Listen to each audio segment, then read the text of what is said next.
Good Sunday morning to you. Welcome inside the Huntington Place Convention Center in downtown Detroit, Michigan for day number 3 of Next Pro and Puma PRO16 action as we begin today with Mann Elite 16U taking on the LPA Pirates 16U. Tyler Jones here with you alongside John Cardacci. Appreciate y'all joining us here and hope you're off to a good start to your morning as we are up bright and early, out of the gates and ready to go, and excited to have another fantastic day here in Detroit. First of 6 games on our airwaves here this morning into the afternoon. And John, here we are, the final day. We've had a lot of fun the last couple of days. Let's put a bow on it. Tyler, that we have. Day number 3, we've made it. Kicking things off at 8 a.m. again. Should have a great matchup to start the morning off. And what do we have? First at 3 for us today? 3 for us, 6 total here on the network.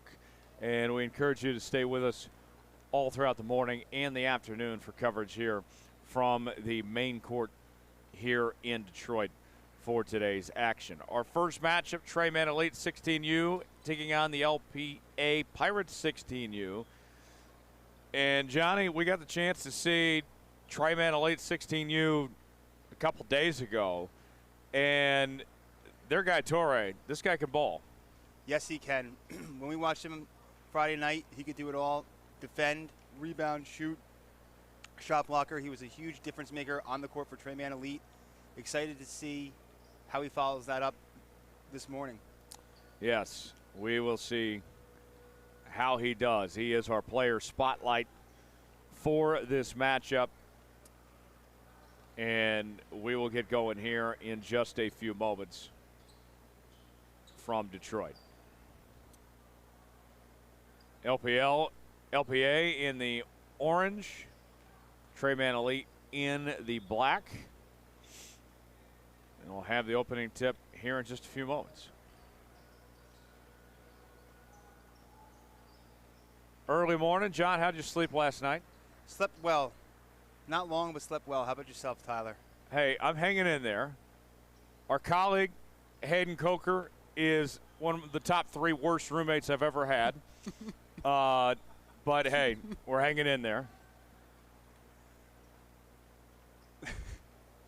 Definitely top 3. I find that hard to argue with. Oh, I could tell some stories. Should I? Should I go into that today? Well, we haven't tipped things off yet, Tyler, so. I do have time to kill. Okay, this guy sets like 5 alarms, and he doesn't even wake up to them. What's the point of having the alarm on? I have heard that. Why even have the alarm on then? Not very considerate. Just waking up the whole room, right? Absolutely. There's a lot more I could go into, but that's just a start. Little appetizer. Yes. The day is young, folks. The day is very young. Can't burn all our material for the opening tip-off. Yeah.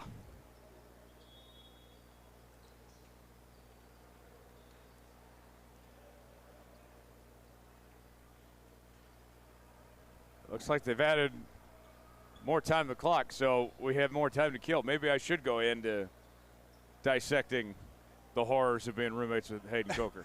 Hey, I'm all ears, Tyler. I am all ears. They've added about 5 minutes. We have not been given an explanation of why. Looks like we had an official just now show up. That might be the reason. It's Sunday morning. There's no traffic. That is true. No traffic, no excuse. But hey. Hey, I was on time for my job. Why can't this official be on time for hers? That's a very fair point. I guess that makes 2 of us, although I was cutting it close myself. But looks like they've reset the clock, actually.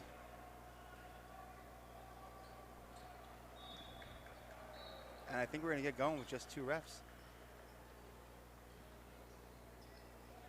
Okay.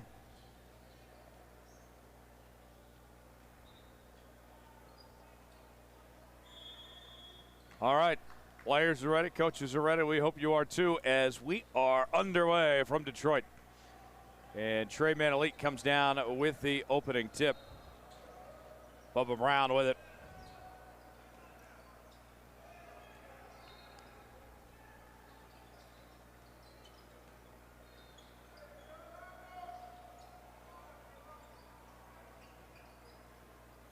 Looks like LPA coming out in a zone. Three-point attempt from the corner, missed it.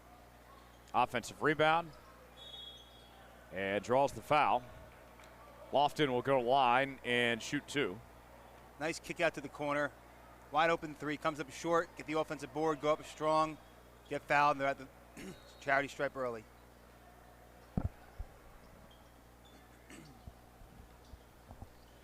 I'm looking, Tyler, do you see Torrey?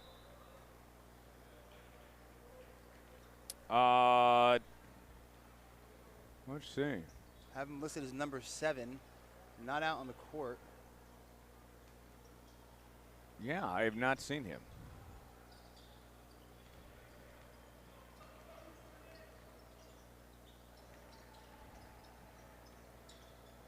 Yeah, he was on the roster given to us.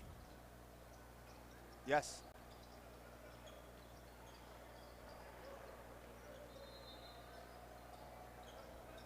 And he did play with Lofton.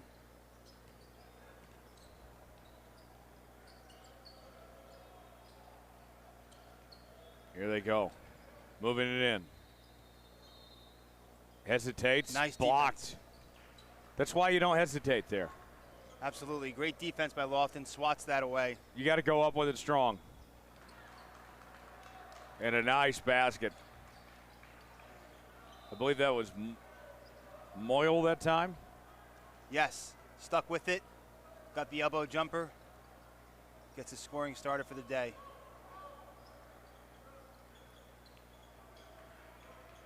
Lofton, double team. Being very patient. Deep three. And that's a miss. Another short three attempt. Early morning start time. Got to get the body going. Legs might be a little tired. Long weekend.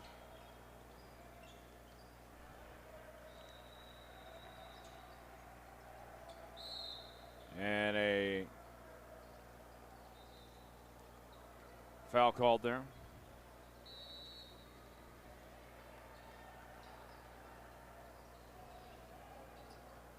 Rhode will inbound.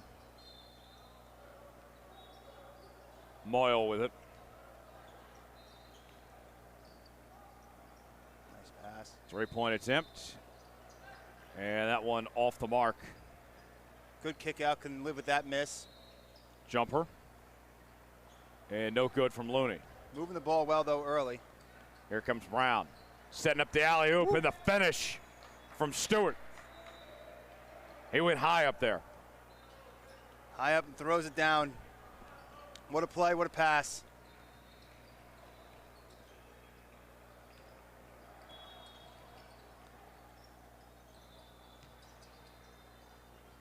Puts it up. That's good. The basket falls that time for Mimpimi. Nearly 42 lead for LPA. Three-pointer. That's a no. Jumper off the mark. Nice board.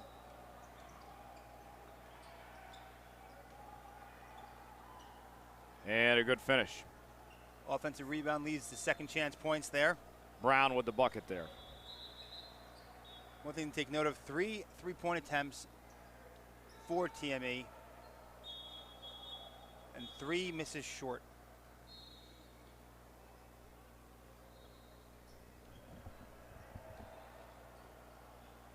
But battling on the offensive boards, gets them the second chance points, they tie it up. 4-all with 12:30 to go in the first half.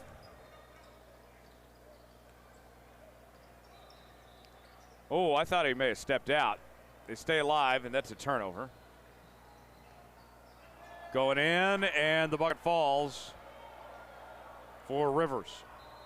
Trey Mann elite, happy he didn't step out there. Gets a turnover, leads to the transition offense. Nice pass, finger roll up and in.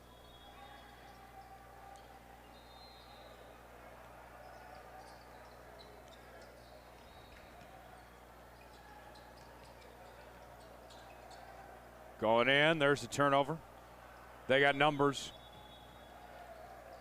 And there's Brown for 2. Back-to-back possessions. Turnover leads to the fast break. Run out for Trey Mann. Looney.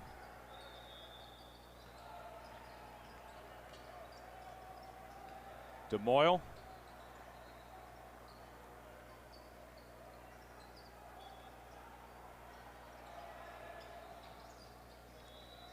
Puts it up. No good. May have gotten away with the travel there. Rivers will bring it up.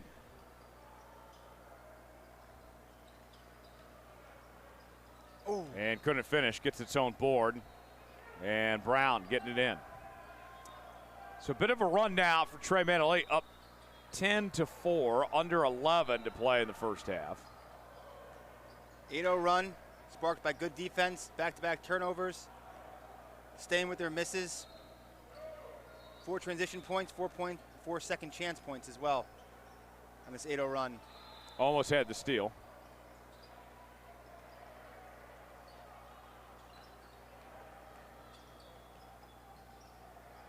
Picks it up. And a little fadeaway jumper. That will work for Moyle. Tough look, gets the roll. Needed it to stop the run. Deep 3. And that one, no dice from Rivers.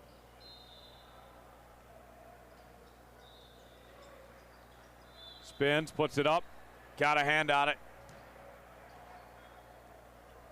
Goes for the pump fake. Lofton doesn't bite.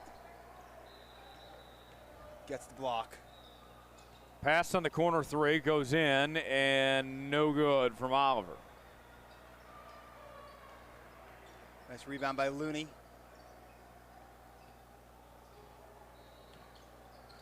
Moyle goes in. Trying to find somewhere to go. Got a hand on it. And here comes Trey Mann elite. Corner 3, open. And the toilet bowl ring works. Around and around we go. Flushing down. Nice shot from the corner. Sparked by the defense by Lofton. If I'm LPA, I'm not sure going at Lofton is going to be the winning strategy this morning. Towers over the LPA team. When you get those toilet bowl ring shots, either the water's going to splash up and knock the ball out, or you're going to get lucky and it's going to flush. That is true, and I guess Trey Mann elite got a little lucky right there, huh? You didn't know where I was going with that. I did not, but I do like the analogy. 13-6, 9:28 remaining in the first half.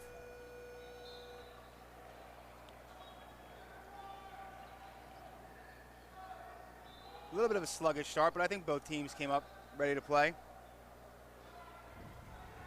Yes. Trey Mann elite up early here in this one.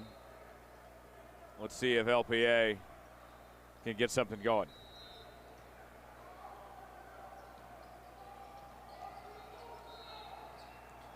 Mbimi lost it, recovers, puts it up, and no good. Lofton with the board. Good effort by Mbimi there. Brown with it.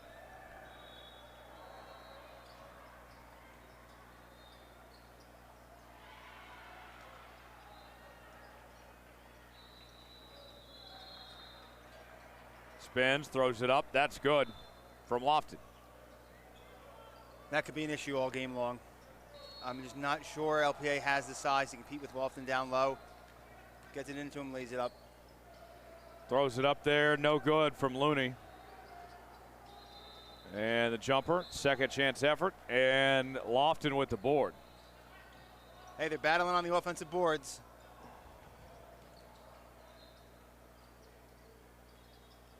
And there's a bucket by Brown.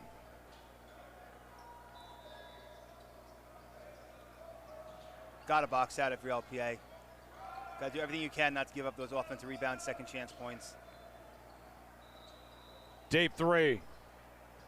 And no good from Looney. A little bit of an ill-advised shot there. Out going down. Oh, got away with it.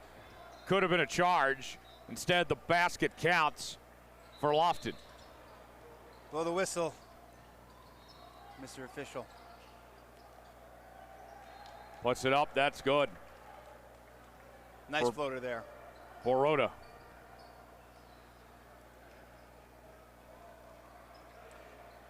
The size discrepancy is fascinating in this game when you see Looney for LPA versus Lofton of Trey Mann Elite.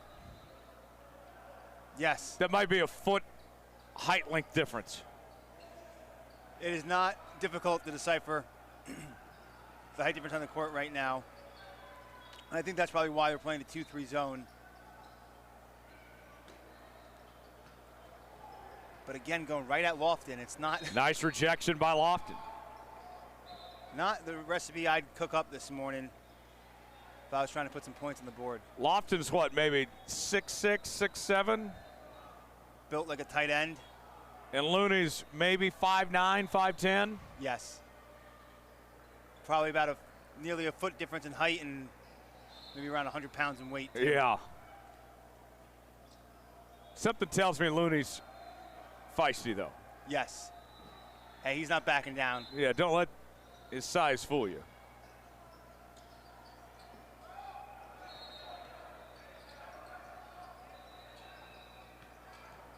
Moyle.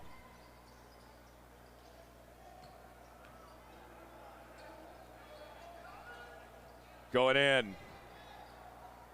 Three-pointer from the corner. No dice that time. Nice pass. Can live with that miss. Setting up the alley-oop. Not that time. Had numbers for a second. Mimbibi spins. Lost it. Turnover. Had numbers, but a little bit of a shot. Throws it up. And that's good for two from Stewart. 23-8. With 6:15 to go in the first half. Almost had the turnover.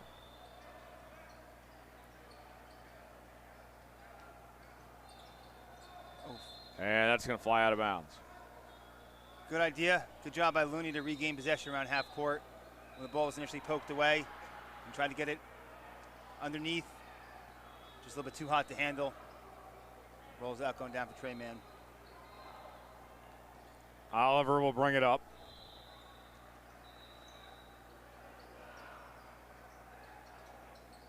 Hardy going inside. Hardy for three. That's good. It's a nice shot. Give him that Hardy $6 burger. A little bit late on the closeout. Gets the hand in his face. But just a pure three from the corner. It's what the zone defense is susceptible to. And almost had the steal there. You're from New Jersey, so you're in Hardee's, not Carl's Jr. country. Correct. Although I always favor Wendy's.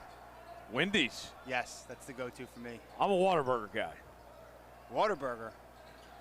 Have you not had the great American pastime Whataburger yet? I have not. Okay, when you come to Oklahoma in a few weeks, that's a must.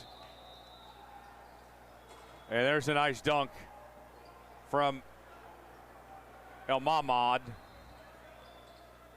Mark me down for it. Hayden, have you had Whataburger? He's never had Whataburger. We're going to take in Whataburger in Oklahoma. Yeah. I'm all in. Local fast food? Based in Texas, and they're becoming national. Okay. I'm in. Looks like we got a timeout from LPA there. 29-8, 4:44 to go in the first half. So here's what you got to do at Whataburger. You got to get the spicy ketchup. Okay. Even if you're not a ketchup guy. I'm not a ketchup guy, but I like their spicy ketchup. They got really good shakes, good burgers, good chicken. Breakfast starts every evening at 11 p.m. and goes to 11 a.m. Now that's a nice touch. Yes. Now I'm sold. It sounds like you might have to roll me out of there. Yeah. I don't think I've ever heard that before. Breakfast from 11 p.m. to 11 a.m.? Yes. And open 24/7, by the way. Okay. I mean, you're 2 for 2 recommendations in Detroit. So I think you have my trust. I found now. us a good spot last night, that rooftop. Yes. That's what I said, 2 for 2. Yeah. I'm just letting the people know. Nice little spot.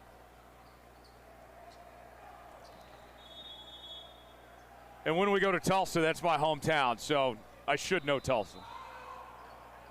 I'll be along for the ride. We'll see if they give me a key to the city while we're there. There's the steal by Rivers. Rivers puts it up. That's good.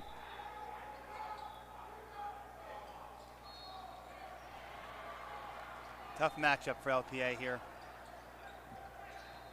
I'd like to see them get some better shots, though. Looney passes it. Puts it up. And no good that time from Moyle. Contested 3. Tough look. 3-point attempt. Couldn't get it in that time by Rivers. Just got that off in time. Got the steal. And a foul. Pressured Trey Mann. It's making LPA a little frantic. Caused a turnover and then the ensuing foul.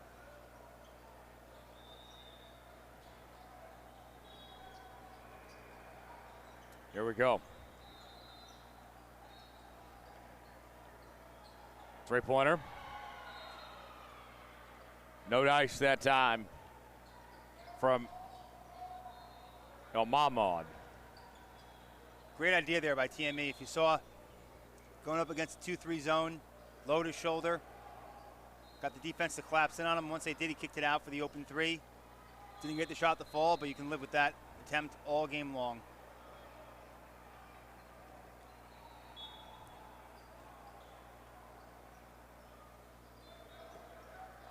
Let's see if LPA can get something going on the offensive end. There's the steal. Not like that. You guessed it, Lofton. Great defense, selfless with the basketball on offense. I think Lofton can do whatever he wants. This has been Lofton's day. That it has.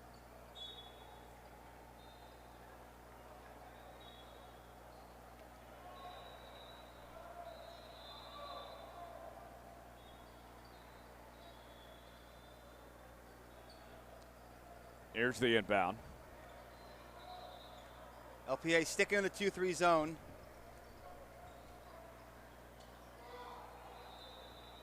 Puts it up. That's good for 2 from Stewart.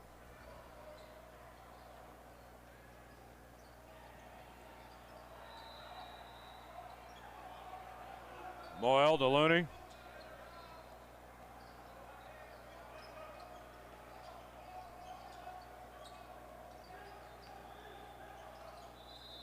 And that one's going to fly out of bounds. Looks like he initially wanted to go up for the shot, then thought better of it, tried to kick it out. It was too disjointed to make an accurate pass. I'd like to see them just move the ball a little bit. Move the ball around, try to get a catch and shoot situation.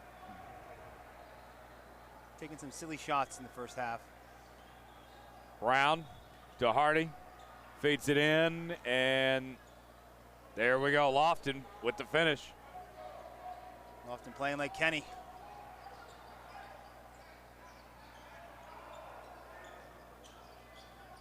Lofton getting the hands up there.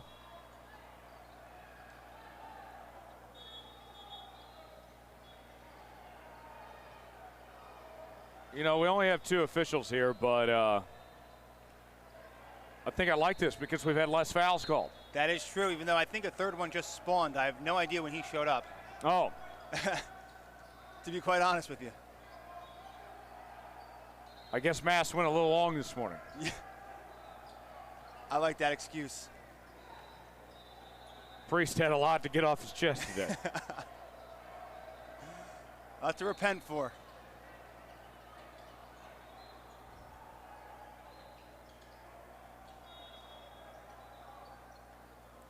Throws it up. Missed it.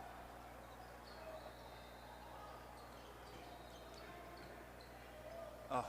And that will do it for the first half. 38-8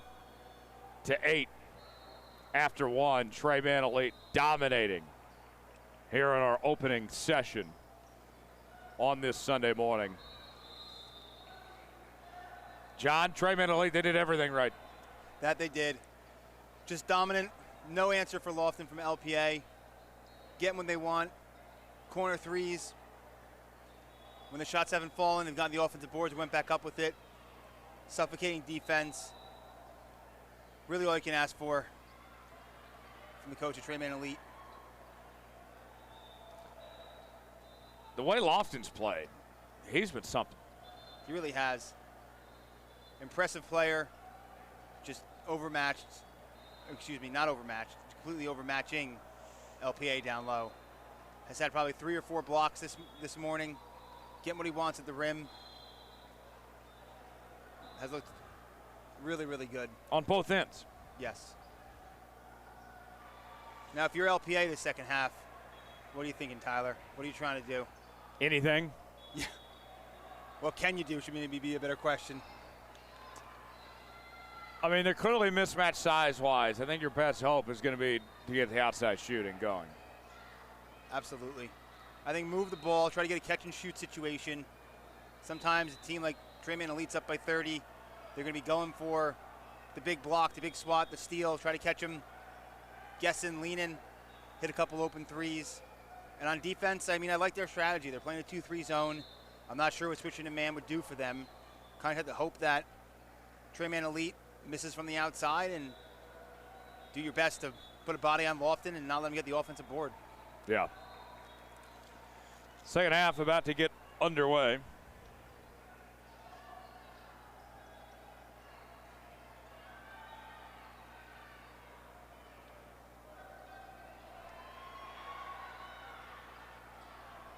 John, this is the second time we've seen Trey Mann Elite.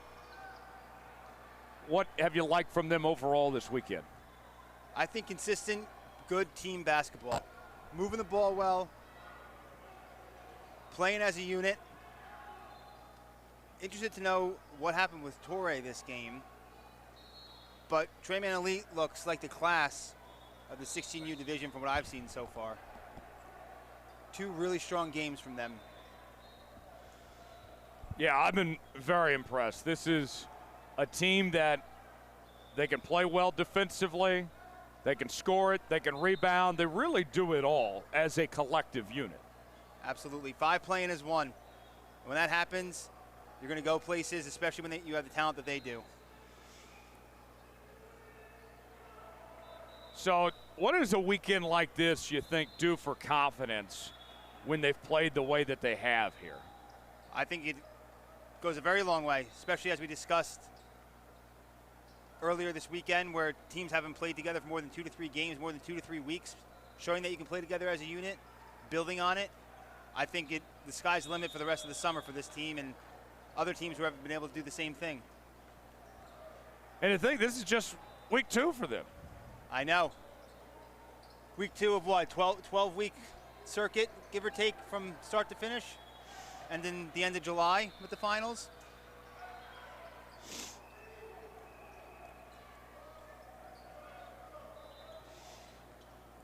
Second half underway, 40-8 our score.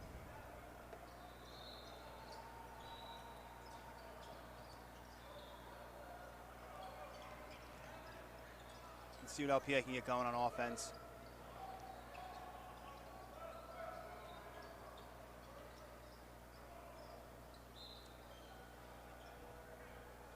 That one flies out of bounds. I was thinking if you're Trailman Elite, do you give Lofton a bit of a break in the second half here? But I looked at their bench and looks like they're only 7 deep this morning. So really not much you can do. You ready to go out there and lace them up, John? I'm ready. How good of a hooper were you back in the day? The hooping gene passed over me. Ooh. My younger sister, my younger brother both played Division I. My brother currently plays in Europe. Oh, wow. I played about 3 minutes a game on my freshman basketball team. Where did your siblings play D1 ball at? So my sister played at Clemson and Seton Hall, and then my brother played for Juan Dixon at Coppin State for 2 years, and then finished at St. Peter's. Oh, very good.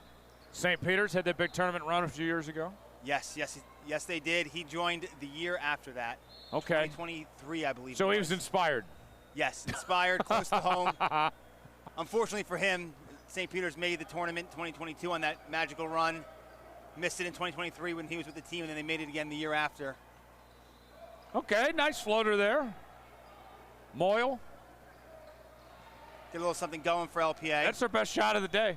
Yeah. Very nice floater.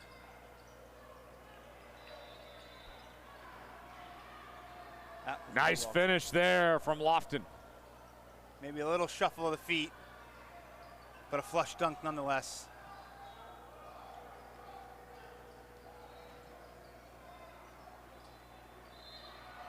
Puts it up. That's good. Counted in the foul. So here's Moyle making a couple good plays. Maybe they just need to run the offense more through him. Yes.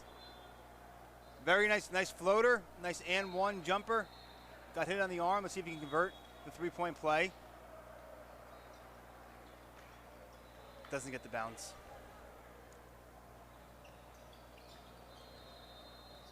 Puts it up. That's good.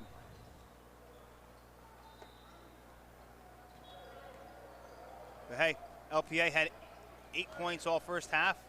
Come out, they have 6 points in the first 3.5 minutes here, and it doesn't look like TME's really letting up defensively either. Not at all. Look at the positives. What can you take away from the second half? And doing this without Torre today. Yes. I don't know what this matchup would have looked like had they had him. But I don't think. Oh, we know. The score would have been a bit higher. Yes. That it would have. We know that. Nice move.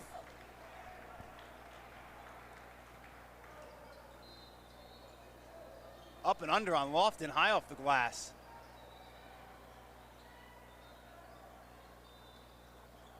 The rebound.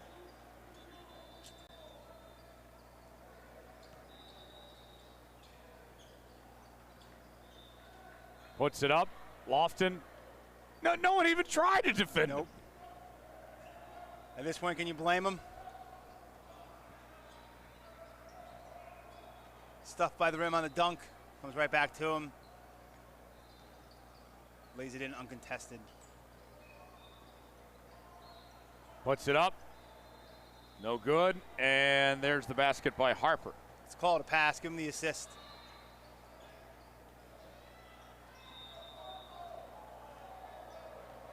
LPA sticking with the 2-3 zone.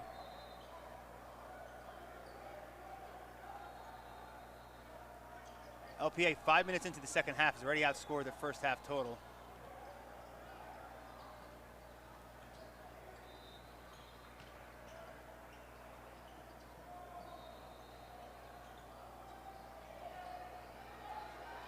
Going the other way. Oof. There's the steal.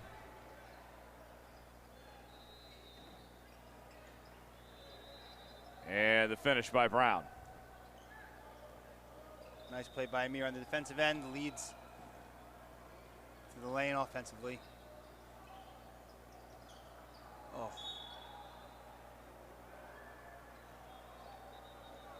Out of bounds. Ill-advised. I like the fearlessness. But just going right at Lofton, he forces kind of a crazy reverse layup attempt that wasn't necessarily close to the rim.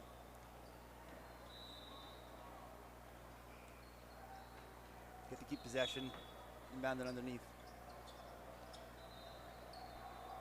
Here's the inbound.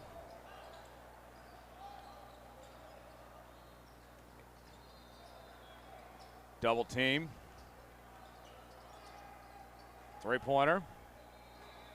And that one missed. That's okay. Good idea. Rebound nice by Rivers. Kick out from the foul line. Had some space for that three-point attempt. No good that time from Oliver. If I'm LPA, I'd be saying, let's get the ball more to Moyle and see what he can do. Yeah, he's looked impressive here in the second half.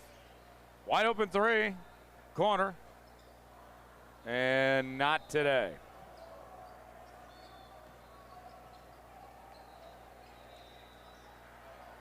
Can live with it, though. Can certainly live with it.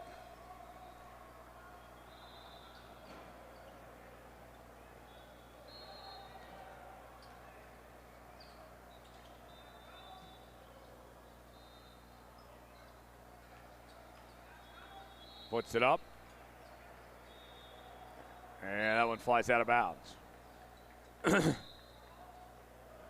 think the ref may have pointed the wrong way there.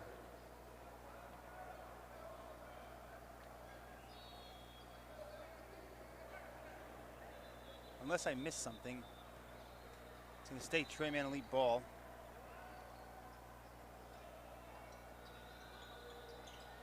Puts it up. Lofton, no good. A rare miss by Lofton.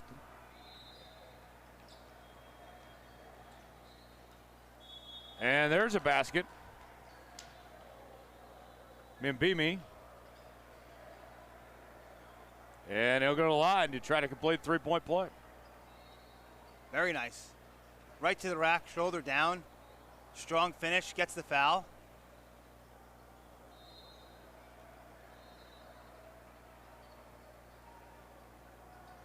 Puts it up, no good. Offensive board. And there's the steal. Here comes Oliver, he's got numbers. Oliver puts it up, and the finish.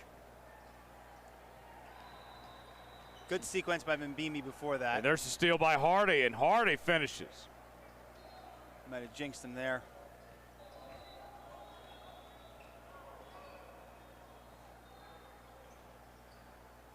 Moyle will bring it up. 7:15 to go. Tyler, I'm laughing to myself. I seriously have no idea when that third ref showed up. Yeah. You had mentioned the two officials. I looked up, and then there was three in the first half.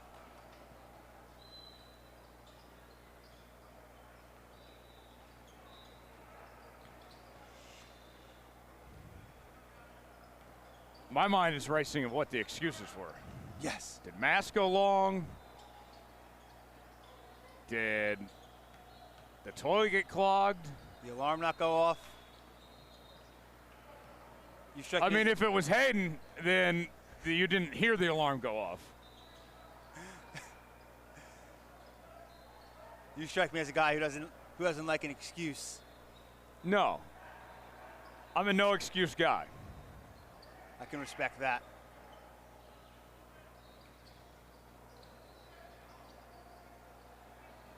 No excuses. You know, modeled after a man of character like Mike Vrabel. Yeah. Be interesting to see what comes of that on his end. Nothing. That's the answer. With an owner like Robert Kraft. Three-pointer, good by Rivers. Tough situation. Yes. TME tripling up LPA. 40-point lead. Puts it up, no good. Rebound by Oliver. I like to see him go up strong, and they were kind of fading away, just threw it up. Three-pointer, no good.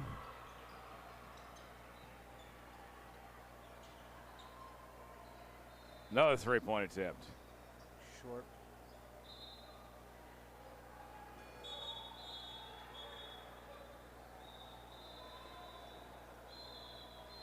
Is that our guy Looney checking back in? That's what it looks like. Let's see who he's got for the last 5 minutes of this one.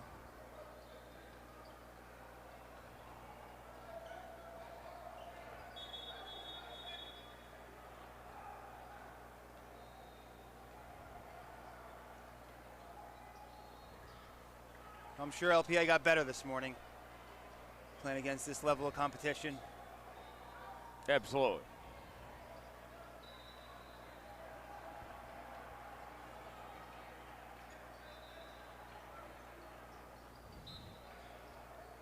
What was your breakfast of choice today? Breakfast of choice, breakfast of, guess you could say need maybe. Nice little quick chocolate chip muffin. Okay. I scarfed down in about 3 bites. About 5 minutes before we went on air. What about yourself? Did you get breakfast beforehand? Not yet. I'm going to find something in between games here. I had some peanuts. That's just a little something in the stomach. Yes. I'm someone who needs breakfast, at least a little breakfast to get his day going. Chocolate chip muffin isn't ideal, but it'll do the trick. Hardy misses the first. This is my take when it comes to breakfast. So if I'm up early, then I need breakfast. If I wake up at a normal time, like when I start my day, 8:30, 9 o'clock, I can wait till lunch. Interesting. See, I'm someone, my first meal of the day, even if it's 11 o'clock, 12 o'clock, 1 o'clock, like, I need breakfast. I can't go right to lunch. Deep three. I have 2 friends who can do that and have no good from Rivers. A burger at 12 o'clock. Not me. I usually only eat about once or twice a day.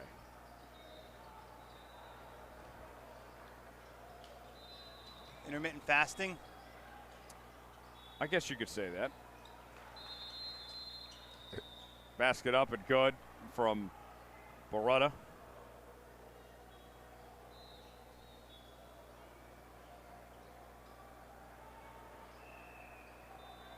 think that's going to be it, Tyler. 60-20 is our final score. Trey Mann Elite gets it done. John, final thoughts. Great performance. Great performance by Trey Mann Elite. LPA just simply overmatched. No answer for Lofton. Great weekend, great game all around for Trey Mann. More to come as we continue. 1 down, 5 to go. Stay with us as we roll along here with more Next Pro and Puma Pro 16 hoops action.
right over.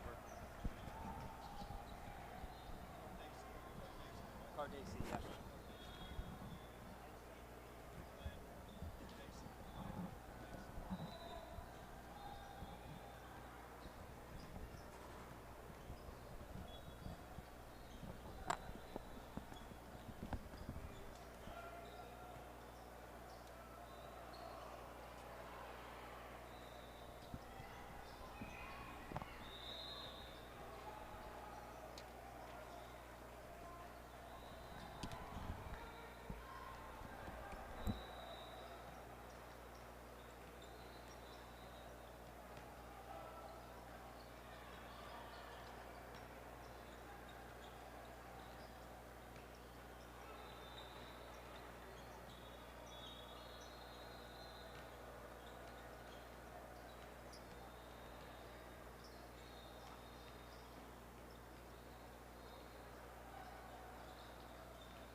Sunday morning is the Lord's Day, but right now we're playing a little basketball, and we're on the call for it. I'm Hayden Coker alongside John Cardacy. We've got some basketball for you, John. How you doing? Hayden and I am doing great. Filling in for the Mike Calandra to start off this game. But we have a good matchup between Mann Elite and Rhode Island's Elite. Excited for this one. Yeah, it's going to be a fun matchup. Mike is on his way, and he will be here shortly. So do not fret. The main man will be back. The man who carries the broadcast will return. Now, this is going to be a fun one. This is going to be a fun one. Jomar Bernard of Mann Elite, ranked 62nd nationally, a 4-star and the number 16 small forward in the nation, holds offers currently from Florida State, Georgia, and Jacksonville. That's on Mann Elite's side. Colin Yock as well has some offers as well, and there's some other really high-caliber guys in here as well. But on Rhode Island Elite, number 33, Marlon Martinez. West Virginia offered him in early February. He is currently a top 50 prospect. The 6'6 shooting guard is a 4-star who currently holds offers from Mississippi State, South Carolina, Illinois, Hampton, and Fairfield. Man, Yes. let me just tell you, John, this is going to be a fun one. This is going to be a fun one. Absolutely. I want to highlight Henry Robinson as well for Mann, another top 60 player. Offers from Florida State, Florida, and USF. And I watched Mann play yesterday. Really would like to see them play more as a team, move the ball. Did a little bit too much of one-on-one situations. I think if they can play together as a unit, they'll have some great success this morning against a good Rhode Island team, but we shall see. Tipping off for Trey Mann Elite, a Colin Yock, the 7-1 center. You would imagine he'd win this jump, and guess what? He does, but it goes by way of Rhode Island Elite. So now Rhode Island Elite trying to kick off the scoring here, but that pass thrown out of bounds by number 15, Eliza Delbray. A little too excited, a little too much adrenaline. Rifles it over his head. Now here we go. Robinson kicks it into Aaron Britt Jr. Now Britt Jr. out on the wing. He calls for the screen from Inyok. Looked like a moving screen there, and a 3-ball off there by Britt Jr. Now the other way from Rhode Island Elite. Now inside, he goes up and over. Inyok, no good though. And now the opposite direction. Zach Dawson with it. Dawson drives, penetrates, the kick, elevates. Shot is good. Nice shot from Robinson Jr. Now here we go the other way. Rhode Island Elite looking to get on the board here. Now the kick outside on the wing, down low. Marlon Martinez inside. Martinez tried to slam it home. No good on the contested dunk. Now inside for Trey Mann. Yes, sir. Gets it to go off the glass. Nice move by Martinez that last trip down the court here. Just couldn't finish the dunk. That was Bernard on the other end for Trey Mann Elite. Now going up on the other end, Rhode Island Elite going to go to the free throw line. That's Tavin Penix. That's Penix. It's Penix. Like Michael Penix. Michael Penix Jr. Don't believe there's any relation. They're going at Enyok early this game, not backing down from him. Absolutely, and it's good to see a team not shying away from contact, especially from a guy with Enyok's stature and how tall, man, he's tall. He's a 7'1" guy. If you're going at him, you're brave, man. Yes, fearless. All right, here we go. Zach Dawson on the wing here. Screened by Enyok. Dawson drives. Dawson up. He elevates, and he's fouled. And now he's going to go to the free throw line. Foul called on Eliza Delbray. I think that's the right call there. Kind of pulled up, took the shot. Looks like he got hit on the arm. Rhode Island Elite not thrilled with the call. Nobody ever is actually thrilled with the call, are they? No, they are not. I've come to know. I have come to know. We have seen our fair share of calls that did deserve criticism this weekend. That was not one of them. Dawson's first shot up and good. No, you're right, and you're going to see a bunch of calls every single weekend that are going to leave you shaking your head, and that's no shot at the referees, obviously. That's just something that happens in basketball because the players aren't always going to be thrilled, but at the end of the day, it's just something that happens. Second shot was up and good, and it looked like they were going to call a lane violation on Rhode Island Elite here, but I don't guess they are. See, they wave it off. It looks like he gave Enyok a little shot to the rib cage before the free throw attempt. I guess maybe they'll say he regathered himself in time. 7-2 your score here. Trey Mann Elite currently on top. That's Delbray, the kick outside on the wing. Martinez trying to cook something. No good off the glass. Going the other way here. Like to see a little bit more ball movement. Enyok down low. Enyok! Yes, sir. Showing off his skills. He had to adjust his body to make that one a little easier on him. A shot outside Martinez. Martinez connects. Nice shot outside from Marlon Martinez. And that'll add 3 for Rhode Island Elite. Nice kick out. Open 3, knocks it down. Good offensive possession. Eliza Delbray nearly had the steal.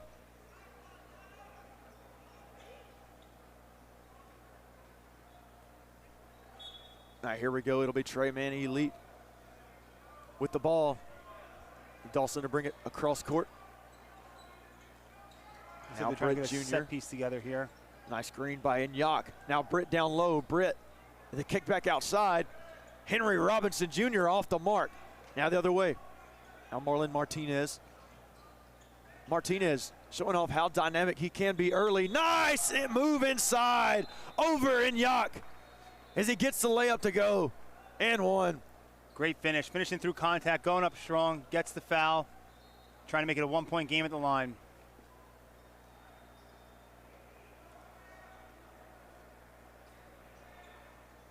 And here we go for Rhode Island Elite.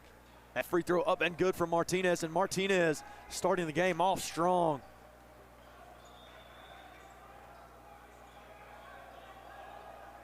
Now here we go, here's Dawson with it. Dawson guarded by Delbray.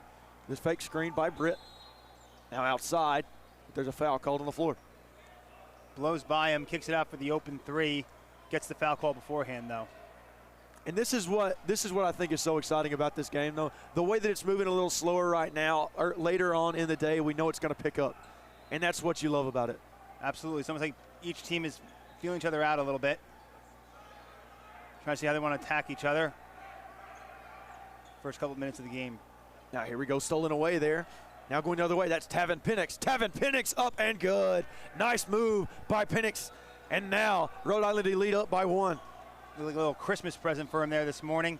Britt kind of just lost the handle. Speaking of Christmas, it was a little chilly this morning, and I didn't really enjoy that.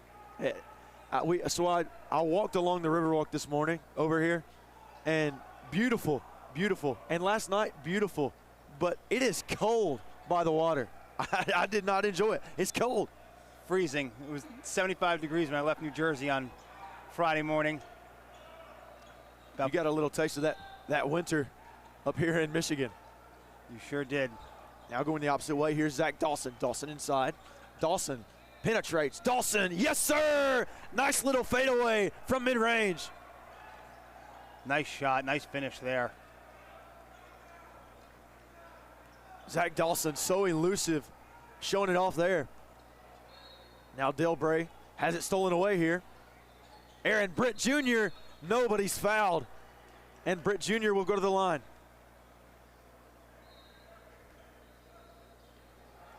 Aaron Britt is another big-time high major guard for Trailman Elite. Another top 60 guard on the team. He's got offers from Ole Miss, Tennessee, Florida State, and Marquette as of now. He will be playing big-time college basketball in about 2 years as he knocks down the first. And this is what I love about, of course, what Next Pro is doing in the PRO16 sessions. I love what all these grassroots basketball companies are doing. Now, Next Pro does it best, man. They highlight these kids in a way that not many other companies do, and they get them on the spotlight, and it just makes you really want to watch them whenever they get to the college level. Stolen away by Anyok. Now the other way is Britt. Britt goes up. Britt denied, and he's fouled. And I thought it looked clean from here, but I'm not a referee, and plus I wear glasses for a reason. They did say foul, yep. Guess coming across the body, they'll call it. Either way, get out in transition, going right to the hoop again, finds himself right back at the free throw line. Aaron Britt Jr., the 4-star, out of the Villages, Florida. And have you ever seen the Villages in Florida? It's a nice little town.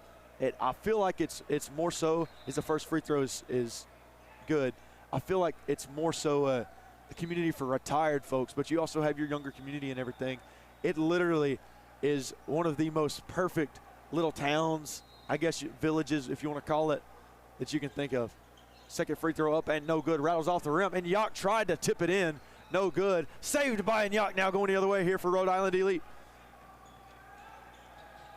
Now here's Tavin. Tavin had it denied as Penix tried to get it to go. Nice block on the other end. Now here we go. Zach Dawson with it.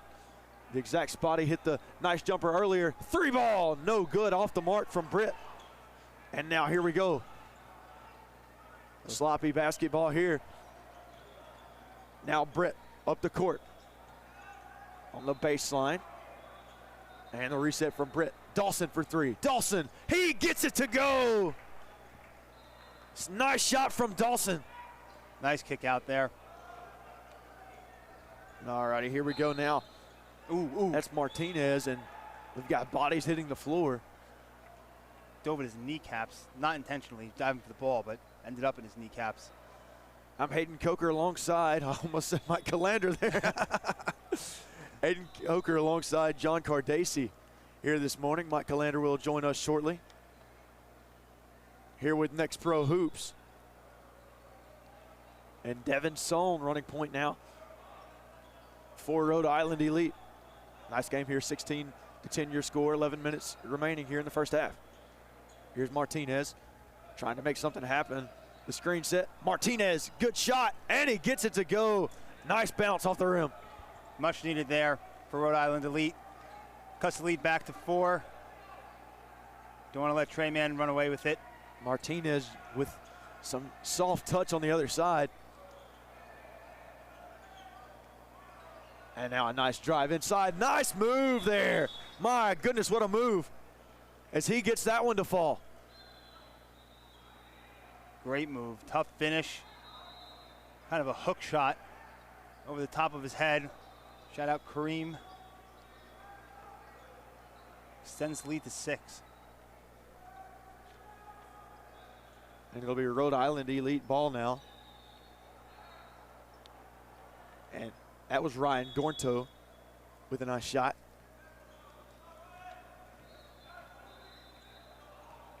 And it'll be Rhode Island Elite ball. Devin Sohn with it. Now Martinez on the wing. Martinez guarded by Dawson. Little mismatch.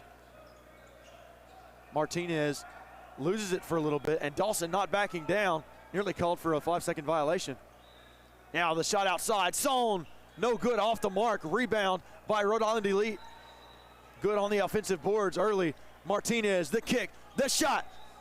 3-ball off the mark. And now going the other way. Great kick out. Couldn't get the shot to fall, but you'll live with that. Now the Euro down low.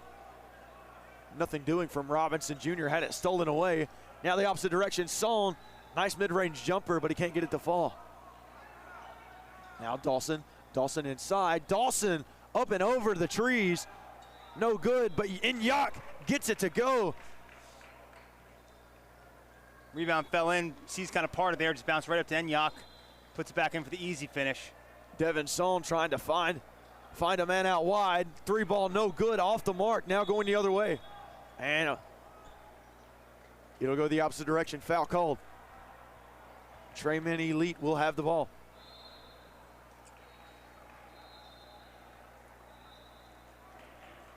Now it'll be Tavin Penix guarding Zach Dawson.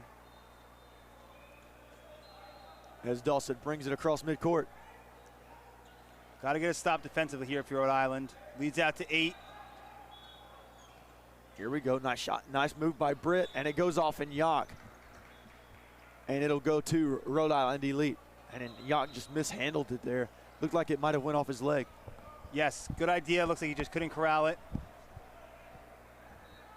Fumbled it off his leg, out of bounds. It'll be Rhode Island ball going down.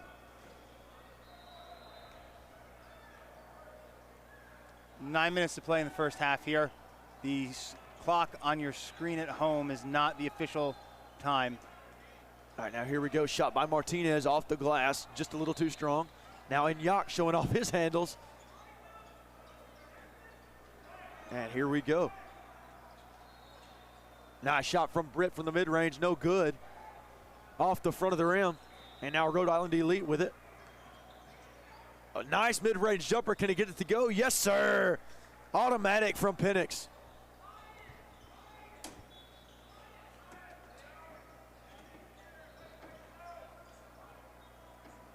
A.J. Tennell now with a kick to Gornto. Gornto inside. You saw what he tried to do. He tried to get it to Britt down low. Good idea. Active hands by Rhode Island Elite. Now, nice shot outside. He had a good look from 3, and it looked like it wanted to fall. No good there from Penix. In and out. Britt. Gornto. Gornto from 3. No good, off the mark. Inyok with the board. Inyok good on the offensive boards. Inyok goes up. Inyok puts it in. Yes, sir. Got to get a body on him. Got to box out. Can't let up those second chance points. Now Devin Sohn the other way here for Rhode Island Elite. Outside. Can he get it to fall? No good. Off the mark there from Penix. And now the other way is A.J. Tennell. Now here we go, Jomar Bernard. The kick to Britt, no good from 3. Jomar Bernard been pretty quiet so far. Bernard guarding Marlon Martinez. Martinez trying to make something happen. He's cooking with grease. He gets it off the, whoa. And he shot that one over the rim. I don't know if that was touched or not. It went behind the backboard. Not a great possession there. No passes. Drives into help defense. Goes for the floater. Shoots it over the hoop. Let's see him move the ball a little bit more there. We mentioned Bernard being just a tad quiet so far. You wonder if he might have forced that one just a little bit. And now Mike Calandra joining us. Nice to see you, Mike. John, thank you. Appreciate you, Mr. John Cardacci. That was John Cardacci filling in for Mike Calandra. 3-ball from Britt. Britt gets it to go. Britt showing off the 3-ball early. And now Trey Mann Elite leads 25-14. Devin Sohn inside. Devin Sohn for the jump shot, no good from mid-range. And now Britt the other way. Now Britt with it. Gorto, the kick outside. That's Bernard. Bernard, no good, off the mark. Still waiting to hear from Bernard. And now on the other end, can he get it to go? Yes, sir, that's Tavin Penix. It's a beautiful layup right there by Penix. And timeout just in time to introduce Mr. Mike Calandra. Mike, how you doing today, buddy? How you doing, Hayden? I'm doing great. Long morning. Traffic is building up, that is for sure. I don't know if the Detroit Tigers have a game later or not, but it seems like everyone's trying to get a head start for tailgating when they should be possibly tailgating over here. I'm not sure if although I'm not sure if there's any room here to do just that. I think we need to keep the beer away from here. Good idea. Let's keep the beer out of here. Good idea. They've got a lot going on today. They have the Democratic Convention or some type of deal. I don't know. I'm not a political guy. Something going on right down the corridor over here. So if you go out the doors straight in front of us behind that little beam, if you turn right, then you'll see everybody with the political signs and whatnot. But we're focused on basketball today, Mike. Oh, we certainly are, Hayden. Some big-time names today playing today. Jomar Bernard among one of those. Colton Yock. You got Aaron Britt Jr., another one of those names. Marlon Martinez, Elijah Delbray, amongst others. Okudua as well. And now we are back underway here. Here's A.J. Tennell. A.J. Tennell, we'll see what he brings here. Going to need a big screen to provide something to happen. Now here's Tennell. Tennell guarded by Sohn. Tennell inside, the penetration and the kick to Bernard. Bernard looked like he wanted to find Yock. He was looking for Yock in the interior. It seemed more like a panic shot, if anything. Now Sohn, the kick outside. Martinez, yes sir. Martinez gets it for 3. 25-18 now your score. Check that, 25-19 with 6 minutes remaining here in the first half. Beautiful 3-point connection by Martinez. Now it's going to be on the defense to try to make a big stop here so they can climb back in it. Now here's Aaron Britt Jr. He hasn't stolen away. Nice hands. That was nice hands there by Henry Robinson Jr. Now Trey Mann, Elite with it. Gorto, no good, off the mark. Rebound by Bernard, can't get it to go. And Gorto with the offensive board. Nice save by Gorto. Britt elevates. In and out, almost from Gorto, excuse me. Now Tennell inside. Tennell gets it to go under the trees. That's a great shot right there by Tittle, as you described, under the trees, providing the roots to get a big point there. Now Martinez kicked it outside, and it's going to go off of Rhode Island Elite. So it'll be Rhode Island Elite. It'll be Trey Mann Elite's ball. Now TME with it. This is Zach Dawson back into the game here, running point, as he subbed in for, let's see. See Henry Robinson trying to provide that screen, looking for a chance. Dawson driving inside. Dawson elevates. Dawson, mid-range. Yes, sir. Great work by Dawson to adjust, saw the pressure coming. He was being forced outside, but still providing the elevation in that jump shot to get those 2 points. Great work by Dawson. Nice shot by Dawson down the other end. Sohn with the pass to Martinez. Martinez guarded by Bernard. Two high-caliber athletes, 2 4-stars. And the shot from Martinez, no good, off the mark. And it goes out of bounds on Rhode Island Elite. You said it best, 2 high-caliber stars right there in the paint. Just weren't able to get it to go for Trey Mann Elite. And this will give another opportunity for Rhode Island Elite to add to their lead. That one went off on a Cole Mywin. Now Zach Dawson the other way, guarded by Song. Dawson tries to find Bernard down low on the baseline. The kick outside for Tennell. Tennell goes up, no good, but he's fouled. And Tennell had an open look for 3, passed it up on the pump fake and drove in, and it looked like he was going to get it to fall. You got to love the distribution on the initial connection there. It was Gadditz who seemed like he was going to put it in for a layup, decided to find Trennell, and there he is at the free throw line, I should say Tennell, as he gets 1 to go, and the lead now 30-19. Now Mooch Gadet in here for Trey Mann Elite. Mooch Gadet, one of those really, really tall forwards that we see. And let's see what's happening here. Did they call a technical? I think you are correct there, just by clear evidence. Everyone away from Henry Robinson Jr., who is all by himself at the free throw line. Robinson Jr.'s first shot up, and it is good. See, I didn't see what happened. All I saw was what you saw, which was A.J. Tennell drawing the foul, the initial foul at least, unless there was something that occurred beforehand that led to Robinson going to the line. It's a possibility. I mean, that's just kind of what had to happen. I'm unsure. Is now A.J. Tennell going to get his foul shots? Okay, so the initial foul sequence still continues for Tennell, so I have to wonder if it was perhaps maybe an unsportsmanlike conduct, whether it be someone said something to the official on the bench of Rhode Island Elite, or... Now, hold on now. So now we really are out of the loop here. So now A.J. Tennell takes a technical shot.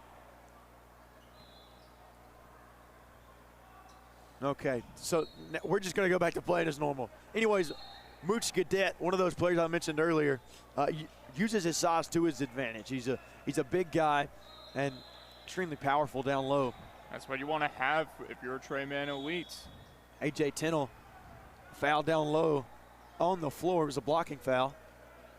Get as many bigs in the paint as possible, so it makes it impossible for the defense to do anything about it, prevent those things from happening.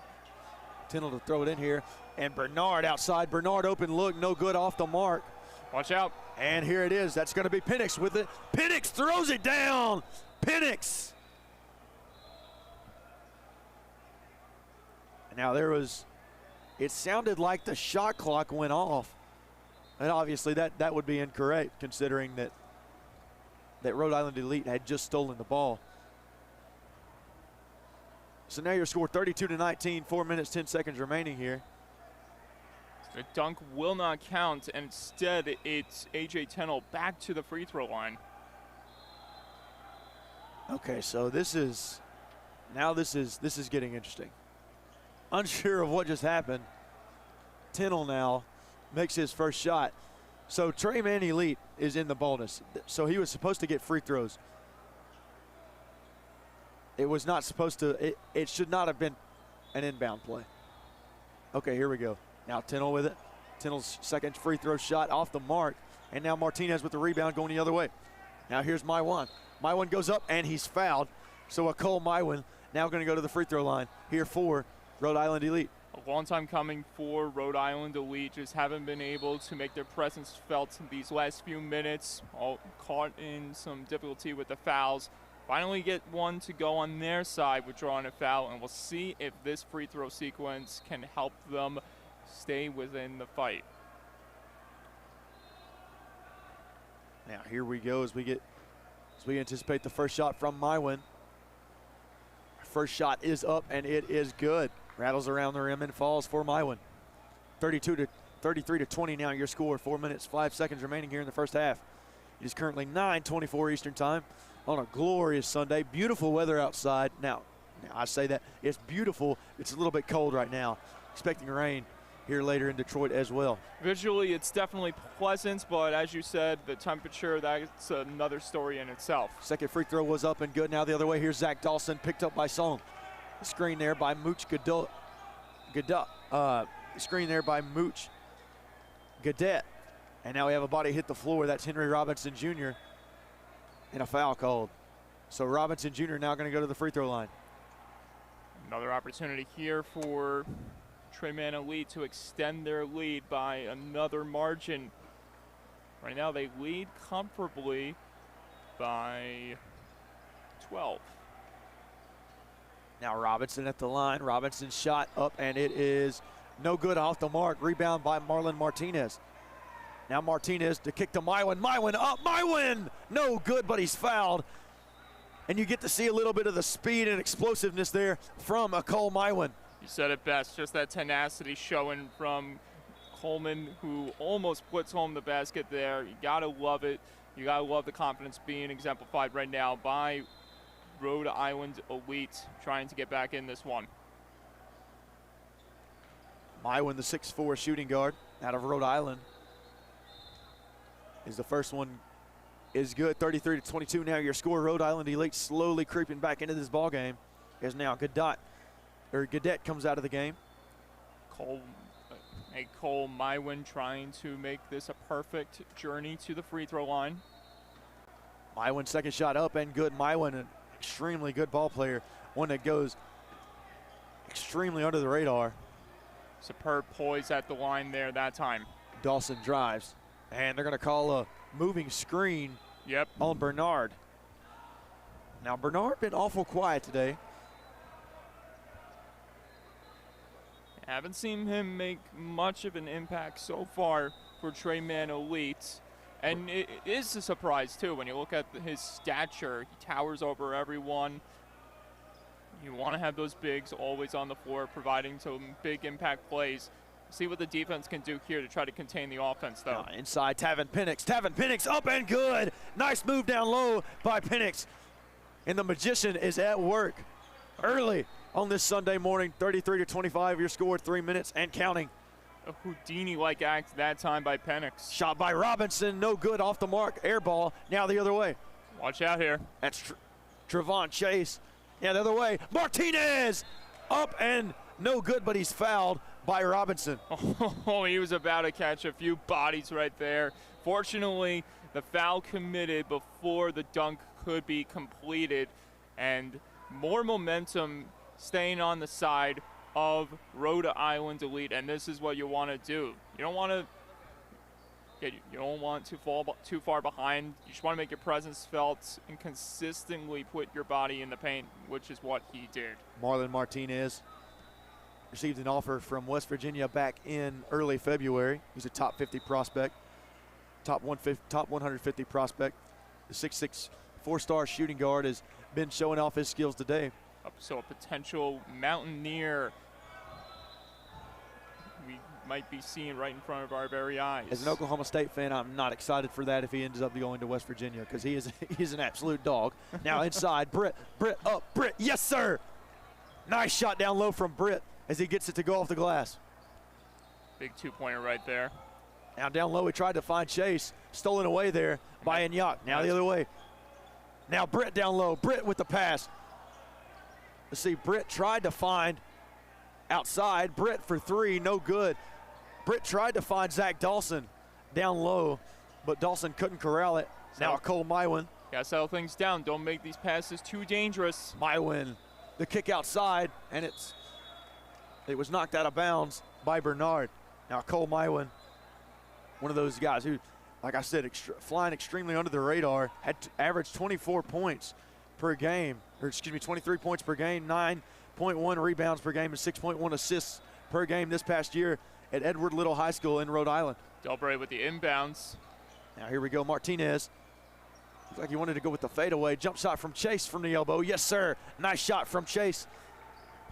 And it closes the gap. 8-point lead, 35-27 your score. 2 minutes, 10 seconds remaining. Dawson with the shot from three. leaves it short. Rebound by Anyak and going the other way. Is it stolen away by Chase? Now here we go. And that was. Oh, you left him wide open. Are they with it? Nice shot outside. Yes, sir. Tevin Penix and Rhode Island Elite battling back here. 35-32 on the scoreboard. Now, if you're Trey Mann Elite, you don't want to let your guard down, and that is a pure example of what could happen when you leave guys wide open, isolated in those far wing positions. And boy, did that deliver for no other than Tevin Penix. It was a nice pass outside there as well from Mike Bradley Jr. as he had to throw it across the court, go through the paint and everything amongst all the arms and bodies. And he found Penix outside for three. So 35-32 now, 1:55 remaining. I'm Hayden Coker alongside Mike Calandra, no longer John Cardacey, here with Next Pro Hoops. We are about to get the final 1 minute 55 seconds remaining underway. We're utilizing our one and only substitution for the broadcast, folks.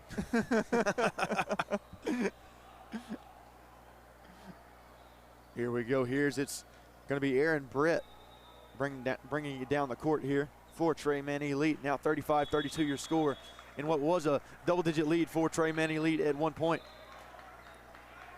Bernard starting from the back end. We'll see if him and Britt Jr. can set something big up here. Britt outside, guarded by Song. Up, no good, off the mark by Britt. Crucial rebound. The switch by Bradley. Now the other end, Marlon Martinez. Martinez drives, Martinez! No good, and it's denied by Anyak. And it'll go out of bounds off of Rhode Island Elite. So Trey Mann Elite will still have it down low. Just too many bodies in front of him to get through. Fortunately, a big inbounds for Rhode Island Elite. Now down low, Martinez, nice move, splits the defenders. And he gets it to go. Now Zach Dawson, here's Dawson.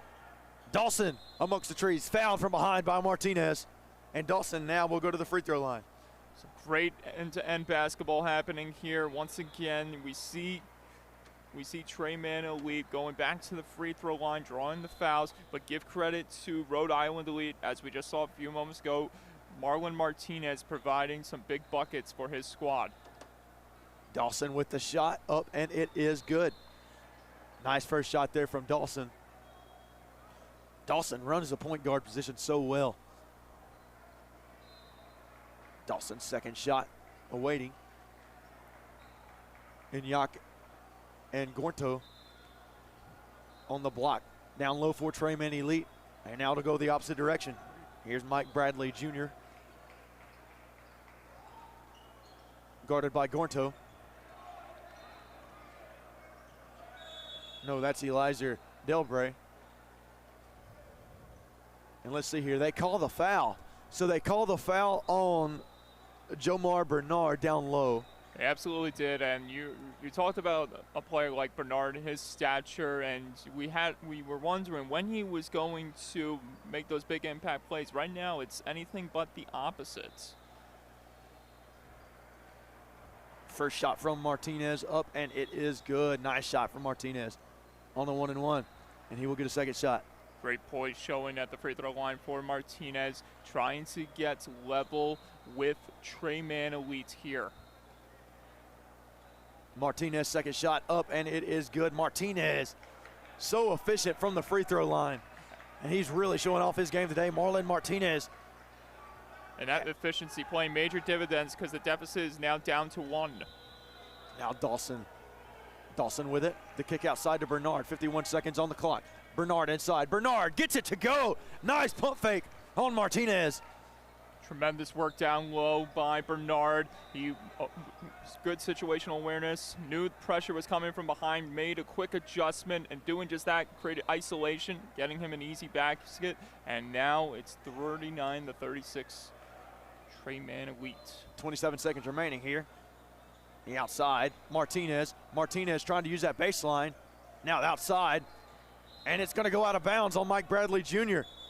See, that looks like a recipe for disaster right there for Rhode Island Elite. Unfortunately, tight coverage being applied by Trey Mann Elite, and that affected the distribution for the offense. And now Rhode Island Elite is going to have to pull back here on the defense, make a big stop heading into the second half. Britt Jr., 10 seconds remaining here in the first half. 39-36 your score. Britt Jr. drives. Britt, nice move. Britt, outside, shot. No good, off the mark. Can Gorto get it off? That's Dawson. He doesn't get it off. 39-36 will be the score going into the halftime.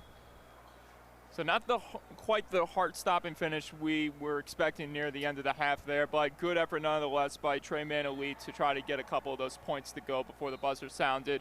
And wow, some sensational basketball to kick things off. I'll definitely say this was certainly the wake-up call for me. Here we are on this final day of the weekend here in Motown for Next Pro Hoops. It's sad, man. It's sad because I'm having such a good time. I've seen a little bit of Detroit, the Riverwalk, absolutely beautiful. Looked across the river, and Canada's right there. I know. Well, one thing is for sure, in between those break times, I was going to try to go a little sightseeing, if not during those breaks, definitely after once this whole day concludes, because I've been driving by a lot of these places so far via Uber, and it's crazy just seeing some of these cool landmarks and just like, you know, it's so awesome. So, but yeah, definitely sad that this is the finale for the weekend, but good news is we get to do it all over again next month when we jet across the map to California. You know, California will be on my to-do list here in a few weeks. We'll be in Seal Beach here in a few weeks. Next week, I'll be in Indianapolis. Oh, wow. I can't wait for that one. I'm ready. The epicenter of basketball. You're in Coozer Nation at that point. Exactly, man. I'm super excited for it, dude. Indianapolis is amazing. I've got to see a little bit of the city. I was in FFA when I was in high school, and got to see a lot of Indianapolis as we went to the national convention and everything. Got to see a Garth Brooks concert in Lucas Oil Stadium. I've been in Lucas Oil quite a few times, or 2 or 3 times anyways. That building is tremendous. It's not even, it's over 20 years old, and you would think that most buildings, they have a lifespan on them, but this thing has been around for ages, it seems like, and it just, you said it best, it's insanely massive. Absolutely, in a venue full of history, as well as this one right now, history this weekend. Well, you said it best. I mean, what we saw yesterday couldn't have been described any better. We saw Reese Alston provide perhaps the highlight of this weekend, a big buzzer beater, really backing up his name, his lineage of what he carries in his basketball prowess. Seen a bunch of phenomenal plays, phenomenal players as well. Reese Alston, Dawson Batee, several great players. And we got some more right in front of us. Absolutely. This game being a 3-point deficit. Right, here we go as we get the second half started. Trey Mann Elite up by 3. And we are underway. Elijah Delbray with it. He'll be picked up by Aaron Britt Jr. at the half court. Now the pass inside, tunnel vision, but Penix cannot grab it. You have to love that 94 feet defensive pressure being applied right there by Trey Mann Elite, and we'll see how they do now on the offense. Now here's Britt Jr. Screened by Enyaq. Going the opposite direction, Britt trying to get that baseline. Nice jumper, yes sir. Nice turnaround jumper from Britt. Without that screen being applied there, the shot wouldn't have connected for Britt, and it's now 40-36. Now if you watch, you can see Jomar Bernard is face guarding Marlon Martinez. What a battle that is over there. Outside, now the steal going the other way. Here's Henry Robinson Jr. Robinson goes up. Robinson cannot connect. Going the other way, rebound by Josh Okudua. Big chance here. Up and no good from Penix. Rebound by Enyaq going the other way. Here's Britt Jr. Britt, the reverse no good off the mark, but he's fouled. Bradley Jr. Just didn't have enough room to get a perfect reverse layup done there. Does draw the foul nonetheless, and another big opportunity coming towards Trey Mann Elite's way as they try to gradually increase their lead by another margin. Now this is going to be something interesting to watch throughout this second half. And as I mentioned it earlier, I'm going to talk about it here. Jomar Bernard is going to be face guarding Marlon Martinez, I would assume, for the majority of the game now. So Britt sinks his first free throw. And if that's the case, then you would assume that Marlon Martinez not going to be able to have the impact that he had earlier. But we've seen stranger things, and Martinez is one of those guys who can free himself up just using his handles. It seems like it's been the theme a lot during the course of this weekend. Yeah, there it is Bernard face guarding full court. And Britt, he picks up Delbray at about 75 feet. Now Martinez inside. Martinez, let's see if he can get to go. Martinez off the mark. Rebound going the same direction. Offensive boards are fire right now. Yes, sir. Nice shot outside. Hey, guess who? Martinez. And he did that in double coverage right there. Didn't think he would get the shot off, but boy, did he deliver that time. Dawson on the baseline. Blocked from behind, but they're going to call a foul on Tavin Penix. Yeah, not a good foul to take right there for a guy like Penix. You want to make sure you avoid being in a situation like that. And now another opportunity coming towards Trey Mann Elite's way. This is Zach Dawson at the free throw line. Dawson's first shot up, and it is good. So efficient from the free throw line. We saw it in the first half. And now in the second half, starting it off on the right foot. 14:31 remaining here in the ball game. 44-39 your score. Trey Mann Elite leading. Second shot from Dawson up and good as Dawson remains efficient. There's that 94 feet court pressure being applied there. Delbray driving. Delbray over Inyok. No good, off the mark. Rebound Inyok going the other way. Nice defense there by Akol Inyok. Now Dawson with it. Dawson backs out beyond the three-point line. Dawson for three. Dawson! Yes, sir! Nice shot by Dawson outside. A blazing three-pointer by Dawson that time. Recognized that there was no screen in front of him. Saw the room to take the shot. Delivered when it meant most. Now down low. Turnaround jumper. No good, off the mark there by Mike Bradley Jr. Now going the other way. Here's Zach Dawson. Zach Dawson's on fire. Zach Dawson for three. Zach Dawson, yes sir! Booyah! Zach Dawson, absolutely electric from Dawson. We can call that a heat check, that is for sure, Hayden, as Dawson delivers back-to-back three-pointers. Right there, 6 points for number 2 in that very quick sequence. That's 8 straight points for Dawson. And now the foul down low. They're going to call that foul, I do believe, on Delbray. And it's only a matter of time before they get more points on the board before this becomes a running clock situation. So that's going to be, never mind, that foul is going to go on Mike Bradley Jr. And now it'll be Britt going to the free throw line. So Bradley Jr. joining Penix in foul trouble. Both of them 4 fouls left to give. 51-39. Here your score, Trey Mann Elite up on Rhode Island Elite. 2 elite teams playing today. Now here we go the other way. That's Mike Bradley Jr. with it. Certainly backing up that point, that is for sure. Now Delbray picked up by Dawson. And Dawson with the tight defense, even on the other end of the court. Martinez. No good, off the mark.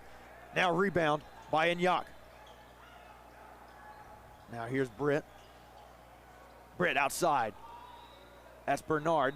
Bernard the kick to Robinson Jr. Robinson elevates, no good, off the mark. Rebound by Britt. Now Britt on the baseline and a nice little alley-oop to Henry Robinson Jr. and he gets it to fall. A beautiful volley right there by Robinson Jr. Bernard picks up Martinez full court. Martinez showing off his handles. Bernard, nice defense. Now Martinez loses it, gathers it back. Shot clock at 10.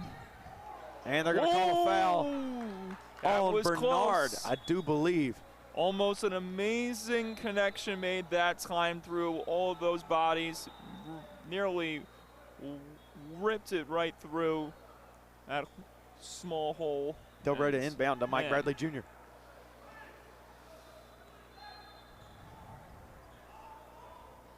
here goes Delbray. Nice screen by Chase. Delbray inside to Chase, the kick outside. Thought he wanted a three. No. Chase inside. Yes, sir. And he gets it to count. And one. So these guys are not going away just yet. As you just saw, beautiful two-pointer getting the contact. Most importantly, getting to the free throw line, possibly making this a three-point play. Trayvon Chase, when he's been in the game, he's been impactful as he gets the free throw and off the mark, so no good on the three-point play. Rebound by Inyok. Now Dawson going the other way. Now Dawson outside. Dawson with the hot hand. Three guys bunching up. Dawson, no good, off the mark. Tipped out to Rhode Island Elite. And a nice slam on the other end by Mike Bradley Jr. And that all started because of the unfortunate positioning by Trey Man Elite. One player was trying to provide the screen. Seemed like miscommunication. All of a sudden, three players bunched up, affecting the shot, and then the results the other way. Britt inside. Nice floater. Little sky hook action there from Aaron Britt. Now Delbray the other way, picked up by Dawson. Now outside. Penix. Penix. Yes, sir. Nice shot by Penix. Penix utilizing his footwork right there, creating some isolation, getting a better shot that he wanted. Now Britt. Britt drives. Britt elevates. Britt. Oh, my. Nice mid-range jumper from Britt. Back-to-back two-pointers for Britt. We got ourselves a battle on our hands. Now Bradley Jr. drives. Oh, denied by Inyok. Now going the other way, here's Dawson. Dawson guarded by Martinez. Dawson goes up. Dawson, no good. But it's going to go out of bounds on Trey Man Elite. Seemed like he had broad daylight, but the defense had other plans in mind, knocking Dawson off the train tracks that time. It'll be Bradley Jr. to inbound to Delbray. Delbray picked up by Dawson.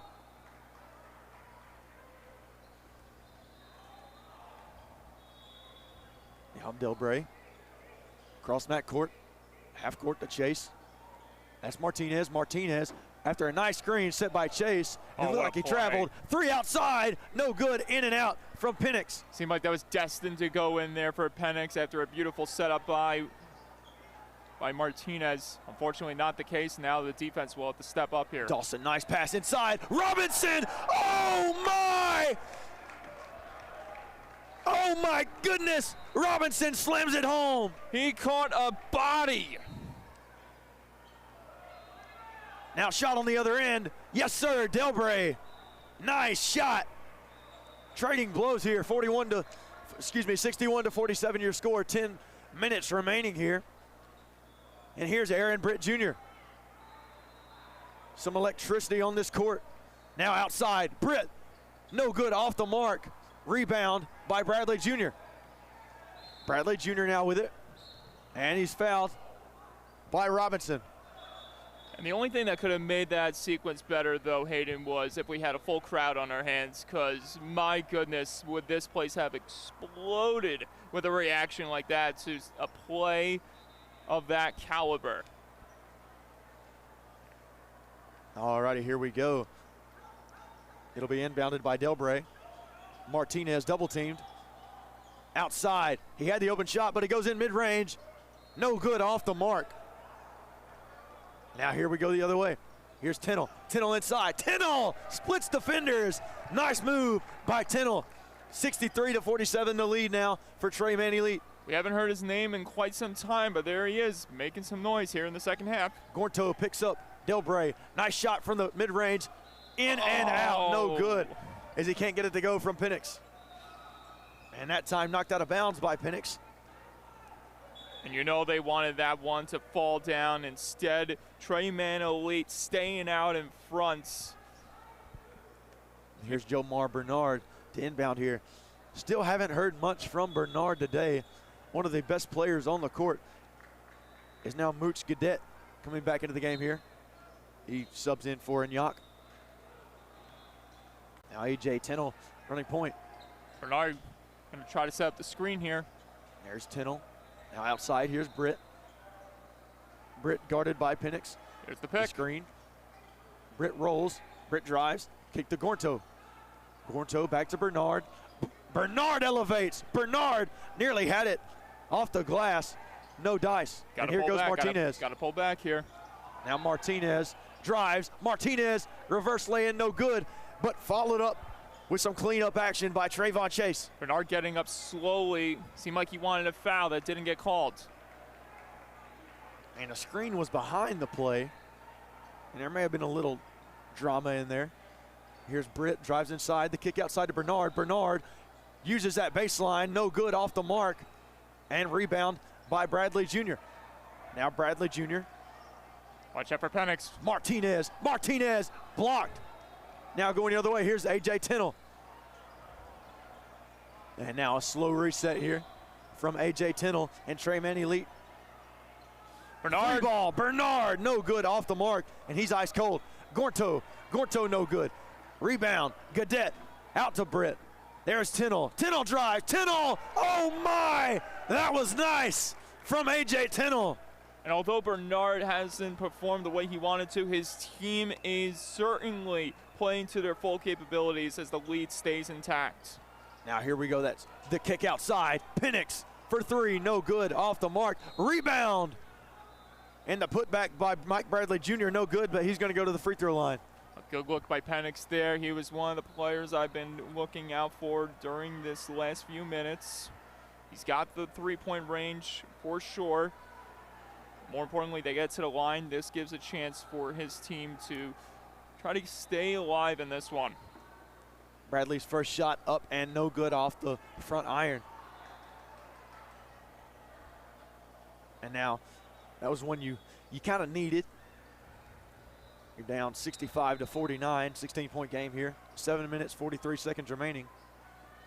Rhode Island Elite second shot, and it is good from Bradley. So we got a 15-point deficit on our hands now. Now here comes Britt. Now you need a big stop if you are Rhode Island Elites.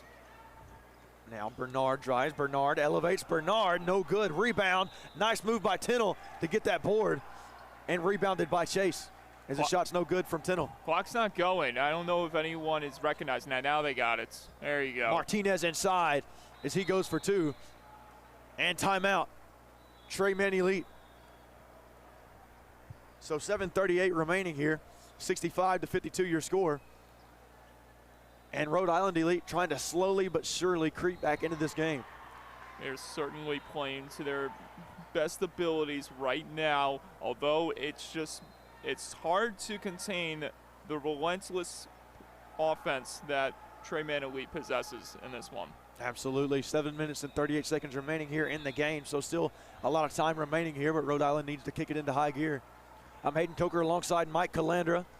We got a phenomenal game brewing here in Detroit, Michigan, as Rhode Island Elite trying to come back. This comeback really, honestly, fueled by Elizer Delbray, Mike Bradley Jr., Trayvon Chase done a nice job on the boards. Marlon Martinez, who has just been absolutely phenomenal today, and Penix, who's playing a good brand of basketball as well. So Rhode Island Elite not playing a horrible game at all, but Trayman Elite's just been so efficient in nearly every aspect of the game. And another important note you got to make mention of is the foul trouble. You don't want to get yourself in foul trouble. It's imperative that you avoid finding yourself in that situation if you want to stay in the fight with this much time left in the contest. Trayman Elite back onto the floor, as now we await Rhode Island Elite. Tennell to inbound. It'll be Dawson. Dawson played such a great game today, man. Dawson, such an elite point guard. He's been firing on all cylinders, that is for sure. He's got the three ball to go. He has his mid-range jumper in. He's been able to drive and penetrate down low. As now we see Rhode Island Elite going to a 2-1-2 zone. Now Tennell back to Dawson. Dawson for three. Long range. Nearly had it off the mark. Going the other way here. That's Devin Song. Now Song drives. Song elevates. Song off the backboard. Bank is open for Devin Song. Back to an 11-point game. Now Dawson. He brings it across half court. And now we will see if this zone benefits Rhode Island at all. Here we go outside. That's Tennell. Tennell to Gorto. The kick. That's Robinson. Robinson No good, but he's fouled by Martinez. He was trying to go sky high and elevate right there. Too many bodies in the way. Instead, drawing the foul, getting his team some more point opportunities as they lead by 11. Now Robinson going to the free throw line. 65-54 your score. Rhode Island Elite climbing back into this ball game, and it does appear that the zone defense by Rhode Island has been pretty efficient so far. So it's been beneficial, and I'm curious to see if they continue to stick with it, and if so, if Trey Mann Elite has problems going forward. Especially with a lot of time left in this game. Good, and that's the positive. You have time to make those adjustments to avoid those crucial mistakes. Second shot, no good. Here's Martinez, and Yock checks into the game here for Trey Mann Elite. Martinez down low. Martinez over the 7-footer. Martinez a man on a mission as he's cut the deficit back now to 9. Now Dawson picked up by Bradley Jr. That's Robinson. Back to Dawson. Dawson. Low! Yes, sir! Ooh. Yes, sir! Oh, my goodness! And Yock slams it home. Not too long ago, this city was known as Lob City because of Blake Griffin, and boy, Martinez responds with a quick 3. has that name possibly revived here with that slammer. Now here we go, Dawson feeling the pressure in the defense by Bradley Jr. And the kick to Tindall, back to Dawson. Dawson drives, Dawson inside, Dawson! No good, off the mark, and it's gonna go out of bounds on Inyok. Dawson was feeling it. Seemed like he had some room to finish strong on the reverse layup, but good coverage provided that time by Rhode Island Elite. Cole Inyok has offers from Nebraska, UAB, Arkansas State, UMass, and the Detroit Mercy. The 7-footer from Maryland, that is according to 24/7 Sports. So big ups for whoever gets his services when that time comes. And that was some nice defense by Dawson. And I do believe that went out on Dawson. Now, And you would be correct here. Got big inbounds coming up. fans and players disagree, but that's every situation. And here you go. Here's Son with it, picked up by Dawson. Nice defense by Dawson. Bernard. Now Martinez. Martinez guarded by Bernard. Martinez, nice shot, but no good. Can't get it to fall. He had to look. And looked pretty from here, but couldn't get it to fall. Now Robinson to Inyok. Inyok! Damaging the rim as he gets it to go. He is showing no mercy. Back-to-back big dunks for the big man of Trey Mann Elite. Now Son drives inside and he's fouled. And now Devin Son will go to the free throw line. 10-point ball game. Crucial moment here for Trey Mann Elite. Need to get these free throws to be perfect.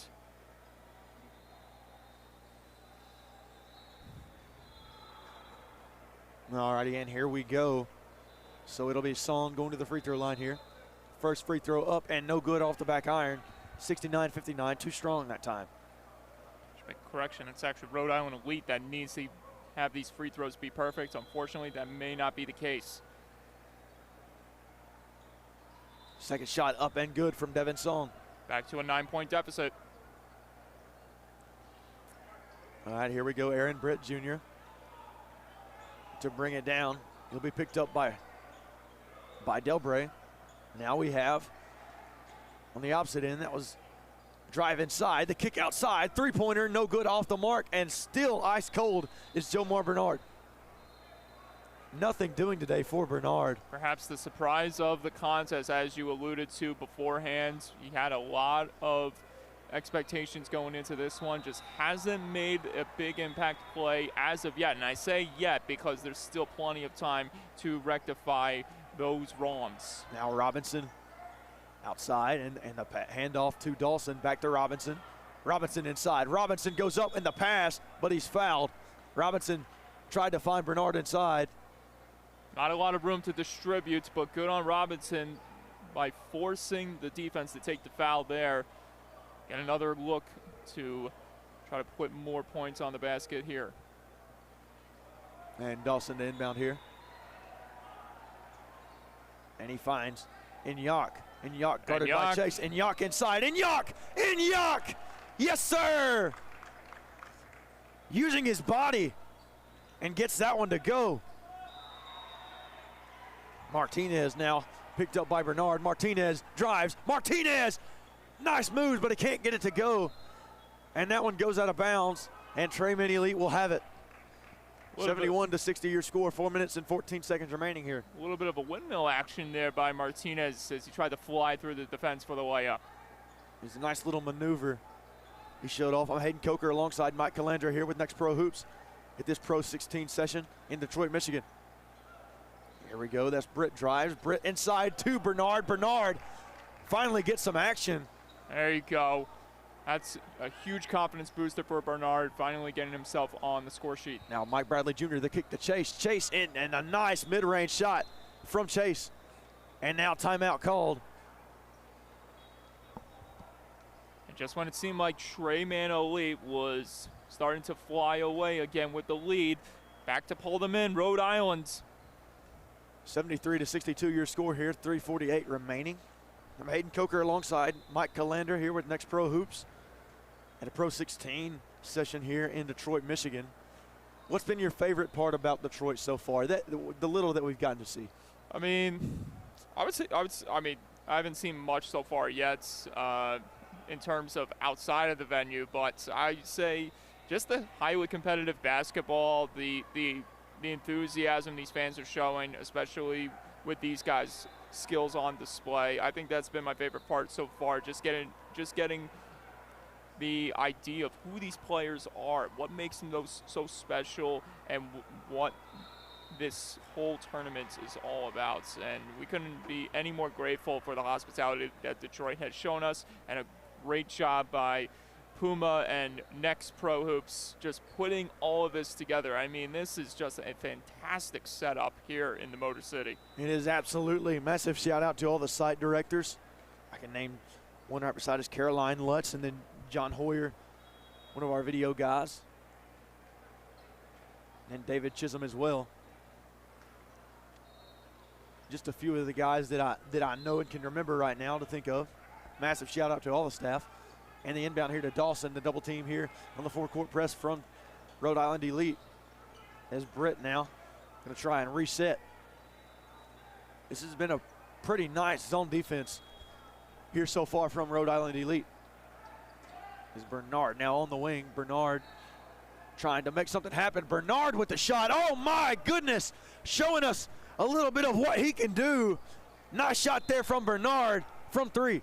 That's 4 points now for Bernard, 5 points for Bernard after he struggled to get on the board for a long time. Now outside, that shot no good from Penix. Now the rebound off the offensive board, no good. Now going the other way from Dawson. The pass up the court. Watch out. Robinson! Yes, sir, Robinson, as he throws it down. Now here we go. Nice shot outside. He has a look, no good, off the mark. There from Penix. And what you don't want to do now is get desperate with 2 minutes and 50 seconds remaining. Dawson with the shot, up and good. Dawson adding to his point total. Throwing caution to the wind, getting the banker to go.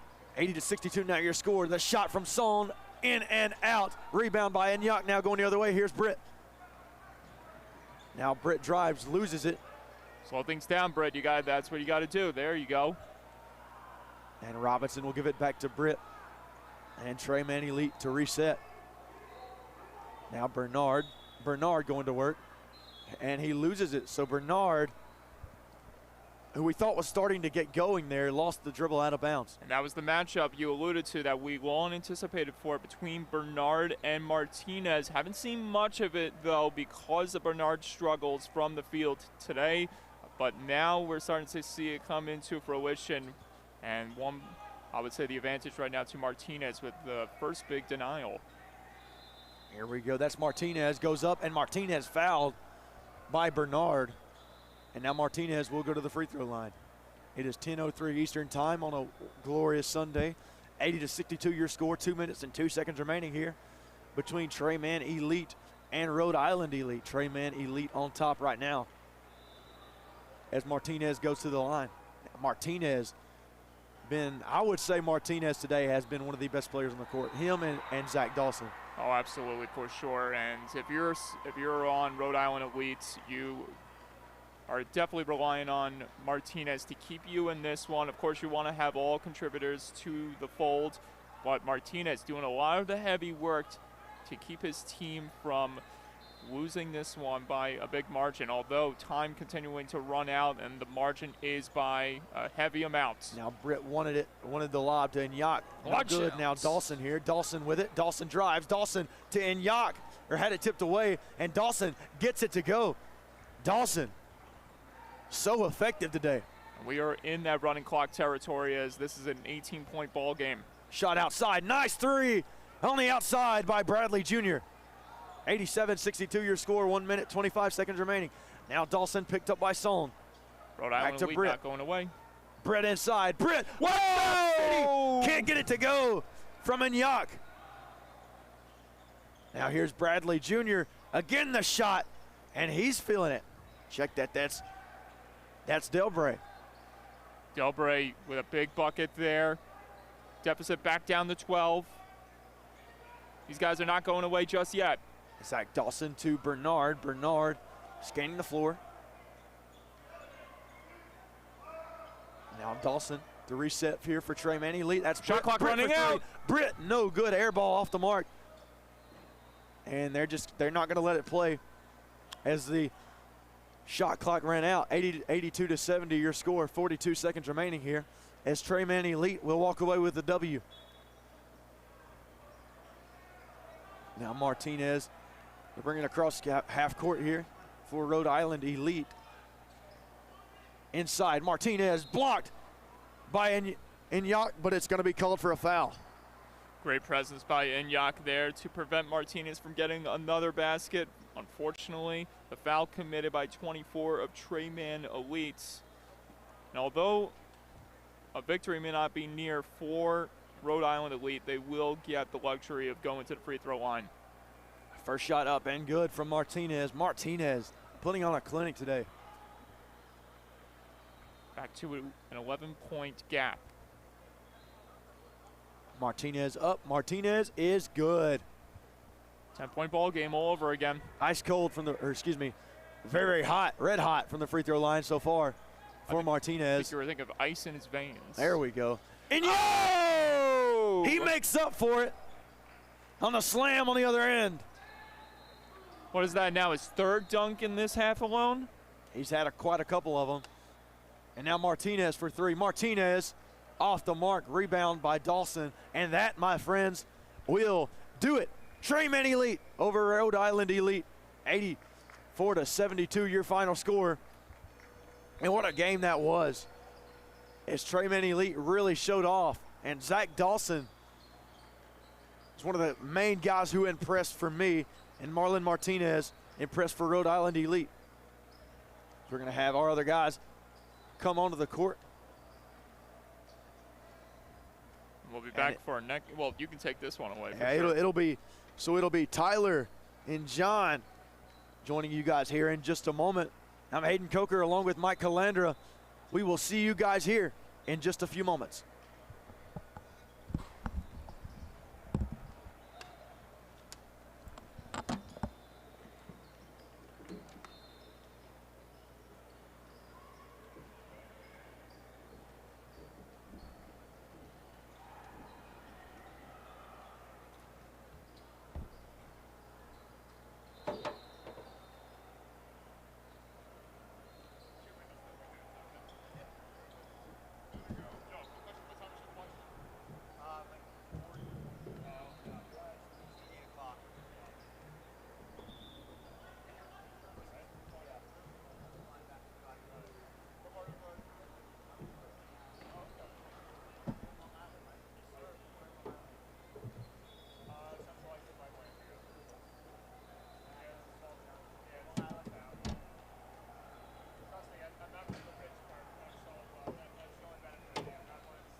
Game number 3, BTI United 17U in the PRO16 League taking on Kentuckiana Hoops 17U.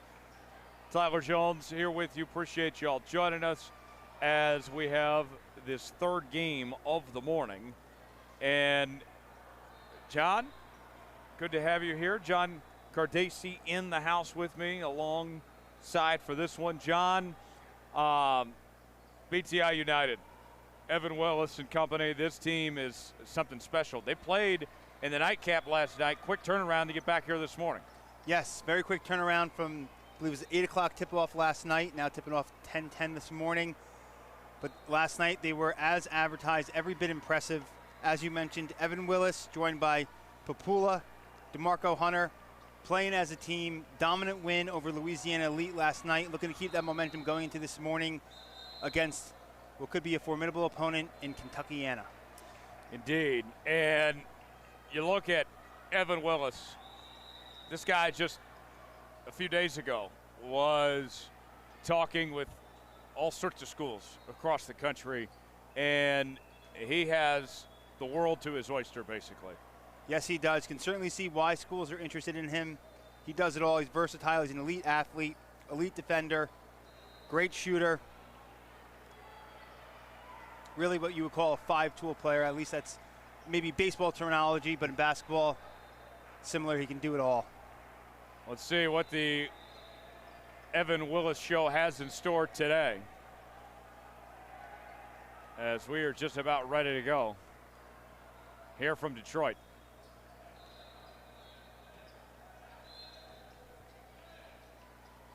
Here's the opening tip, and we're underway.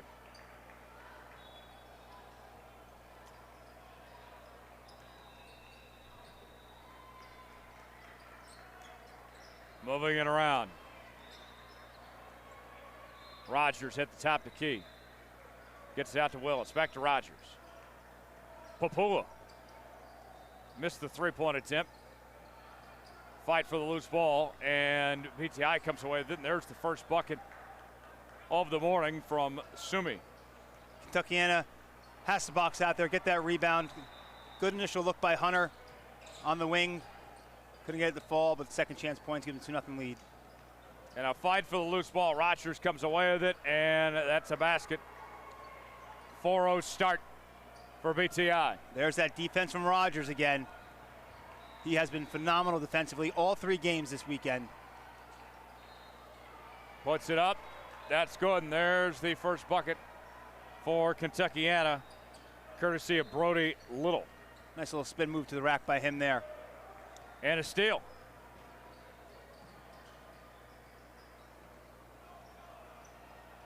Coast to coast, throws it up, missed it. And a foul is called. A lot of contact. Don't think we had a foul. I think they called out of bounds on BTI. Oh, did they? Okay. Although a foul probably should have been called. Nonetheless, BTI taken out underneath. We do have 3 officials today. That's a good start.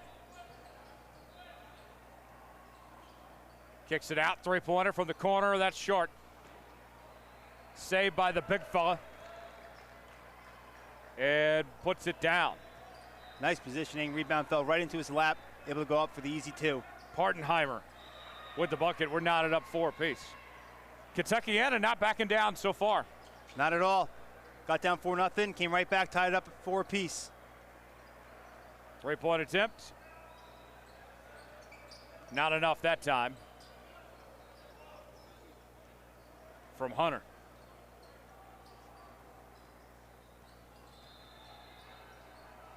Neal passes it to Little. Little almost lost it, recovers. 3-pointer. Got it.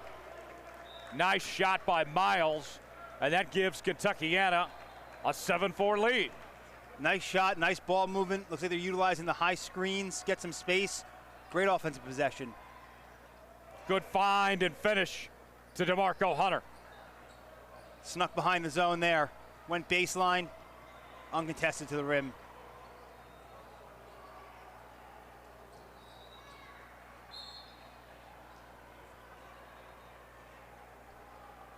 Loose ball there. Slides out of bounds. Miles will inbound for Kentuckiana. And that goes out of bounds again.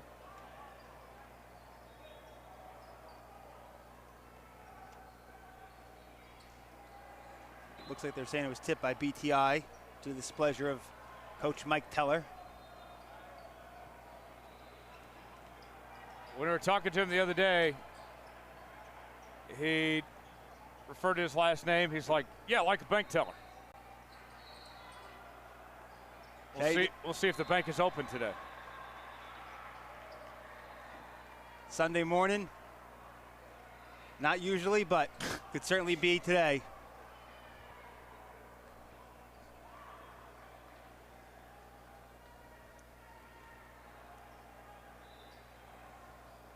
Tying his shoe.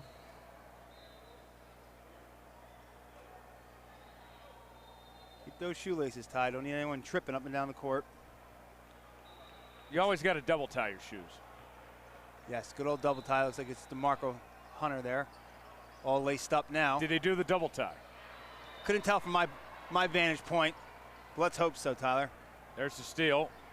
And a nice finish at the rim by Hunter. Hunter says, I'll show you double knot. Two-hand flush. My head start called him double knot. Going inside. Block from behind. Great block. Good roll. Good idea. Willis on the run, coast to coast.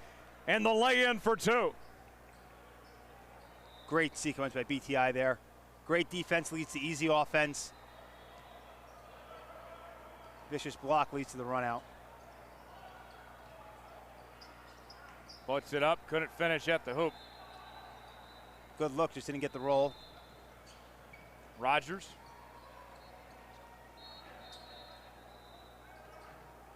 Papua puts it up, that's good for 2. Nice left-handed finish there. Faked like he was going with the right, finished with the left. Jumper. And that one no good by Bradley. Another good look. Rogers will bring it up. Rogers kicks it out, 3-pointer. That one in and out. More than halfway home. For Sumi.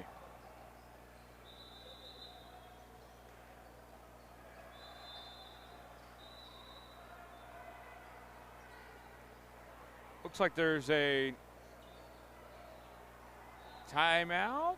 Officials timeout. Officials not sure timeout. for what. Yeah. So they inbound from midcourt.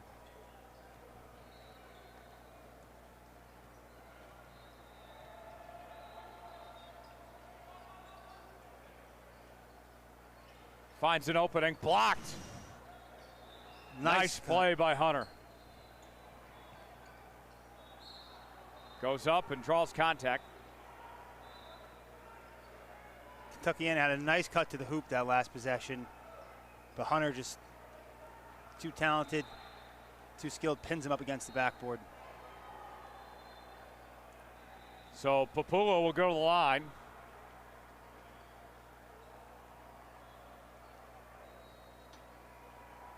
there. He makes the first.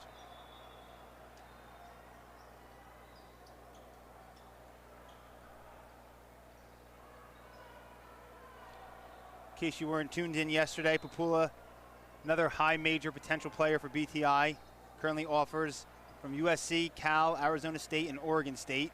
Considered a combo guard, 6'6" lefty. Big time athlete, can get up, get downhill.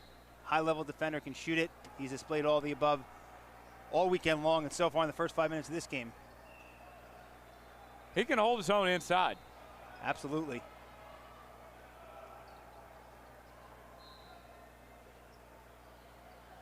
Can certainly defend at the rim as well. Showed it that pin he had previous possession.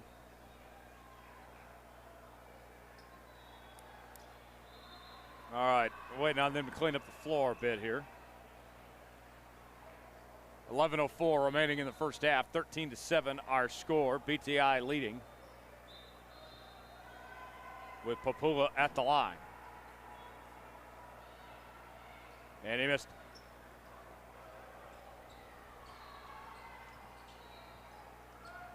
Thought about it, spins, puts it up, and he missed it. And BTI comes away with it. And a steal the other way. Wide open lane to the hoop. Oh. But he lost his handle on the ball. Could have had the lay-in. Another swap by Hunter. Looks like he just lost control, bounced a little too far off, a little too hard off the hardwood. Up over his head, delayed him for a second, gave Hunter the opportunity to catch up. Swat that into almost the next court, over to our right. Miles lost it. Willis with the turnover. And Willis loses it. Three-pointer, got a hand on it. And Little puts it in for two. So Kentuckiana, they're hanging in there. They certainly are. Only a 4-point game. As Willis misses from three. Wouldn't give him too many more of those looks if they want to stay in it, though. Luckily pops out for them.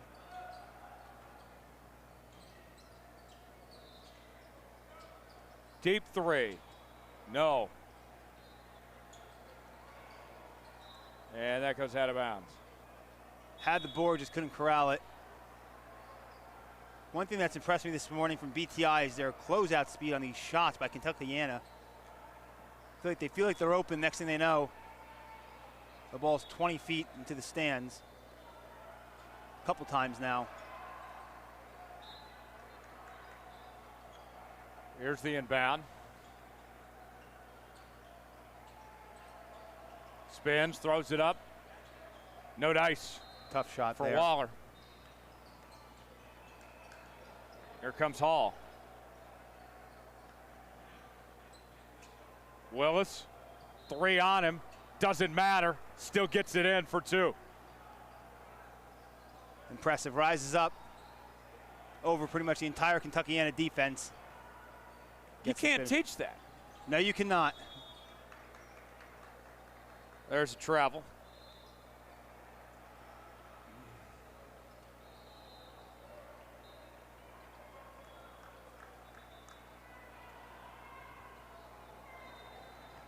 .9:30 to go in the first half. Looks like Kentuckiana staying in the 2-3 zone. Hall at the top of the key. Moving it around now. Willis. Not that time.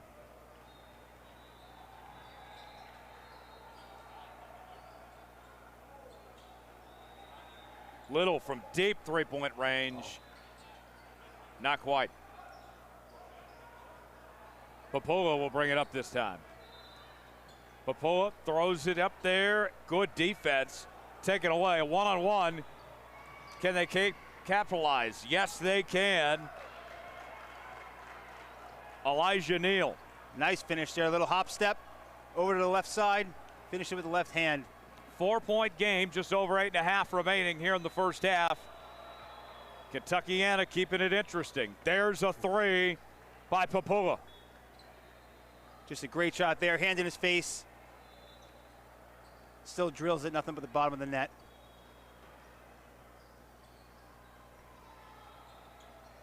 Spins. Puts it up, and that's good for Bradley for two. Nice pass. Got the defense to commit on the pump fake. Went underneath with the bounce pass. Led to the easy 2-point finish.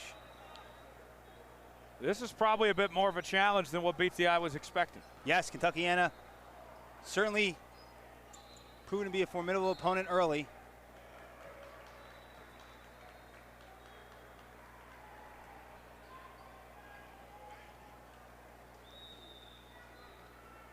And with Kentuckiana, it's not like they're doing anything crazy. They're just hitting their shots. Yes, hitting their shots, playing some good defense, not turning the ball over too much. You know, and that's what head coach Scotty Sprigg was looking for. So they came here, they wanted to get better competition, wanted to play against better opponents. They've gotten every bit of that this weekend. They're getting every bit of that this game. And they're proving they can play at this level, at least hang with them. Willis completes the three-point play. 8-point lead for BTI. 7:45 remaining in half number one. Double team, taken away by Papua. Papua going coast to coast. The floater no good. Willis with the offensive board and the finish. Put that on me. There's a little bit of the announcer's jinx. Just mentioned they were taking care of the ball. Right there, gets stripped. Leads to the easy run out. Little stop and pop. No dice. Papua comes down with it. Papua goes up. That's good for two. Like a bull in a china shop. Barreling down for that lay-in.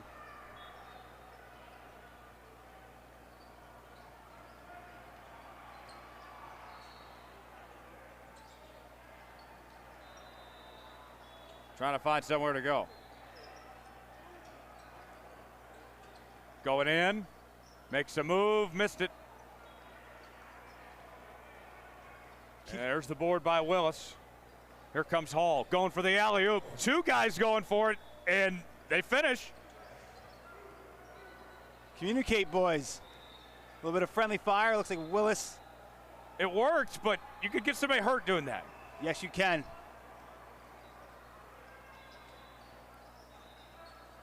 Three-point attempt off the mark for Pottenheimer. In the blink of an eye, BTI out to a 14-point lead. Hall at the top of the key. Jumper that time was not what Jackson Bradley needed. Good aggressive rebound there as well for Kentuckiana. Neal in heavy traffic, passes it out, blocked from behind. Cross-court pass. Papua lost a handle on it. That's a turnover. Nice defense. Throws it up, and that is good. Elijah Neal with a strip on the other end of the court that led to that layup. Pottenheimer with the finish at the hoop.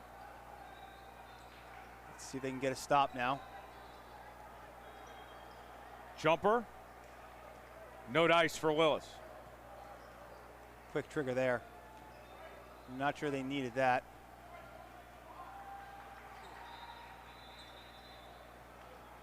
Neal in traffic. Good pass.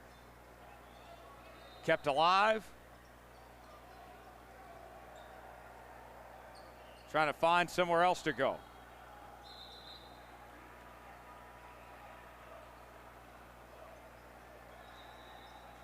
What do we have there? I don't know. Never was BTI ball. Kentuckiana keeps trying to go to the hoop. I'm not sure that's the answer. Getting the ball inside. Having a tough time keeping control of it and successfully laying it in. Puts it up. That's good. And that's DeMarco Hunter. Timeout's called as BTI jumps out to 29-15 lead with 4:37 to play in this first half. Kentuckiana, this team's fighting, but BTI, have so much going on. Absolutely. It's tough to hang with a team like BTI, and we're approaching what we talked about yesterday, the point of the half where Kentuckiana can either make this a game going into the second half, or this can lead to a little bit of a blowout, depending on how these next 4.5 minutes go. But a crucial time, down 29-15. I think what happens over the next 4 minutes will dictate what the rest of this game looks like. No doubt. And for as much as we've talked about Evan Willis, Papula, Rogers, Hunter, I mean, it's a variety. It really is. I mentioned it earlier. Christian Rogers has really impressed me with his defense this weekend. Sticks to his man, guards him, picks him up right at the half-court line. Has had a number of steals, leading to easy run-out, fast break points. Was excellent on the defensive end. Certainly made an impression on me. Been a lot of fun to watch. Yes, he has. If you're Kentuckiana, I'd like to see them move the ball a little bit, try to get some catch-and-shoot opportunities. They keep trying to drive into the teeth of the defense. Hasn't really worked out. Try to see if you can hit a couple knockdown threes. Get you back in this game. Of all the teams here, Kentuckiana is one of my favorite names. Yes, really is a great name. I'm going to guess that team is comprised of kids from Kentucky and Indiana combined. You would be correct. I'm no rocket scientist, though. There's a bucket. Neal that time. Right now, Q goes right to the rack and proves me wrong there. And speaking of Kentuckiana, that's a good tease for next week, is we'll have more Next Pro as that three-pointer hits for Papula. Next Pro and PRO16 action from Indianapolis. Yes, I'll be out there next weekend. Looking forward to it. Should be another great weekend. Puts it up, and that one falls in. I won't be there, but my recommendation for you, St. Elmo's Steakhouse. St. Elmo's Steakhouse. Sounds good. St. Elmo's Fire. Yes, one of the best steaks you'll ever find. Well, you have my trust after this weekend, so I suppose I'll have to check it out and report back. Little lost it. Recovered by Hunter. Still going for it. Here's Papula now, and the finish by Papula. More good defense leads to easy offense. Choo-choo, poo-poo.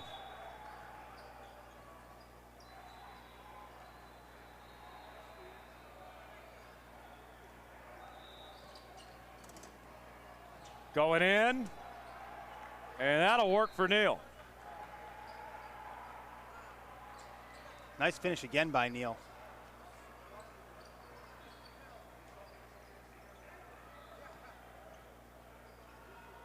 Inside, no. Hunter with the board. Willis for three. Not that time. And that's off of Kentuckiana. What a play there. High IQ play by Jordan Hall.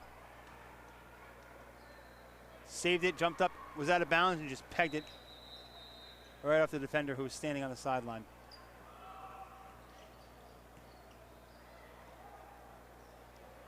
Good defense by Kentuckiana. Expected the shot by Willis.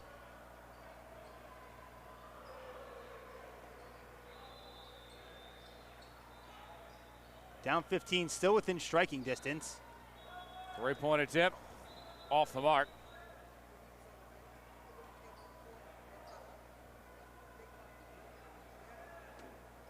They working on the clock? Not sure what's going on there. Something going on at the scorer's table. Now the officials talking with the coaching staff. Say ref had her back turned to the court when that shot was taken. So Kentuckiana gets a little bit of a break. Looks like they get a do-over. It's usually not a great idea when the ref isn't looking at the ball. No. Normally want to have your eyes on the court while the game's going on. Big if true. But hey, some of us, I suppose, have eyes in the back of our head.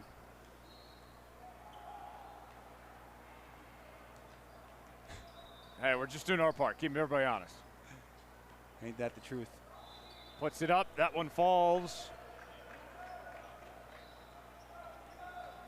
Nice little baby jumper.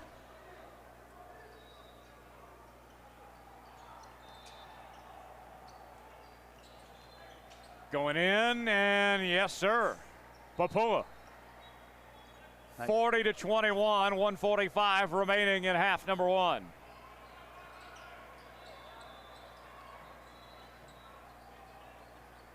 Bradley. Step back, floater, no. Kept alive. Goes in, stop and pop, missed. Three-pointer. Got it. What an effort from Neal there. They never gave up on that play. Excellent play, excellent effort, huge shot. They're on the ropes, but keeping them in this game, at least for now. Three-pointer. No dice that time for Sumi. Final minute of the first half, 40-26. BTI United on top of Kentuckiana. And they close the gap a little more going into halftime. Corner three. Oh, not that time. Got the offensive board, though, and a jump ball. Looks like they're going to call for the foul, actually. Oh. Nice play. They drove to the hoop, kicked it out, had the wide open corner three. So Neal will go to the line. Couldn't knock it down. Able to get the board. Got the foul. Got to convert to the line, though. Down 14. Got to take advantage of these opportunities. Misses the front end. See if we can get the split. Second free throw is good.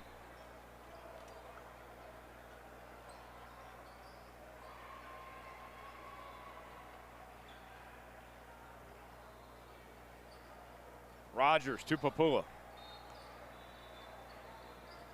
They'll need to get one more shot off before the shot clock expires.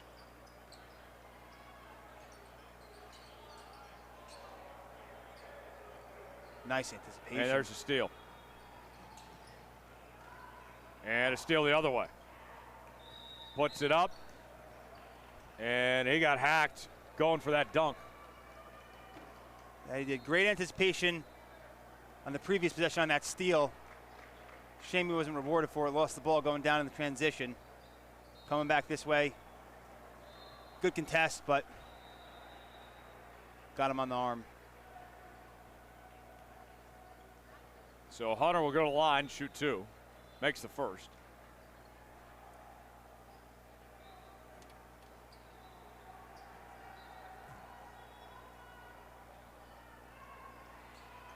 And he knocks them both down. 15-point lead now. 10 seconds remaining in the first half.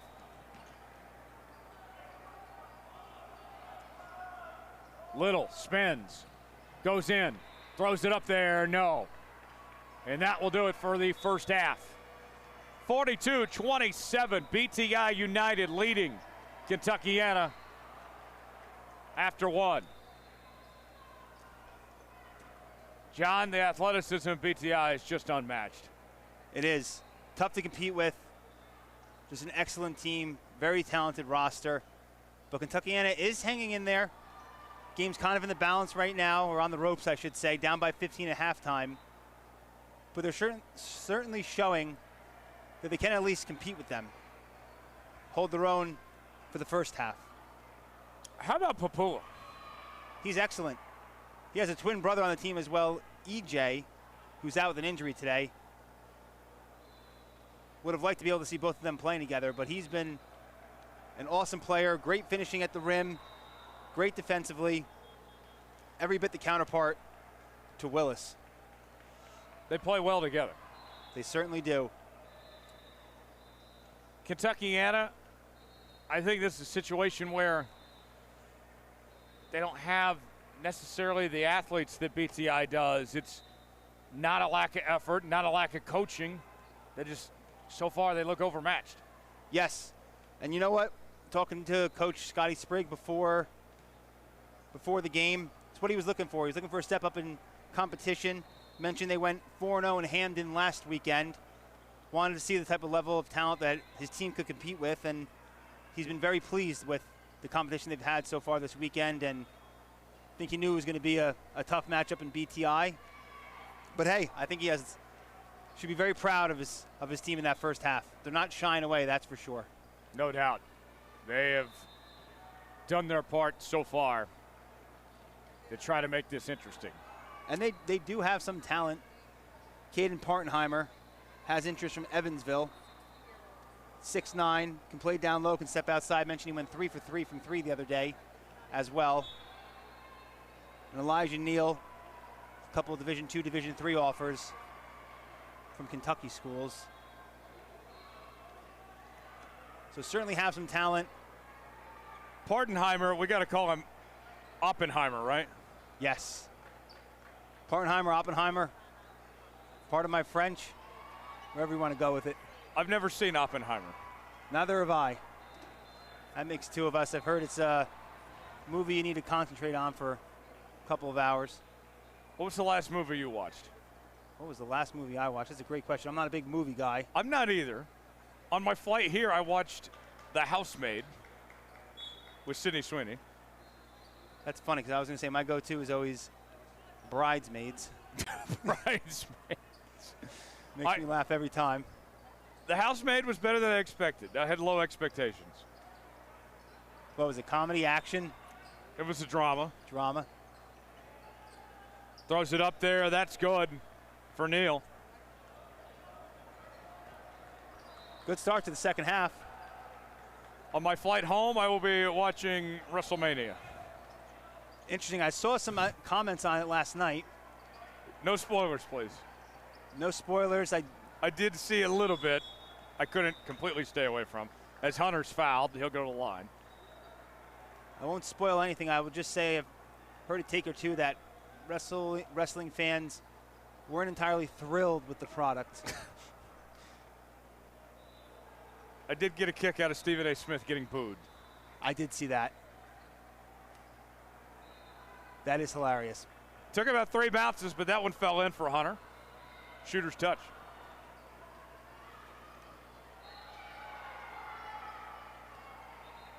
Goes 2 for 2 from the line.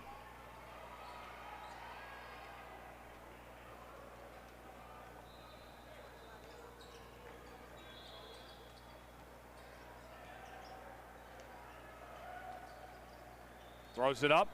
Got it. Nice finish. I mentioned I didn't love them going to the rim. Nice play there by Oppenheimer. Was a nice play. They're proving me wrong. Thought about the 3, pumps once, passes it. Hunter throws it up there, missed it. Oppenheimer with the rebound. Good defense. Tough shot. Kentuckiana staying within striking distance at least. Neal passes it. Throws it up. Good shot by Miles. Long 2. Looks like he had a toe on the line. Nice shot nonetheless.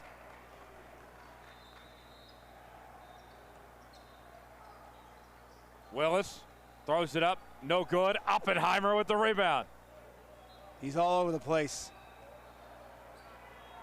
11-point game now. He's come alive since we gave him the nickname. Must be osmosis. No diffusion here. Oppenheimer going inside. And Oppenheimer is headed to the line. Impressive couple of possessions in a row for him. Looking to get this game back in his single digits.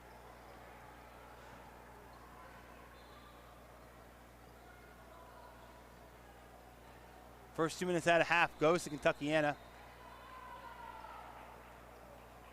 Keeping them alive.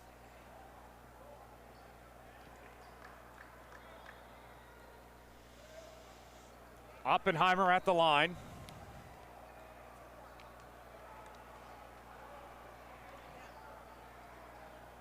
And he missed it. I want to find him afterwards and get his take on the nickname. I think he'll like it. No reason not to.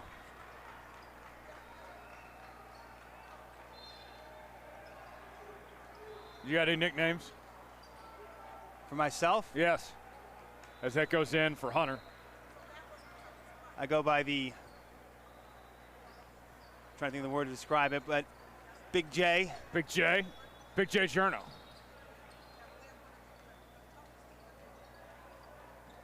Spinning, throws it up. That one falls for a little. What about yourself? I get T Jones a lot, TJ, Ty, Jonesy, Jones. And that one, are they going to call the goaltend?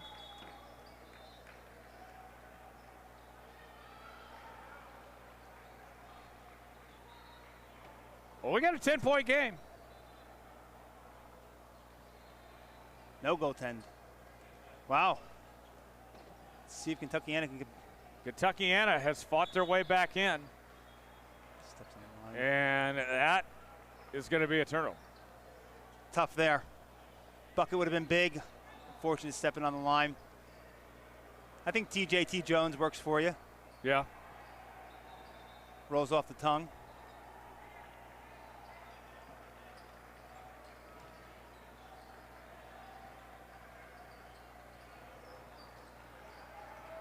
Willis.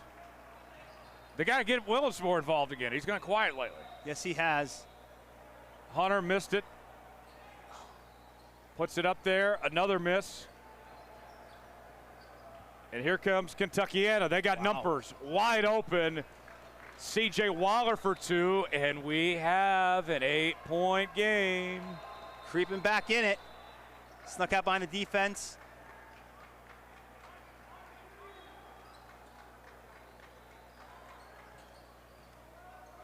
Papula passes it. Going in.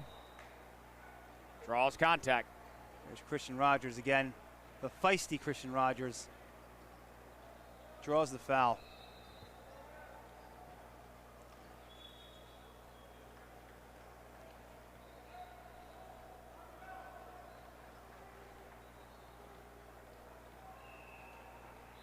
First free throw up and good for Rogers. Lead back to 9.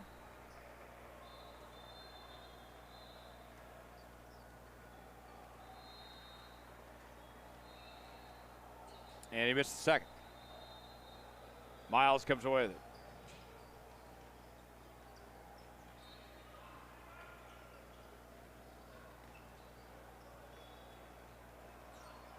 Puts it up.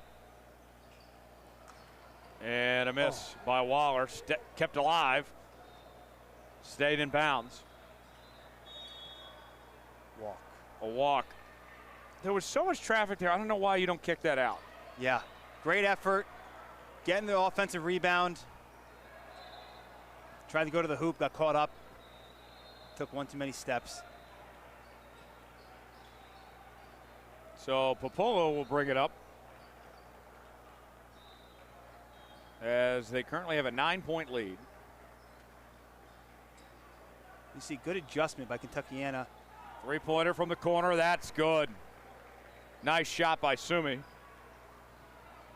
Left him wide open. Previously, though, first half, when BTI was getting the ball into the foul line, they were having that jumper wide open. Right there, they collapsed in on him. But unfortunately, he was able to kick it out to the open three-point shooter. Step back, no. Willis with the board. Throws it up, and that falls in. Good job by Papula. Just like that, the lead's back out to 15. Let's see if Kentuckiana has a response. Three-pointer. No good. Great pass. Good shot. Just couldn't get it to go. Came up short. Another deep three, though. Another NBA range three. I think they kept Oppenheimer out too long, because when they subbed him out to give him a rest, that's when we saw BTI get on that run there. Yeah, it looks like coach is taking a timeout now. Maybe give him a breather, get Oppenheimer back in the game, because he was certainly a difference maker for those possessions leading up to when he got subbed out. Then what was it, a 6-0 run after they took him out? Yes. 10:37 remaining. 53-38 our score. BTI United on top.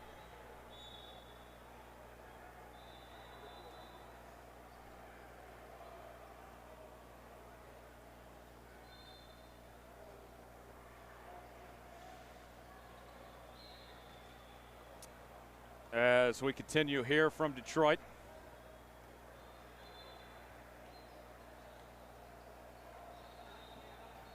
One thing Scotty Sprigg mentioned pregame is wanting to press. See if he brings that out at any point in the second half. They've stayed in that 2-3 zone. Maybe worth a shot. See if he can force a couple turnovers. Could be a little risky. Either way, gonna need to do something to get back in it. Oppenheimer back in.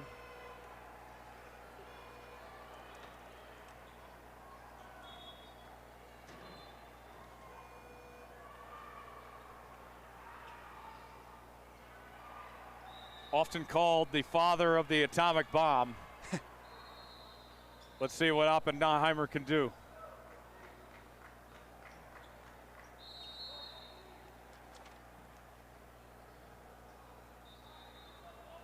Papula with it. Out to Sumi. Willis now inside. Takes on Oppenheimer directly, and Oppenheimer gets the board. Holds his ground there. Affects the game again right away, getting back in.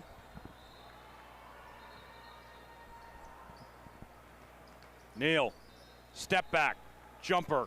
That was nicey. Nice shot for sure. Little spin move to the fadeaway. Knocks down the mid-range jumper.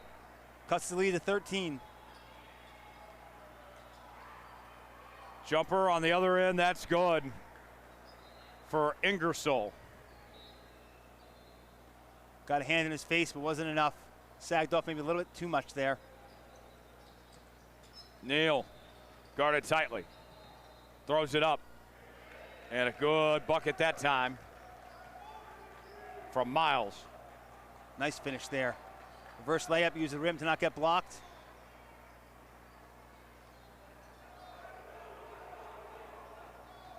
Spins, goes up.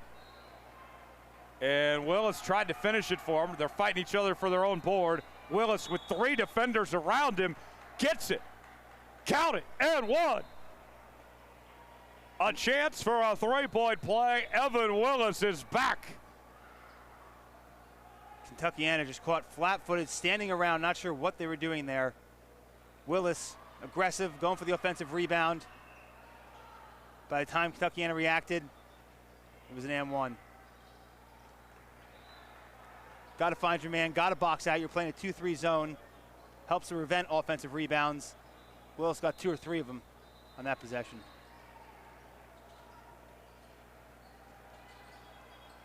Trying to find some space. 3 from the top of the key. Bang. Confident shot there. Bo Williams. Bo knows. 3 on the other end. Evan Willis with the answer.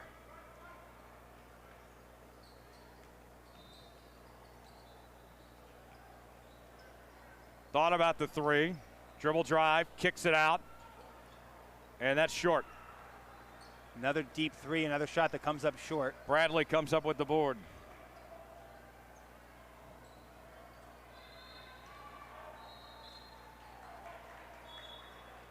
And that's going to fly out of bounds. Looks like he had his arms extended, preventing Kentuckiana from being able to really fight for that rebound. Not sure the official was in position to see it, though. Oh, wow. Caught him looking from behind, and there's the slamma jamma from Evan Willis. That's why you never turn your back. Absolutely. Talked about it for the officials earlier. Holds true for the players as well. What a play. That's high basketball IQ to notice that right there. Absolutely.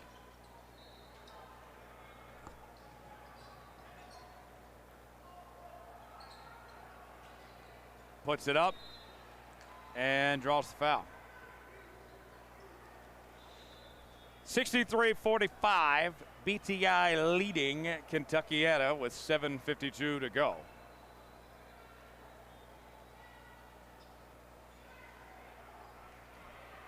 Pulling away. Looks like water may be finding its level a little bit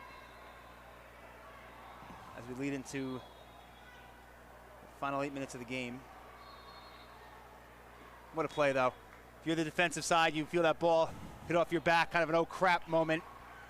Next thing you know, it's being passed to Willis for a two-handed flush right over your head.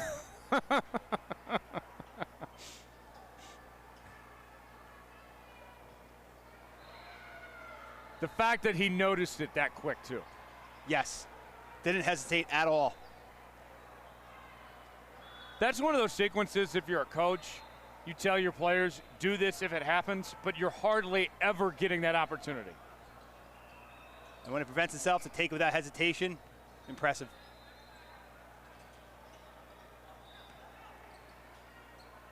Three-pointer. In and out.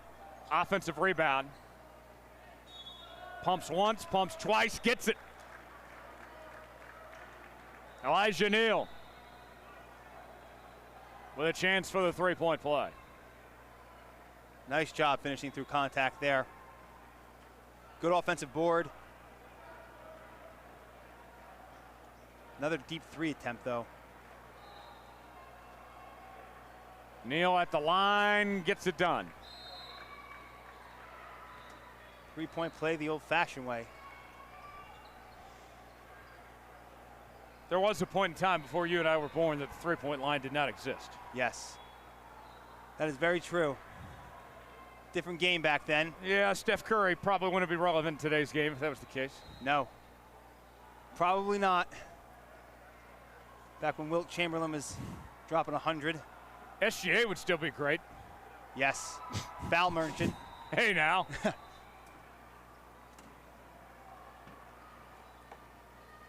Gonna start calling you Doris Burke.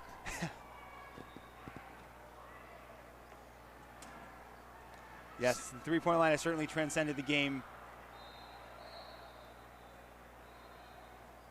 Have you seen the four-point shot in the Big Three League?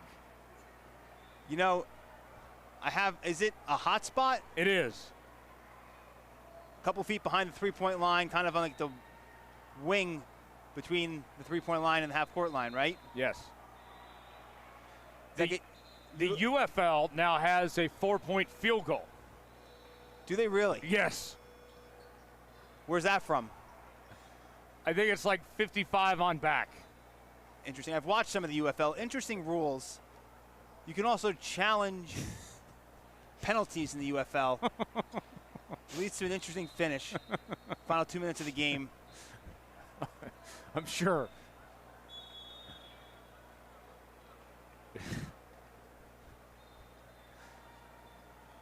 I liked it better when it was the XFL with Vince McMahon. For the love of football. Yes. Anything goes. Hall double team. Fades it. Willis delivers. Excellent play. Drew out the defender. Got him to step up towards him at the foul line. Went right up over his head for the dunk with the pass. Our boy Oppenheimer's been kind of quiet here. See if they can get him going again. Fade Oppenheimer. Not that time, they do. Missed it. Foul called. Good look with the bunny jumper. Couldn't get it to go. BTI grabs the rebound and the ensuing foul.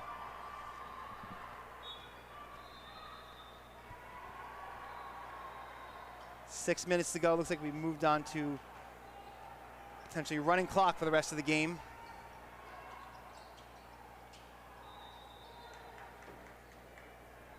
Nice finish there by Papula. I like his game. Me as well. He's got an offer from USC. I don't know. That last name just feels like he's going to be playing for USC in a couple of years. Him and his brother. Not sure why that just feels right to me. And speaking of, Papula for three there.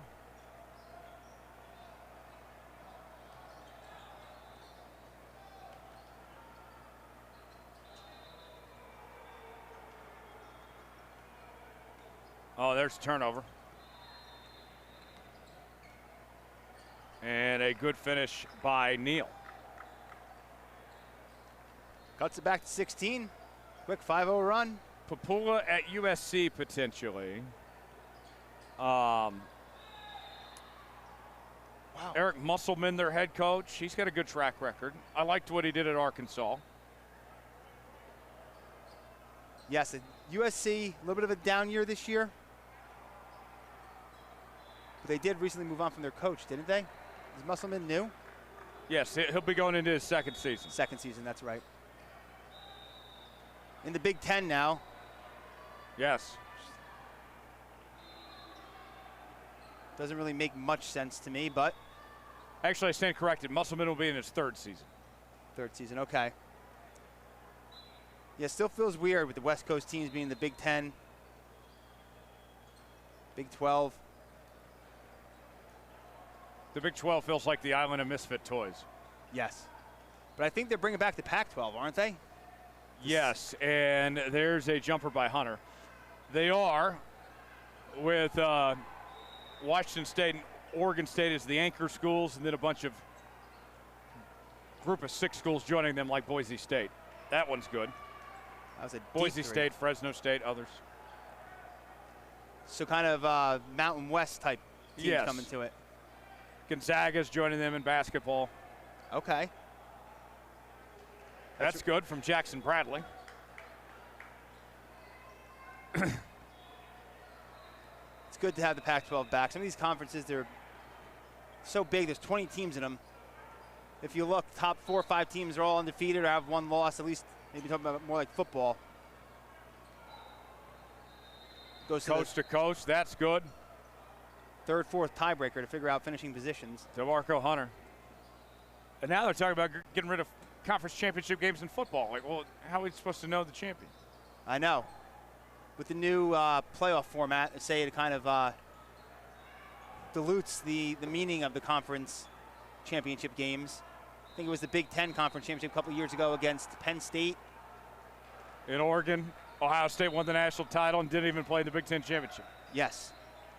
And both Penn State and Oregon, they were both in the playoff. The game was played in Indianapolis. Didn't get much of a drawing because both schools' fan bases were waiting to go buy tickets for the actual college football playoff. Yeah. Puts it up, and that's good for Hall. 20-point lead for BTI United. 2:20 to go. Neal blocked from behind by Hunter. Good attempt, no harm, no foul. Still their ball. Nothing to hang your head about if you're a Kentuckiana. They certainly held their own this morning against a very talented BTI team. Is that going to do it? Or do we have a timeout? Let's see. That will do it. 80-60 the final. BTI gets it done. So impressive. Incredibly impressive. Great weekend all around for BTI. Say it till we're blue in the face. Willis, Papula, Rogers, this team playing together. Kentuckiana, nothing to be ashamed of. Certainly held their own. Playing a very tough, talented team in BTI. Step up in competition. Excellent game. More to come. Stay with us as we continue with Next Pro and PRO16 action here from Detroit.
sightseeing.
Well, we aren't in the Magic City. We are in the Motor City, but that hasn't stopped the magic from being kept on the floor.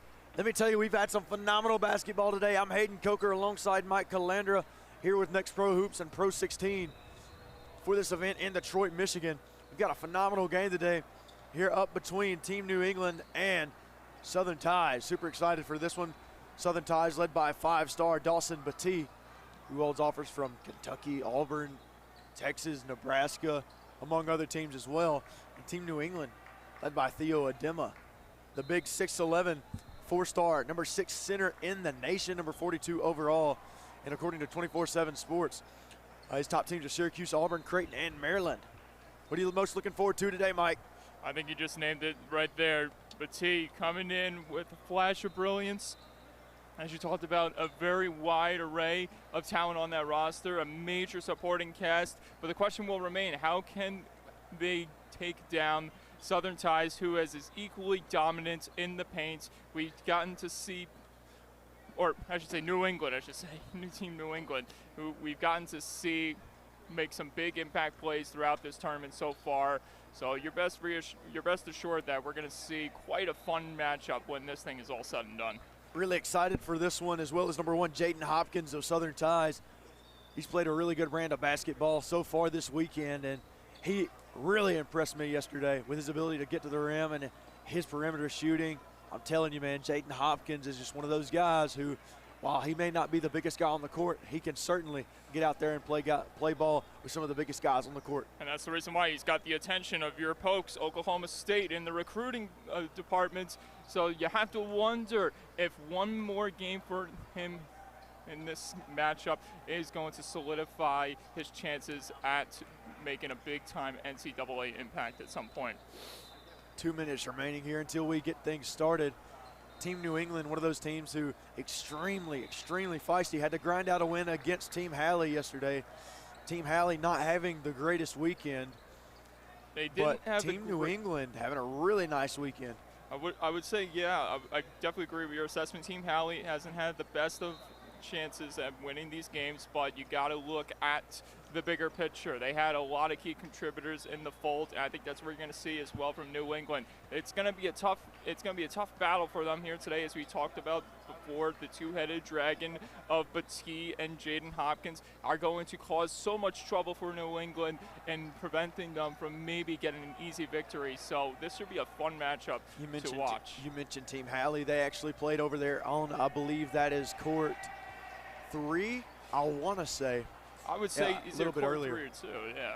Something like that. Anyways, but they played the Houston Apex earlier, and I wasn't able to stay for the remainder of that game. I headed on over here and got ready. And now Team New England getting pretty hype as they seem that they are ready as Soren Lolonga throws it down here in warm-ups. You think they're ready?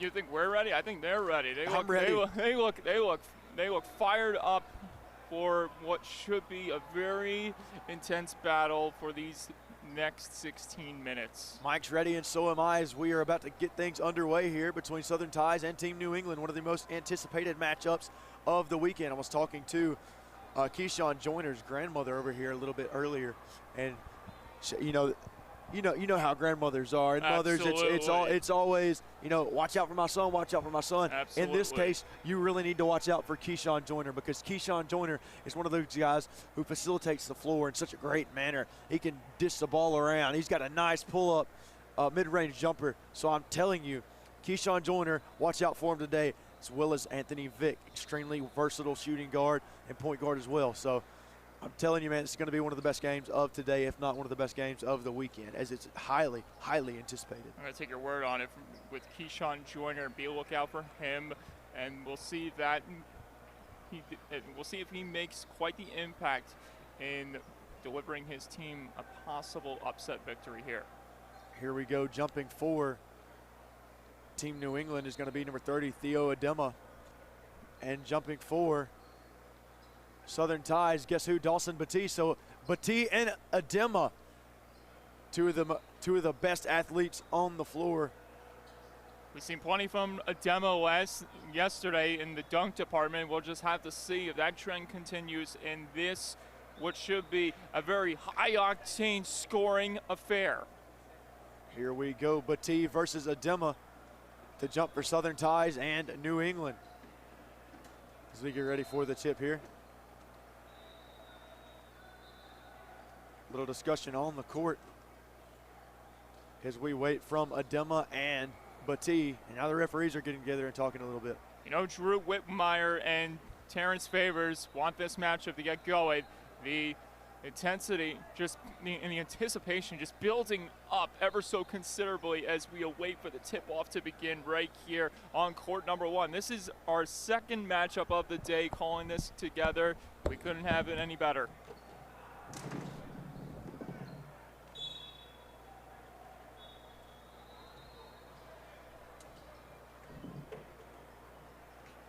And tip-off underway. Hayden getting himself situated. I got you, do not worry. And we are underway here as the tip goes to Adema and Team New England. Watch out, that's pick and Anthony roll play Vick right driving here. down low. Anthony Vick denied, had it poked away by Jaden Hopkins, and it's going to go the opposite direction. That's what we want to see out of Hopkins, that defensive demeanor showing from the get-go. Now can Southern Ties break things open here by getting on the board first. 0-0 your score, 15:40 remaining here in the first half. I'm Hayden Coker alongside Mike Calandra. Had a little voice crack there. Now Batee. Big chance Outside there. shot. Nice shot. He had the look, but no good. Anthony Vick now going the other way for Team New England. Vick up and denied. Oh! Oh my, Jaden Hopkins. Yes, sir. He came soaring out of nowhere with the block that time, and watch out, almost a steal the other way for Team New England. Now here we go, Jaden Hopkins with an absolutely electric block. A dynamite defensive for Southern play. Ties. A dynamite defensive play, showing off his versatility, and there you see with the possession in his hands. Hopkins guarded by Vick. Now Batee down low, guarded by Lulonga. Batee, he gets inside. Batee, no good, off the mark. Rebound outside. Hopkins, he wanted it. Hopkins drives. Hopkins to Batee, and it's stolen away by Anthony Vick. Too many maneuvers there, and here's a chance the other way for New England. Now Anthony Vick with the pass down low to Adema, and it's knocked out of bounds by Atreyu Crump. There's a big chance here for New England, making their presence felt from the early moments. Atreyu Crump, one of the top 150 ranked juniors in the state of Texas. Now Lulonga. No, almost had it. Lulonga with his own board. Oh, that pass just misfired there. And the kick outside to Delves. Fortunately, it wasn't a backcourt violation. That could have gone even worse for New England. Now Anthony Vick being chased by two Southern Ties defenders down low to Adema. Theo Adema. Oh, and stolen not good, away not there, good. nearly stolen away. Anthony Vick. No, sir. On the three ball, rebound by Batee. Great recovery there by Batee. Now Southern Ties going to run the table all over again. Now here's Memphis Duffy. Took a visit to Oral Roberts There you see not too long ago. Hopkins applying that screen, or trying to apply that screen, but he's being kept wide. Now Batee threw it away there. He tried to find Duffy. Great coverage by Team New England. They knew the screen was coming, being applied by Team Southern Ties, but blocking that lane, doing everything they can to prevent the scoring opportunity from unfolding. Now here we go. That's Jabari Edmonds with it. Edmonds inside. Edmonds the kick. That's Vick. Vick for three. Vick, no sir, off the mark. Looks like he had the leg for it, just didn't make the connection. Now Adema with it now. Got to get it off here. You're in tight coverage. Inside, that's Dales. Had it stolen away. Jaden Hopkins playing a really nice game defensively so far. Hopkins to Memphis Duffy. Yes, sir. Southern Ties on the board first. Beautiful dish by Hopkins, and Duffy with the elusiveness to break free and get a better opportunity at adding two to the board. They strike first. Hopkins down to Adema, had it stolen away by Crump, and now the other way is Hopkins. Hopkins had the screen set by. Let's see, that's a three ball. No good off the mark. The screen was set by Giovanni Watt. And now the opposite direction. Delves has it blocked, but it's a goaltend. Jaden Hopkins got up yet again. And Jaden Hopkins showing off his athleticism early. Unfortunately, what wasn't the perfect block he intended to have, as it's called goaltending, as you alluded to. Big chance here for them to bounce back and maybe get in front. Now Kyle Delves, he's going to guard Memphis Duffy. Duffy extremely versatile.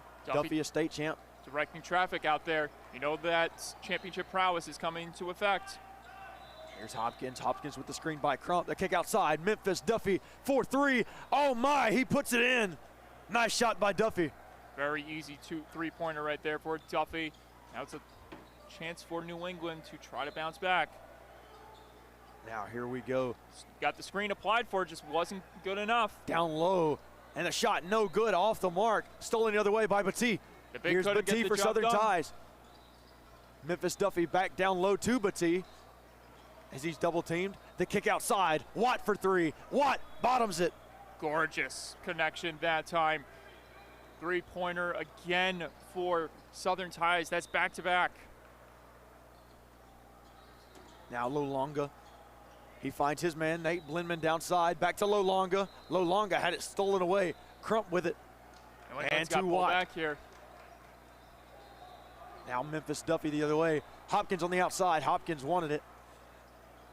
Hopkins guarded by Anthony Vick. Good situational awareness. Didn't have the shot off. Had to make the adjustment. He drives. Hopkins down low to Memphis Duffy. And now Giovanni Watt. Watt no good on the air ball. The kick outside. 3-ball. He's got it. You bet. Memphis Duffy, his second three-pointer of the game, and Southern ties out to a quick start, 11-2. That's 3 consecutive 3-balls going down for Southern ties, and you mentioned it, twice in a row for Duffy as he is just manning the floor, making it ever so easy from long distance. Your score 11-2, 11:40 remaining here in the first half. I'm Hayden Coker alongside Mike Calandra here with Next Pro Hoops at this PRO16 event in Detroit, Michigan. And I'll tell you what, Mike, we've seen some of the best basketball that I've ever seen this past weekend. Dawson Batee been amazing, okay? Look at what Reese Austin did earlier as well. Okay, you have all-stars on the court right now. Theo Adema, man, massive playmaker. Soren Lolonga, who I think is extremely underrated. Jabari Edmonds. So many good players on the court right now. Keyshawn Joyner for Team New England. So we got a good game ahead of us, 11:40 remaining here in the first half. As both teams come back onto the court. That is certainly the story so far in these first 7 minutes or so. The boys are putting everything to the test. Fans starting to pile into the stands. They know just how big this matchup is, and the Stars on the court. 3-ball, yes sir. Really good shot from Keyshawn Joyner, who I just mentioned earlier. It's a marvelous job there that time by Joyner. Once again, got to do whatever you can to make this lead. Duffy has it stolen away now. Keyshawn Joyner going the other way. Joyner guarded by Hopkins. Joyner the kick outside. That's Justin Robinson. Now here we go. Inside, that's Edmonds. Edmonds up, and Edmonds gets it to go amongst the trees. Nice job by Edmonds. Great floater by Edmonds, starting to create pressure again on Southern ties. Now Hopkins, he's picked up by Joyner. Hopkins on Joyner, 1 versus 3, yellow versus black. Who's going to get the screen? No Memphis screen provided. Duffy, the mid-range jumper, no good, off the mark. A little too strong, and here comes Anthony Vick. That's the end of the point run for Duffy, at least for now. Now Joyner no good off the mark. Rebound by Watt. We're anticipating for Joyner to hit that 3-ball ever since he started to find some mojo here. Jaden Hopkins now. He gets it to Batee, picked up by Edmonds. Batee inside, Batee. He wants it, Batee up, Batee no good. Poor shot selection by Batee, but it's followed up by Atreyu Crump with the cleanup duty. Great job by Crump down low in front of the Regan High product. Joyner over to Robinson. Robinson had the double team on him. Now he goes up, and the shot blocked from Favore. Kick it out. You got to kick it out. Now Favore has it stolen away here by Hopkins. Hopkins going. Hopkins one-on-one with Vick. Hopkins puts it up. Hopkins, nice reverse lay-in from Hopkins. Just an undeniable play right there by Hopkins. Wouldn't let the defense knock him down that time. Robinson tries to find Joyner. Joyner drives on Batee. Joyner, mid-range. Joyner gets it to go. Keyshawn Joyner, how about it? Marvelous display of elusiveness that time by Joyner. Created some space and isolation for himself to get a nice fadeaway jumper to go. And just like that, it's 15-9. Keyshawn Joyner, one of the more underrated players on the court here for both teams. Now Batee picked up by Edmonds.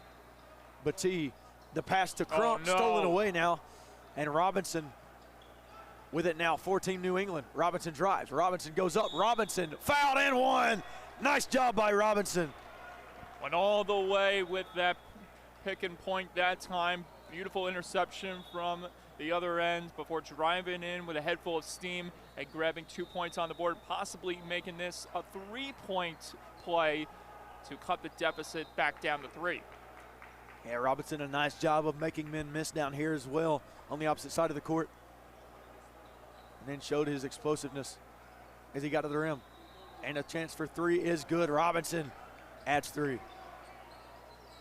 It's worth noting we had 2 players checking in for Team New England. Jamarian Hardiman now on the court for Southern Ties. We'll see if that plays into Hardiman effect. for 3. Hardiman, no good, off the mark, air ball. Not a good Now shot Robinson, there. the kick to Lolonga. Lolonga nearly had it blocked by Batee, but he's fouled. Starting to see New England find some momentum ever so quickly. 15-12 your score now. That air ball definitely is not what Southern Ties wanted to have in their arsenal for today, and it's only going to give New England more opportunities at getting even with them all over again. First shot up from Lolonga is good.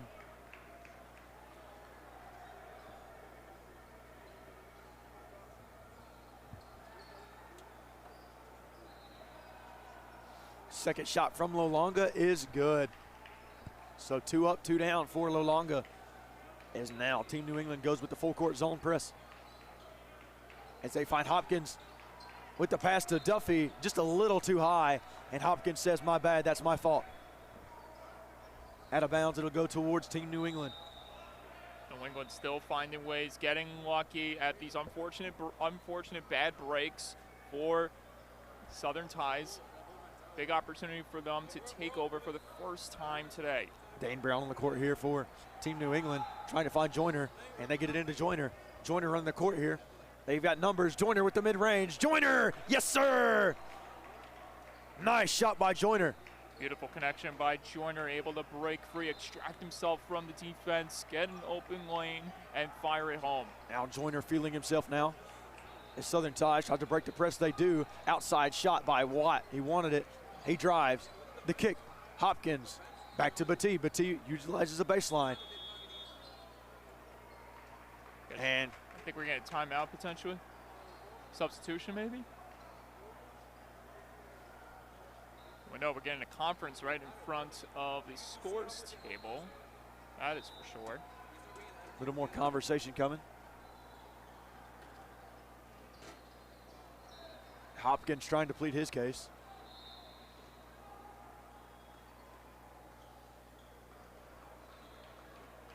I'm not exactly sure what was called here.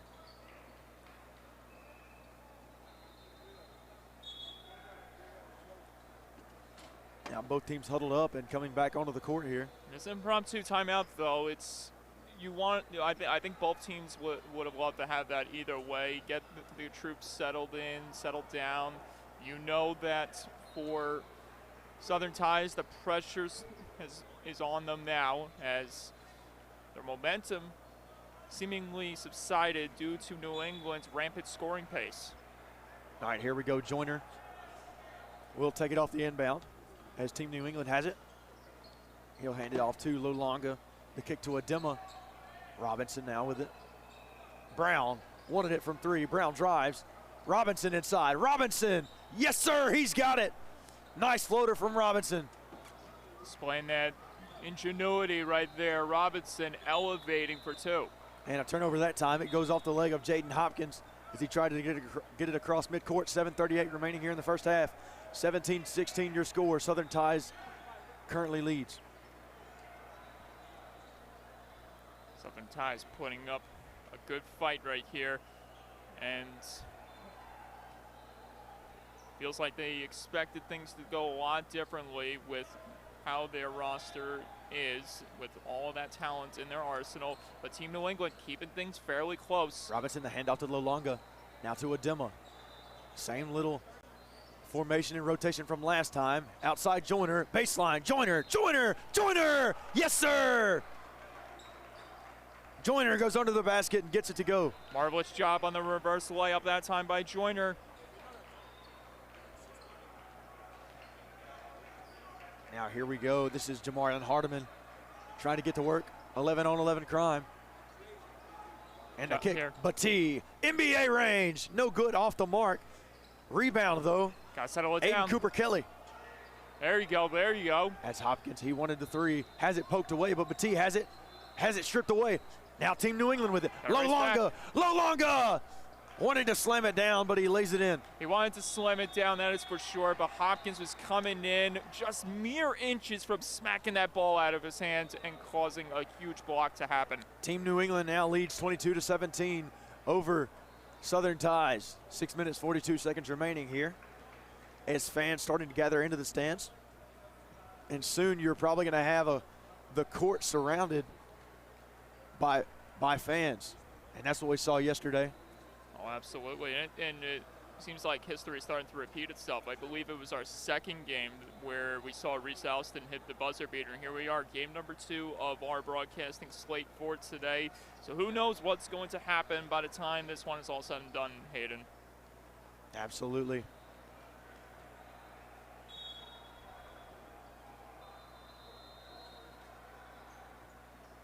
(22-17) your score, 6:42 remaining here in the first half.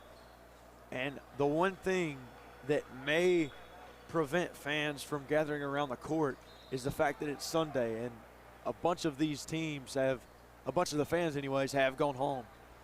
Yeah, it's definitely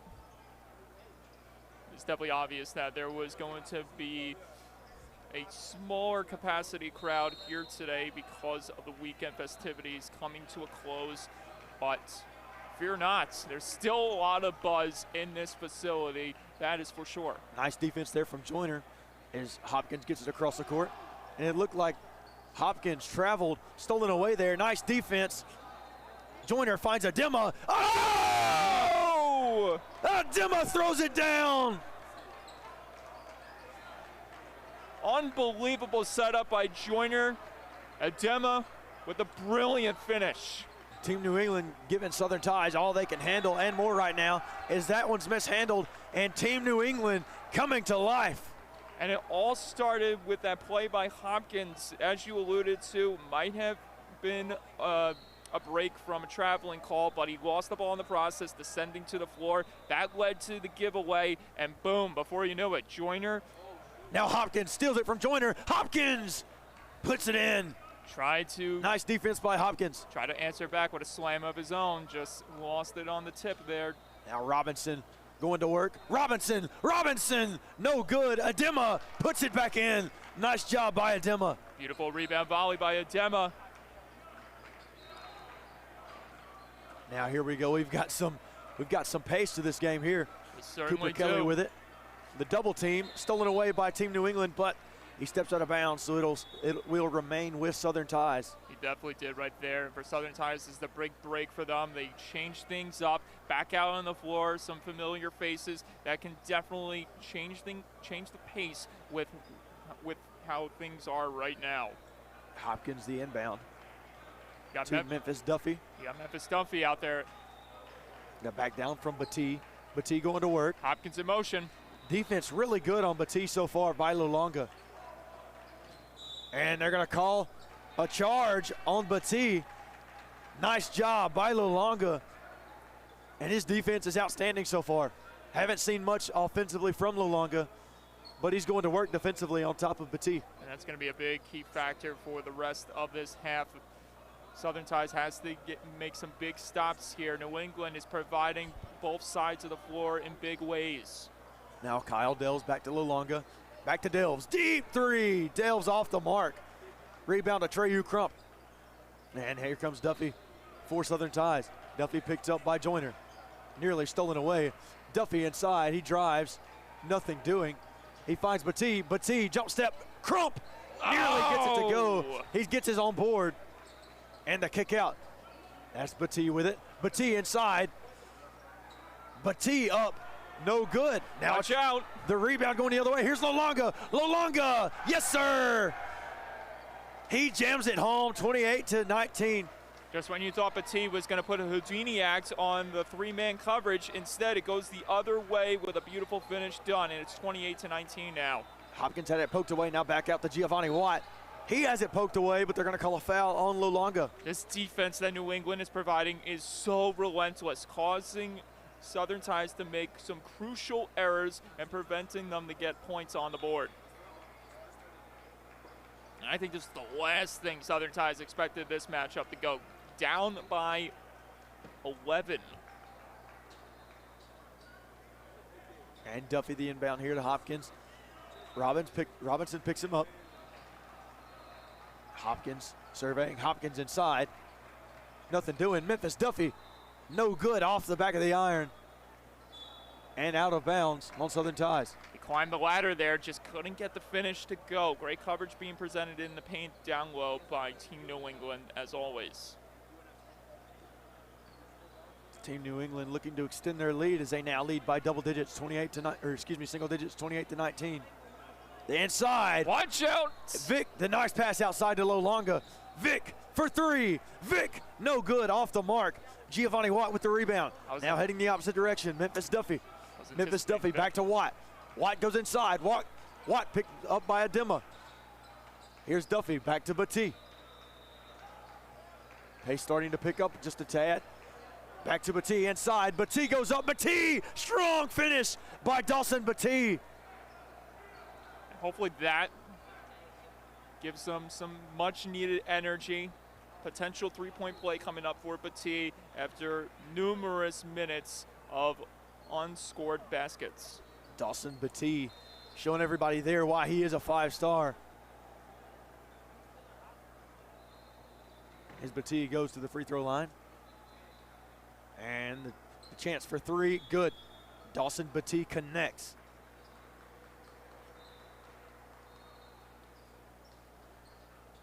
Now here we go for Team New England. Kyle Delves into the game here. So is Jabari Edmonds back into the game. And here comes Joyner. Joyner running point. And Southern Ties running that zone defense. Back to Delves. Outside for three, Vic. Wanted it, couldn't get it off.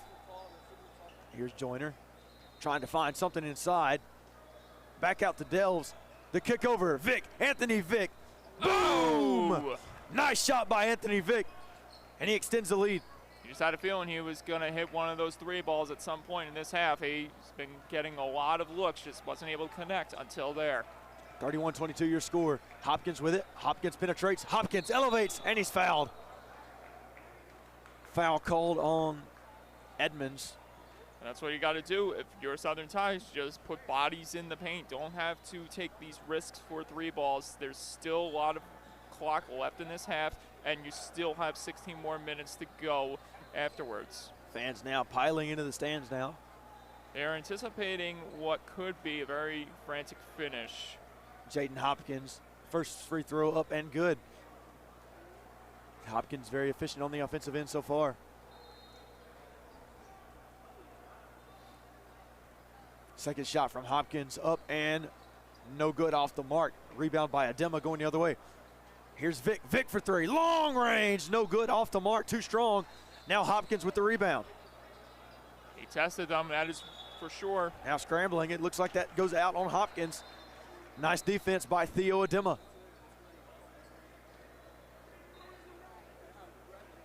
New England continuing to absorb all the pressure that has been given to them by Southern Ties. Adema inside, off the mark, too strong. Outside, Delves for three. Delves, no good. He can't get it to go. Hopkins with the board. Now here we go down the other end. That's Giovanni Watt. Back to Hopkins. Hopkins runs the baseline into a Treyu Crump, and he slams it home.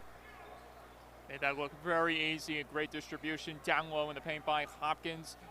Crump with the beautiful finish on the two-hand slam. Keyshawn Joyner trying to go to work here on Memphis Duffy. Anthony Vic now. He's waiting for a screen. He's got that. Adema with the screen. Anthony Vic, long range three off the iron and the backboard as well. You know he's going to get one of them. It's going to happen. Now nearly throws it down as it goes in and it goes around the rim. Theo Adema puts it in off the lob from Kyle Delves. Nearly erupted there, but he'll take the 2 points anyway. Dawson Batee with it now. Batee backing down Delves. Now that's Memphis Duffy. Back out to Hopkins. Hopkins, he wants it. Hopkins cooking. Hopkins nearly had it. As Joyner tries to plead his case, saying that Hopkins might have kicked his leg out. Applied the patented jazz step maneuver there to create space and isolation to get the shot off. He'll take the 2-point chance at the free throw line, try to get his team back within the reach of Team New England. Now here we go. Hopkins' first free throw up, and it is good. 3 for 3 from the line here for Hopkins.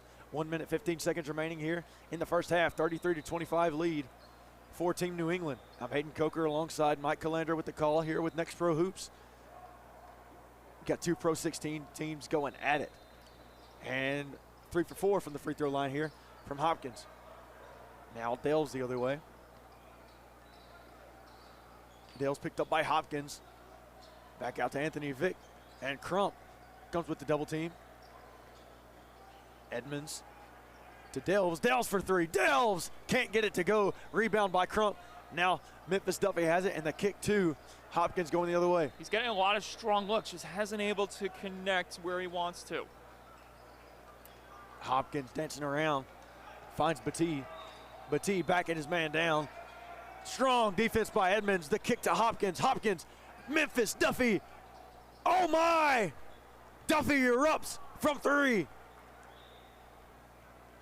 Just what you want to see out of your supporting cast if you are Southern Ties trying to stay in this fight. Now you're gonna need a big defensive stop here. Nice screen by Nate Blindman. Now here's Jabari Edmonds. Edmonds inside. Edmonds the kick outside. Joyner back to Edmonds. Edmonds wants it.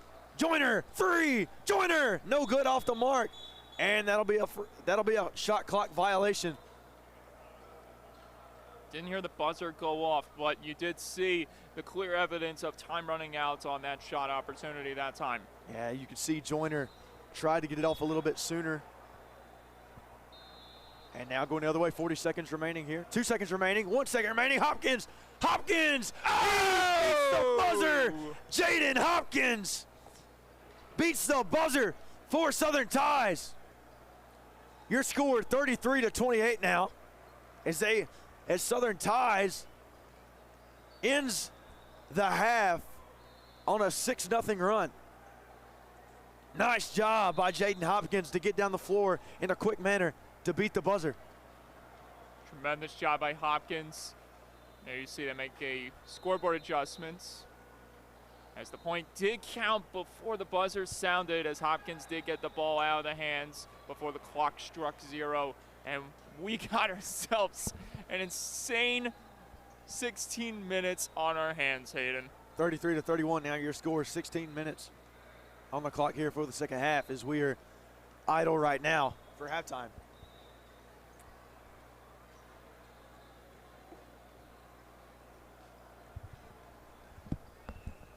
I had a good chance to walk around downtown Detroit, see some famous landmarks. It's freezing out there. That's all I can say. It's freezing. So I'm glad that I'm inside here because this game has clearly warmed me up like no other. Hayden Coker alongside Mike Calandra. We'll be right back here in just a second for half number 2.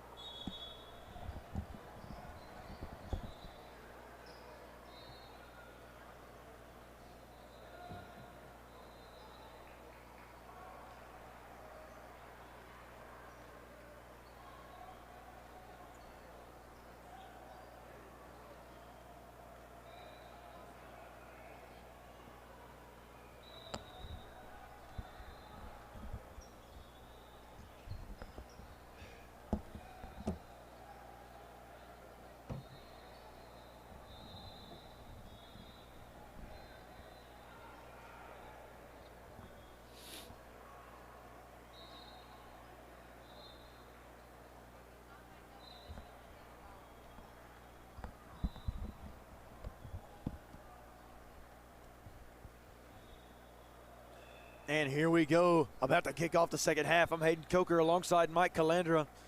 30 seconds remaining here until we kick off for the second half. We'd like to remind everyone that's tuning in on YouTube right now, we got 2 more games left on the slate here for this Sunday afternoon after this one is all said and done. 2 electric games, too. Born to Win versus 444 Athletics, followed by Cooz Elite taking on Colorado Collective. That will be coming your way right here on YouTube, your home of Next Pro Hoops. Now here we go, Hopkins. With that kick to Batty. He wants it. Memphis Duffy now. Duffy for three. Duffy contested, no good, off the mark. Now going the other way. Here's Anthony Vick. Anthony Vick surveying. Watch out! He tried to lob it to Edmonds. And now they're going to call a jump ball. Good read by the defense. They knew that Evans was going to take flights. Unfortunately, putting a stop to it this time for Team New England. Now it'll be Vick. It'll be Delves with the inbound. You have to wonder how the pacing's going to go now after that buzzer shot that time by Hopkins. They find Adema at the elbow. Screen set by Adema. Now Vick driving in. He finds Adema down low. Adema trying to go up. Back to Vick. And no good as that one is swatted away. Great job right there. That was Batty getting a heavy arm on that one. Batty back to Jaden Hopkins. Hopkins drives. Hopkins has room. Back to Batty. Long three. He connects. Dawson Batty showing off his skills. That's NCAA range right there, folks. A sneak preview of what's to come for the young prodigy. Here's Anthony Vick guarded by Hopkins. Now Dale, screen set by Adema. Now Vick outside, and they're going to call a travel on Anthony Vick. Once you leave your feet, you can't go to dribble again to avoid it, so they call a travel on Anthony Vick.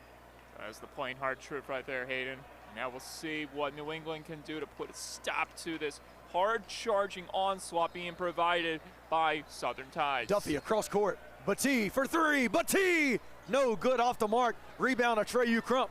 You wanted that offensive heat board. check. Hopkins drives inside. Hopkins, no good, off the mark. Another offensive board. Dawson Batty up. No good, air ball. Another offensive board.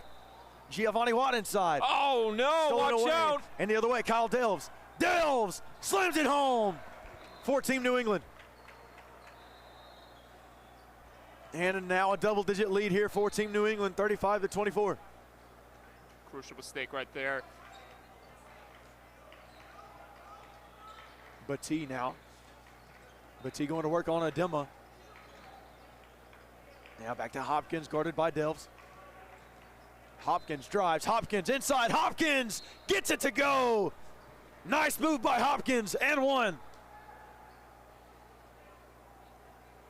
Big time bucket right there for Jaden Hopkins, right where he left off when he hit the buzzer beater to end the half. Here he is making his presence felt once again, this time in the paint, and this could potentially be a three-point play. Okay, so they had to adjust the scoreboard from what it was. Now they have Southern Ties up by one after the bucket. There you go. 37-35 after the free throw. And Joyner will take it up the court, guarded by Hopkins. Adema now inside, nice pass! Oh! Never want to see that. A hard landing in front. He's going to get assisted off the floor by his teammates. Great sight to see. Lolonga went for the slam, and it was blocked by behind, but he was also fouled in the process, and he took a hard fall, and you can only hope he's okay. It doesn't look to be too bad. He's walking off and everything, and he's going to go to the free throw line. Terrence Favors doesn't seem to be in a hurry to take him out. See what he does here at the free throw line. Shot by Olonga. Lolonga, no good on the first shot. Southern Ties, led by head coach Drew Whitmire, and Team New England led by head coach Terrence Favors. Both coaches doing a phenomenal job with these kids. Second shot by Lolonga up, and it is good. Great bounce back there. They're not connecting on the first shot. Now Memphis Duffy, he'll play point. Picked up by Joyner.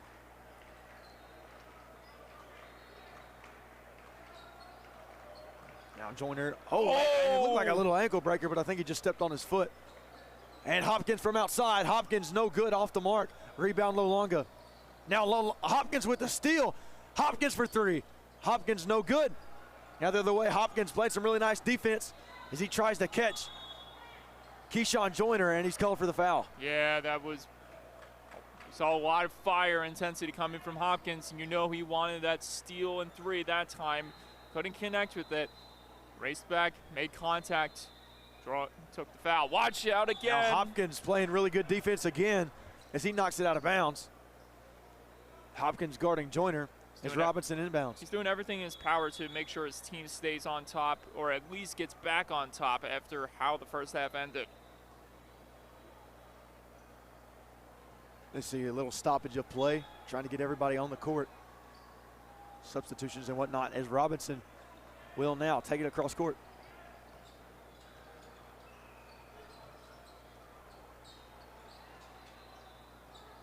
Now, three ball outside. Good shot by Edmonds. Jabari Edmonds sinks it. And they reclaim the lead. Team New England on top, 39-37. Big one right there for Team New England. Now Hopkins drives. Hopkins on Robinson. Hopkins down low. Hopkins tries to pass it back out, but it's stolen away there by Edmonds. Now Edmonds on the other end as Hopkins is slow to get up. Three ball from Robinson. He gets it to go off the glass. Bank is open for Justin Robinson. Robertson putting on a show right now. Dawson Batee. Batee drives, or wants to. And now they find Hopkins. Hopkins the kick to Duffy. He wanted the long three. Atreyu Crump inside. Back out to Batee. Long one. No good. Off the mark as he tried to beat the shot clock. Justin Robinson the other way. Here's Joyner. Joyner inside. Joyner! Blocked going the other way. Now here's Hopkins. Hopkins drives. Hopkins inside. Hopkins nearly gets it to go. Gets his own board and puts it up and in. Nice job by Hopkins. Great pressure being done there. Relentless attacking to the net by Hopkins, grabbing his own rebound after missing the initial shot. And they'll call the foul on Hopkins on the floor that time. As now it'll be Jamarion Hardiman coming in for Hopkins. And that's one of three players, if you are Southern Ties, you can't afford to be in foul trouble. Hopkins most notably taking his first one of the contest. And not the time you want to do that, especially when you're still contending with 11 and a half remaining. Robinson, the feed inside. Favor up, denied the other way. And now we've got a loose ball, and Giovanni Watt has it. Got a wrestling match. And it'll be called a jump ball as Favor Egbuna lost it there.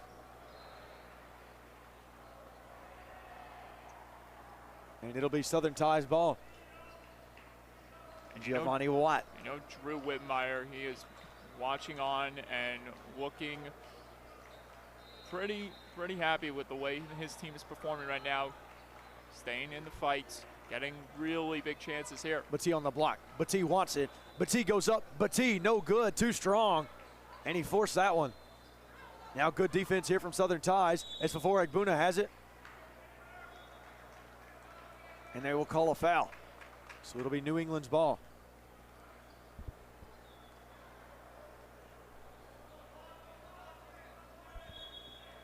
Now Robinson to inbound, and it'll be Joyner playing point, guarded by Memphis Duffy. And now you're seeing that 94 feet defense as Team New England leads 42-39. Two-man coverage right there to start things off. Lolonga out to Egbuna. Now Edmonds. Nice screen by Egbuna to free Robinson up, and they wanted him in the corner, but Aiden Cooper Kelly knocked it away.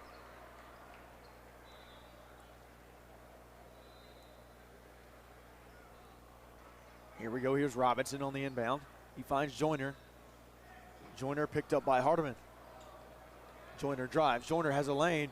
Seam outside. Lolonga off the mark. Rebound. Favor. Egbuna now with it. Egbuna goes up and he's fouled. And now Favor Egbuna will go to the line. Great work done by Egbuna in the paint, drawing the foul. See if this helps Team New England in any way possible. Egbuna's first shot up and rattles off the rim. No good on the first free throw attempt from Favor Egbuna.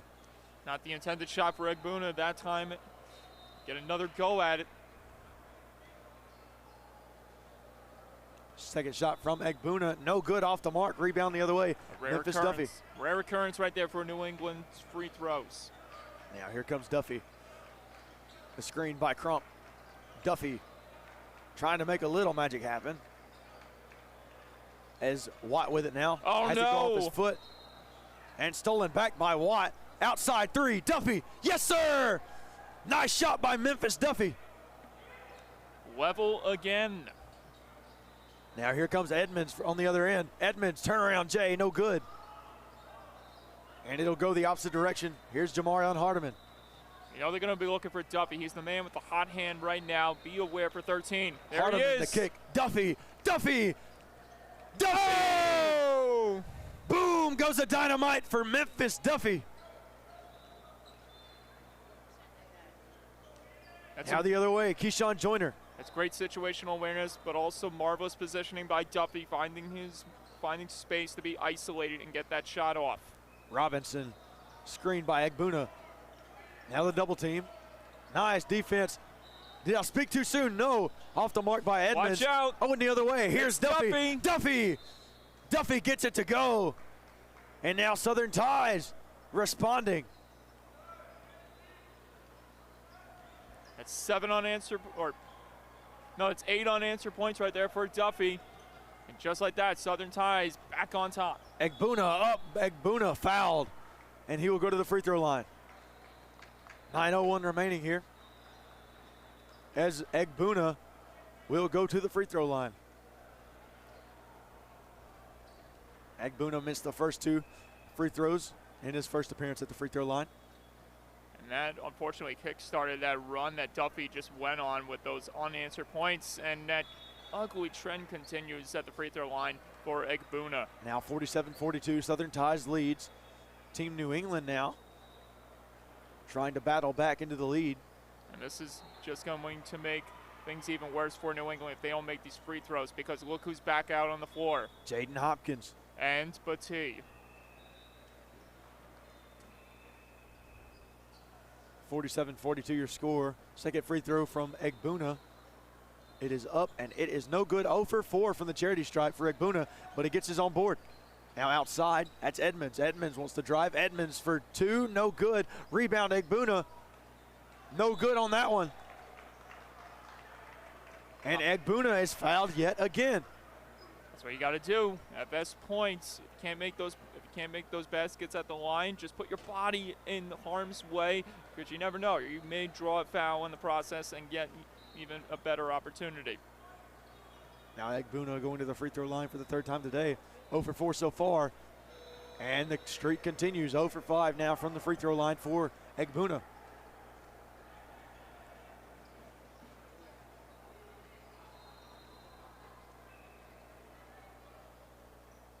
Egbuna on the struggle bus right now.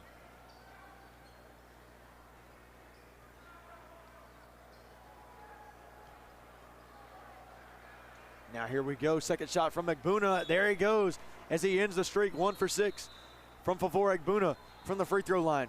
Is now Dane Brown checks in for Favor. There are numerous minutes without scoring any points. Egbuna finally gets New England back in the score sheets. Duffy back to Hardiman. Hardiman drives. Hardiman wants it. Hardiman. Oh, he kept it under control. Great work by Hardiman that time. Now Duffy wants it. Back to Batee. The kick. Got to get the shot off. Hardiman. Shot clock now at 10. Hardiman surveys. Memphis Duffy drives. Duffy for 3. Duffy no good. Now the other way, Team New England. Rebound by Adema. And it'll be Kyle Dales going the other way, picked up by Jaden Hopkins at half court. Now Anthony Vick. As now Southern Ties goes to that zone defense of theirs. It can be so deadly. Outside Dane Brown. Dane Brown, no good, off the mark, now going the other way. Here's Cooper Kelly. Cooper Kelly, he kicks. Nice by Hardiman. And 1. As Hardiman with a strong finish at the rim. Flying in with no fear, getting the basket to go, and possibly a 3-point play could be completed here. 49-43 your score. 7:56 remaining here in the first half. The second half. we've seen so much that we're starting to lose track of time here, wouldn't you say? I would say so. Time's starting to go a little too quickly. Jamarian Hardiman gets his second shot to go. Cooper Kelly, he will pick up Delves at 3/4 the court. Now at half court. Oh. Now Delves, it looked like Delves hooked him, but they're going to call it on Aiden Cooper Kelly. A little too much contact for number 10 there that time. Cooper Kelly. See if New England can take advantage of this opportunity. Here goes Anthony Vick. Vick trying to find some sort of offense. Now inside. Yes, sir. He gets it to go. Adema. Nice touch off the rim. Back to a 5-point game. This thing is still not over, folks. As Duffy now picked up by Brown. Duffy inside. Duffy. Denied by Adema, but they call a foul. Almost a picture-perfect block made by Adema. Fortunately, as you alluded to, called for the foul, and this puts Duffy back to the free throw line with a chance to put more points on the board. First shot up, and it is good. Nice. Go at the free throw line here from Memphis Duffy as he extends the lead. Your score 51-45, 6-point lead with 7:20 remaining. Second shot from Duffy, up, and it is good. Nice job by Memphis Duffy at the free throw line. Now here we go. That's Delves. Delves picked up by Cooper Kelly.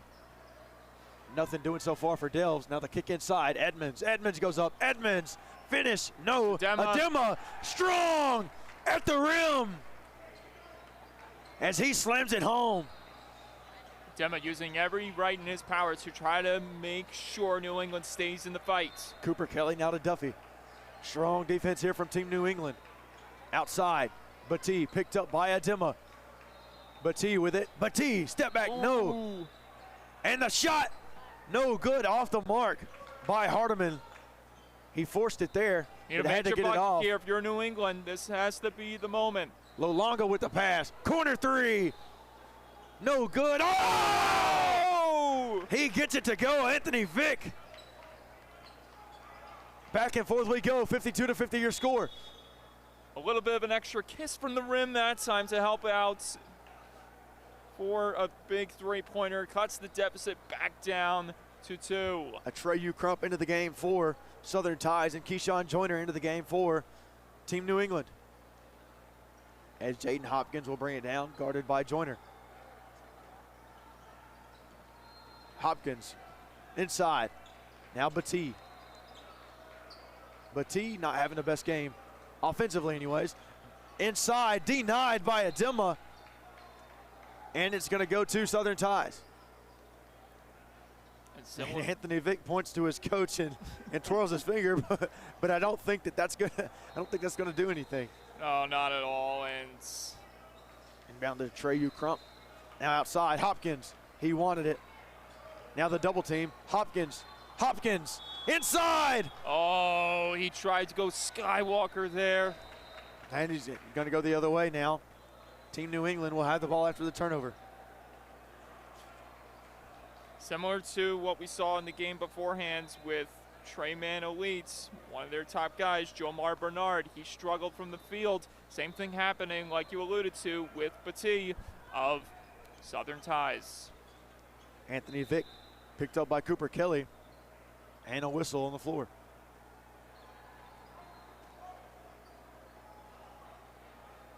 See what they call it here. Now Lolonga the inbound here to Anthony Vick. Now they kick to Lolonga. Back to Joyner, and he wanted that one. Now Adema down low. That's Joyner, nearly had it stolen away by Hopkins. Now Vick inside. Vick the kick. Up. Edmonds gets it to go. 52 all. 5 minutes remaining here in regulation. Just like that, we got a ball game again. For sure now, Aiden Cooper Kelly. Bringing it down the court. Final 5 Guarded minutes. by Vic. Up, and he gets it to go. Smooth move from Cooper Kelly. Marvelous display of athleticism, precision, and grace by Cooper Kelly that time. Now the 1-3-1 zone defense here from Southern Ties. Cooper Kelly guards Joyner. Outside, 3, Vic, no good, off the mark, air ball. There's too much Memphis distance Kelly. on that one. Memphis Duffy now the other way. Here's He's going to Dawson need Matee. a big basket here.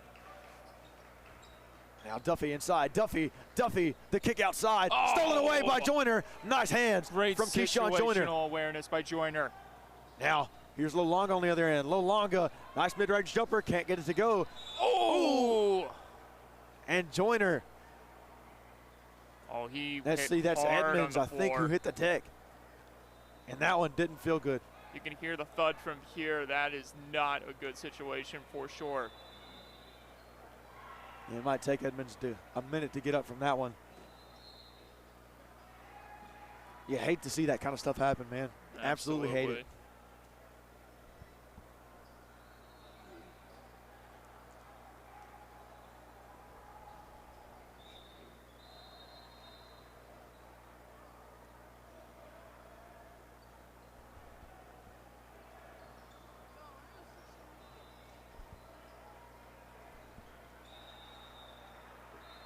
As we'll just leave it here for now. And Edmonds back onto his feet. You love to see that. Round of applause from the crowd here as Edmonds back to his feet. A great sign. We always want to see that, and never the worse. And now, with this impromptu timeout due to the injury to Edmonds, this is a big moment here for Team New England. You trying to see if he can settle the boys down, put something together, because right now the momentum continues to shift back towards Southern Ties' way after the dominance that was shown from the early going by Team New England. Now the stands are full for Team New England versus Southern Ties. Now Vic outside to Lolonga. Back to Vic. The energy beginning to get even more palpable as we close in on the final 4 minutes of this contest. Here's Joyner. And Team New England trying to get this zone. Oh! And that pass goes out of bounds too far out of the outstretched arms of Theo Adema. Just a little too out of reach. If he just got it just a little shorter, my goodness, rest assured that would have been a ferocious dunk from Adema. 3:45 remaining. Southern Ties on top of Team New England. Outside, here's Cooper Kelly. Hopkins back to Batee. Now outside, wide by Adema. He came out of nowhere. And a shot clock violation. Talk about a jump scare and a half for Cooper Kelly. Out of nowhere, right in your face comes Adema. He had it denied, and that drew the shot clock violation. Now here comes Team New England. 3:20 remaining here, 54-52. I'm Hayden Coker alongside Mike Calendra here with Next Pro Hoops on the call for you today. Now Vic, he tries to drive. Now Lolonga outside. Lolonga, yes sir. Lolonga puts it in for 3. And now Team New England up by 1. That's a big-time basket for Lolonga. All of a sudden, the energy back towards Team New England's side. Now they need a big defensive stop, but first we're going to get a timeout called. Timeout called by Southern Ties. 2:57 remaining here. Your score 55-54. Southern Ties played a really nice game today, but Team New England has just been unstoppable. They have just been absolutely magnificent on the floor. Southern Ties, though, still staying with them.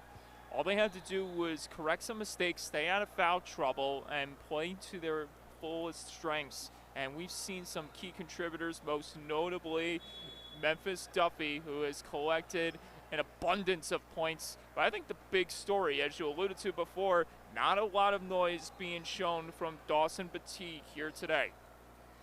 Final 3 minutes of this game. You would think that he would probably start to come to life here over the last few minutes. But hey, we said the same thing about Reese Alston, and look what happened yesterday. And he still put up like 27 is the thing. A quiet game, it seemed anyways. You never know when they can make that lasting impact. Or it was the first day he was a little more quiet, but still had 27 yesterday. It was just, I don't know, he played a lot better yesterday. Reese Alston did. There's a lot of frustration shown on that man's face in that first game on Friday that we saw. Eventually, he regrouped, got himself in a better spot, and played to his best abilities yesterday. And shot clock violation. Again, nice defense here from Team New England. We got a 1-point ball game, and I am doing everything I can right now in terms of running the scoreboard, providing analysis, but also sharing the buzz with every one of my family members and friends, letting them know, hey, tune into this one. You're going to see a pretty awesome finish. There we go, Southern Ties now down by 3, 57-54, Team New England up. Memphis Duffy with it. He's guarded by Joyner, that zone defense from Team New England. Now, the kick to Batee. Nothing doing inside either right now. Doesn't help, you got the double coverage. Batee using his body, no good. Rebound by Crump.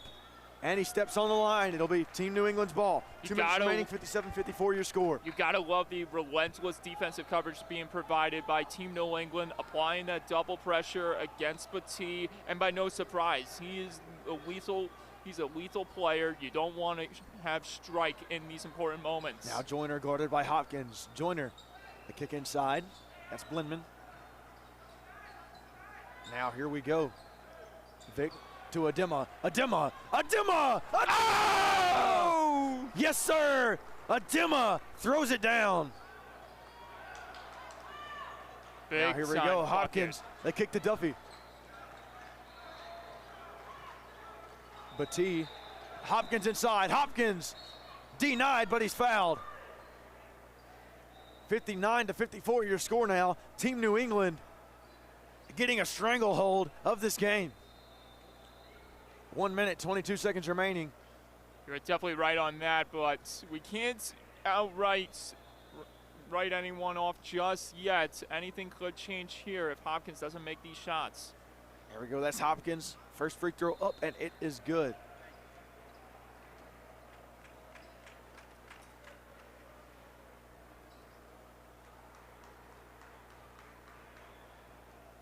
And second shot from Hopkins, automatic from the free throw line. Nice job by Hopkins. Now it's a 3-point lead by way of New England. 1:20 remaining.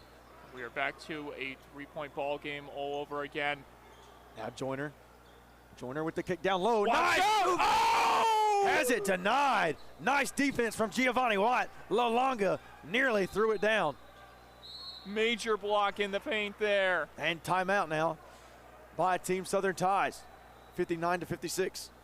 Yagowanga trying to finish strong, but other plans were in mind for Crump, the Regan High School product, playing for Southern Ties this weekend. Southern Ties with the timeout down by 3. They've got to find something to get back into this one. I say get back into it, to at least tie it up here. 1 minute, 4 seconds remaining here in regulation. And this is one of those games that obviously going down to the wire as you see people starting to crowd around the court now. I was about to make that assessment too, Hayden. You can see everyone just filing in.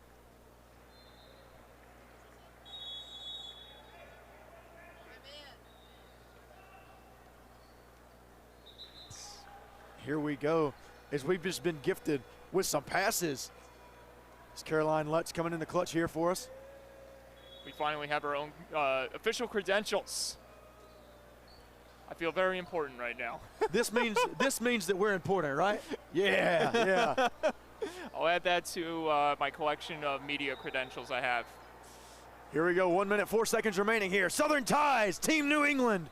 3-point lead for Team New England. Now we're going to see if Southern Ties can crawl their way back in and tie this ball game. Here we go, defense chance from Team New England. Batee trying to go to work here. Adema with the double team, outside, 3-ball, no good off the mark. And a foul called on Southern Ties. They're gonna call it on Giovanni Watt. And it'll be Team New England's ball going the other way. 52.5 remaining, 59-56 your score. Once again, Team New England making that double coverage method work to their full advantage. And that's one thing that's going to hurt Southern Ties if they don't make that adjustment and try to keep Batee out of that situation. 59-56 your score now. And now going the other way, it'll be free throws from here on out as Keyshawn Joyner will go to the line. You know, Batee is always going to be in a tough position whenever he has the possession in his hands. They apply that double coverage on him, even triple coverage. Now it's free throws, like you just mentioned. Joyner at the line, not a good sign. But he misses that one. Rebound, though, by Adema. And now here we go, Anthony Vick. Back to Joyner, trying to waste as much time as possible. 45 on the clock. 15 on the shot clock. Joyner picked up by Hopkins. Can't foul. Don't cause a foul here if you're Hopkins. Joyner outside. Now Lolonga inside. Lolonga nearly had the dagger. Rolls in and out. Now the other way. Hardiman. You don't need a three. Just get to the paint. Just There's get to Duffy. the paint. Memphis Duffy. Duffy for three. Duffy nearly had it. Now the other way. Adema Got a foul. with a nice board. Nice job by Team New England defensively. Suffocating. See, if there was anyone else but Duffy taking that shot, I would say not to do it. But because Duffy has been red hot from that point range, I was okay with it. Although I would have preferred for them to just try to go for two. Just put your body in the paint, try to draw the foul, get to the line, maybe get an extra point out of it to make it a three-point play. Anthony Vick now at the line for Team New England. Because this is what's going to happen. You risk needing to foul and giving them a chance to extend the lead at the free throw line. And the first shot up and good. Crucial free throw shot from Anthony Vick. I hate to say it, but if this one goes down, this one could be over because all it will take for them to stay alive will be a three-pointer being hit. Second shot is good. 61-56 is the lead. 5 points separate the two. Southern Ties with it. Hopkins, the kick to Batee. Batee, three-pointer. Batee, no good off the mark. And that is going to do it. Team New England knocks off Southern Ties 61-56 here in Detroit, Michigan. At an absolutely electric PRO16 event. And Team New England gets the dub. Nice basketball played by Team New England as they knock off Southern Ties. One could say a Boston Tea Party being provided here in Detroit by Team New England as they brought a flare of dramatics to the very end. And the game got very close right down to the very end. And for Team New England, what a huge victory over a juggernaut like Southern Ties. It was a massive victory indeed for Team New England over Southern Ties. I'm Hayden Coker alongside Mike Calandra here with Next Pro Hoops. We'll see you here in just a moment.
Welcome back to Detroit, the Huntington Place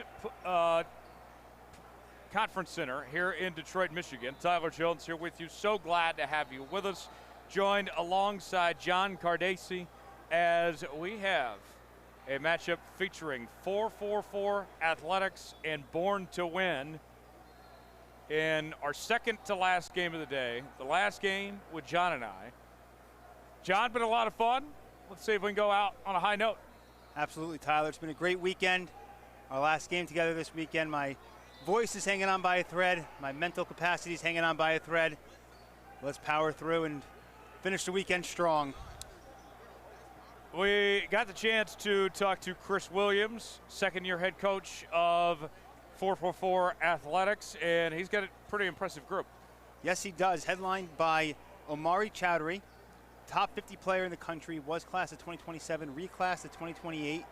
Compared him to Jalen Brunson. So he's a floor general, a scorer, a facilitator, and someone who can create his own shot. When you're getting comparisons to Jalen Brunson, that's something. Certainly is. A couple other players stand out. Number 12, Charles Matthews out of IMG. Played in the EYBL, combo guard, someone who's wired to score, and defined him as a downhill demon. Here's the opening tip, and we are underway as Born to Win comes down with it. They are in the blue and white, 4-4 Athletics in the black and red, and they are doing us no favors with these black-on-black jersey numbers. No, they are not. That should be banned. That should not be allowed. Hard enough to see the numbers from this angle sometimes as it is. Throws it up there, and a foul is called. So why not camouflage him in with the jersey? That is Brandon Pemberton headed to the line. Good drive to the hoop there, goes up strong, gets fouled. Looking to get the first points on the board of the game.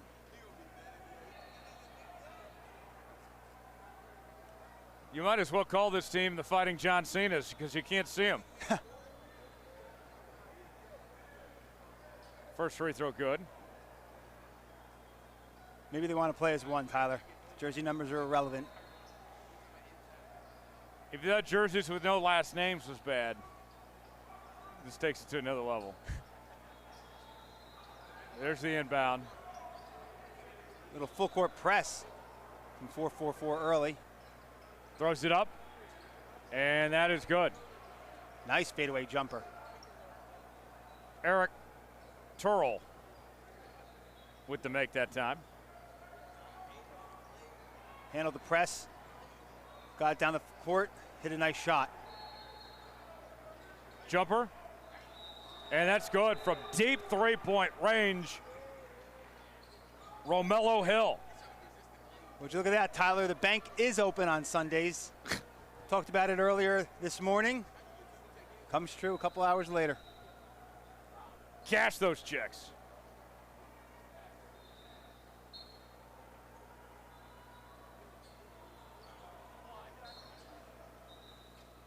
Good pressure by 4-4-4. Poked the first inbound pass out of bounds.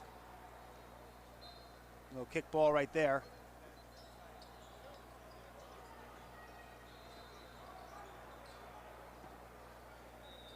Brings it up into heavy traffic, and he missed it. Broke the press easily. A little bit of a tough shot. That was Beecham. Puts it up there. That one falls off the mark. Beecham with the rebound.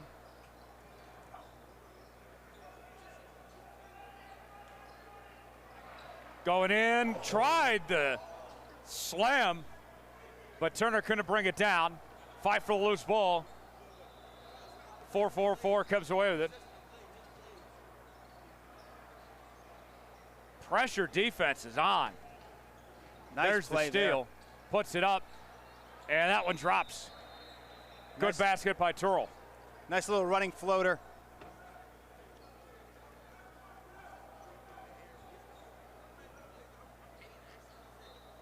High intensity defense to start off this game. First team we've really seen truly press from the get-go all weekend. Puts it up. And that could not go down, goes out of bounds.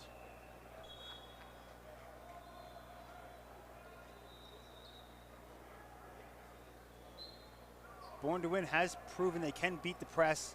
A couple issues, but no turnovers. Gotten it down court. Do it again. Coleman out to Beecham. Back to Coleman. Puts it up, and no dice. Nice little handoff to the screen. He ran right into him. Coleman did. Solid collision. He wasn't even going for the ball. No. Wants to set the tone early, maybe.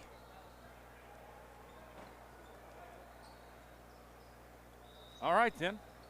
5-4 our score. 13-15 to play in the first half. And the pressure defense is on.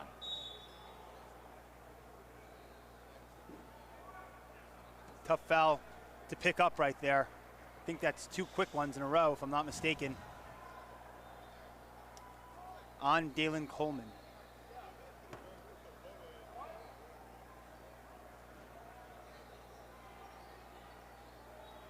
Three-point attempt. And the putback.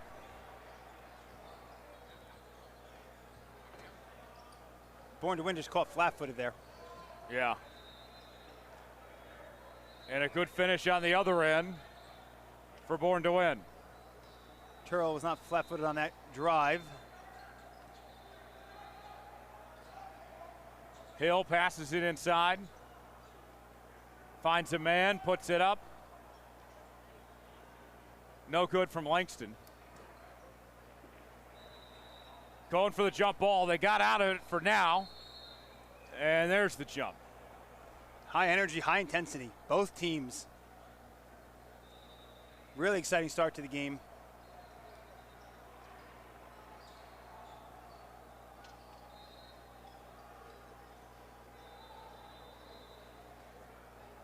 So 4-4-4 Athletics will have the ball. Looks like Coleman was shaken up on that play. Hope he's all right. There's the inbound.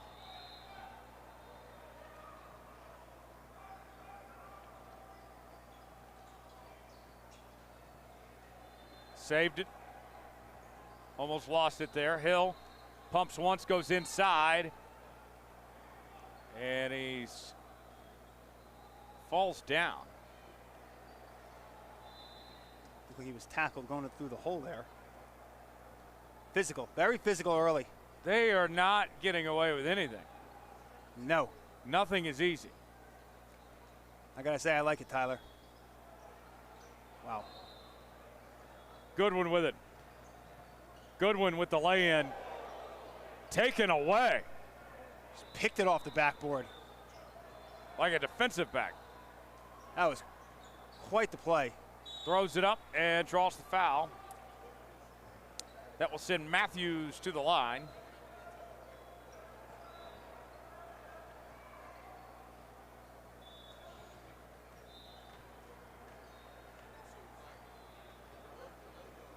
Matthews will shoot 2. The aforementioned Matthews, one of our players to watch from Coach Chris Williams. Makes the first. To reiterate, out of IMG, also played in the EYBL.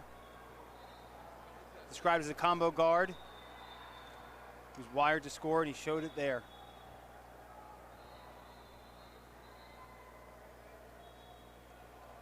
Free throw attempt. Up and good.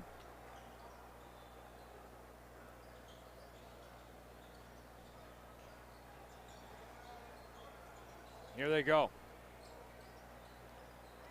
Turl with it. Turl throws it up. Got it. For 2. Nice drive. A lot of dribbling, gets away with it, makes the floater. See how long that can last, though. Three-pointer. No. Quick shot, quick pull. Coleman with the board.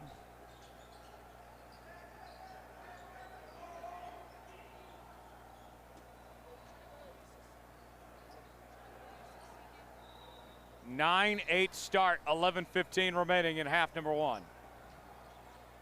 Puts it up, and that one falls out. Not a terrible shot, had some space, just left it short. Three-pointer, and does not get the friendly bounce.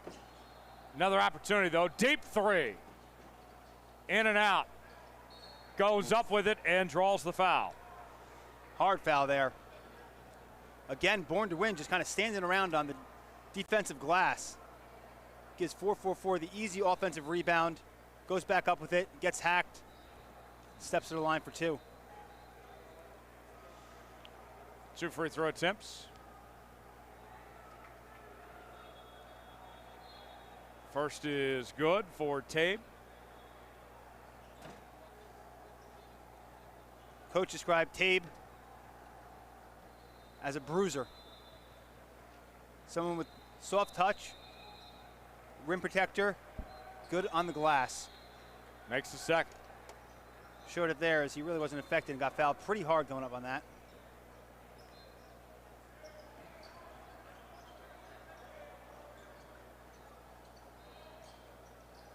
Three-pointer, no good.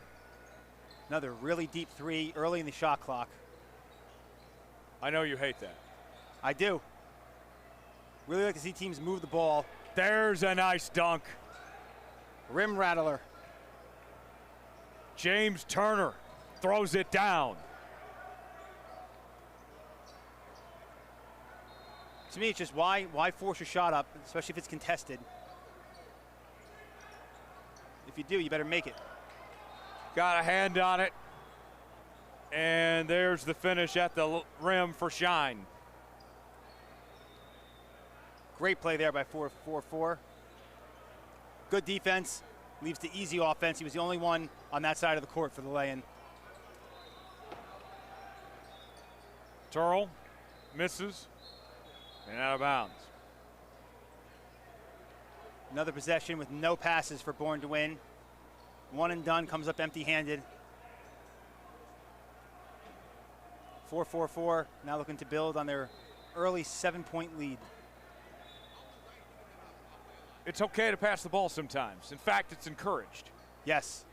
So I'm going to remind them, assists are a good stat to have.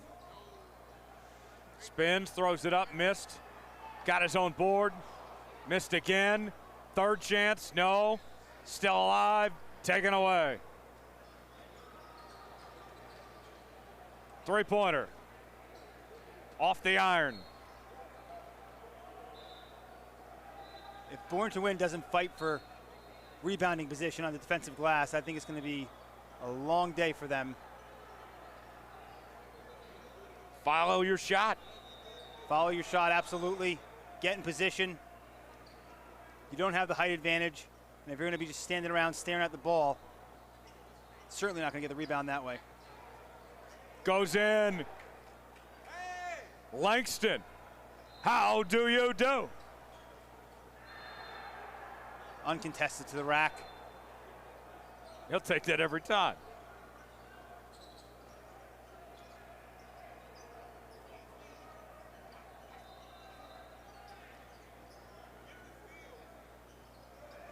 Goodwin with it. Three-point attempt. And they wave it off before the shot. That's okay, though. You know why? They tried to run a little bit of a play, a little pick and pop. Drew the double team, bounce pass, led to the open three. Didn't count as an attempt because the shot clock went off just before he got it off. But good to see them actually trying to do a little something on the offensive end other than just dribbling into the paint or taking a quick three.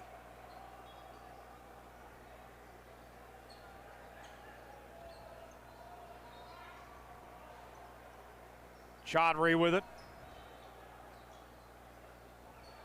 Guarded tightly. Kicks it out. Three-pointer. No. Again, can't corral the defensive rebound. Got the offensive board, though. Another three. No good from Shine. Here comes Cooz. Puts it up. That's good for 2. Nice little pull-up there. Cuts the lead to 7. 8:40 remaining in the first half. Nice spin and finish at the rim for Cone.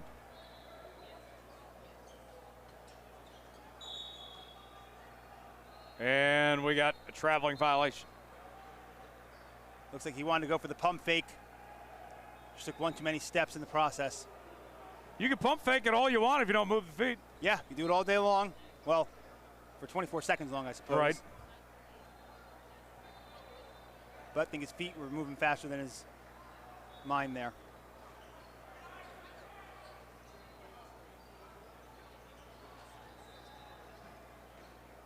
Three-pointer from NBA range.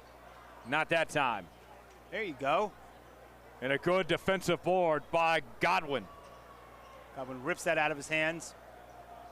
That's what they need to do on the glass. Be feisty.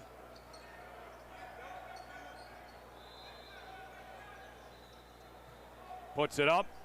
Got it. Turl with the bucket. Nice little turnaround mid-range.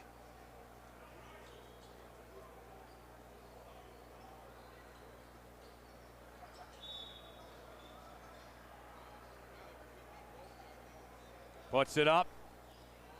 And no dice that time. Here comes Turl. Deep three. No. I'm really not sure they realize how deep of a three that just is. I mean, that's 5-6 feet behind three-point line. And a nice dribble drive to the hoop.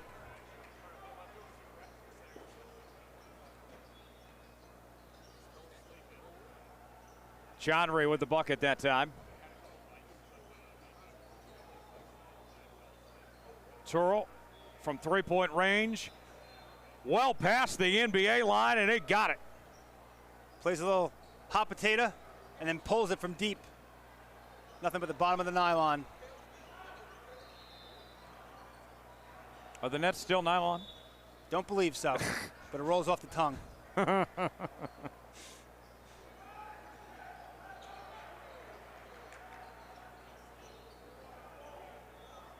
Beecham for three, no. Three-pointer on the other end. Not quite that time from Tabe. Another offensive rebound for 4-4-4. Three-pointer, in and out, and the putback. Miss, rebound, make.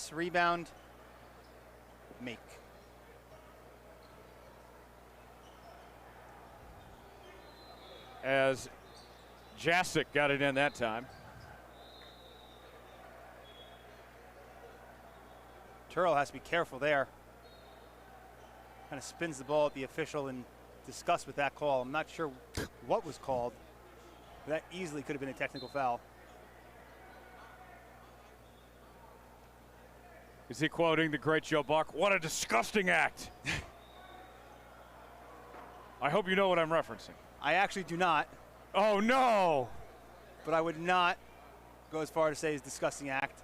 I feel like I should know that, though. Oh, it's an all-time moment. How could you not? Can you refresh my memory without? There's a foul called. So, years ago, Packers, Vikings, I think I know where you're going with this. NFC playoff game. Randy Moss. Randy Moss acts like he's going to moon the fans, but he didn't actually do it, you know. And Joe Buck says, what a disgusting act. Yep. I just need a little refresher. I do remember that. Okay. Good recovery on your part. Remember watching that, too. Shine misses the first.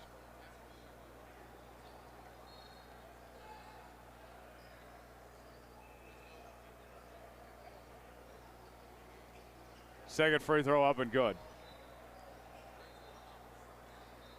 Nowadays, you hardly bat an eye to that. Yeah.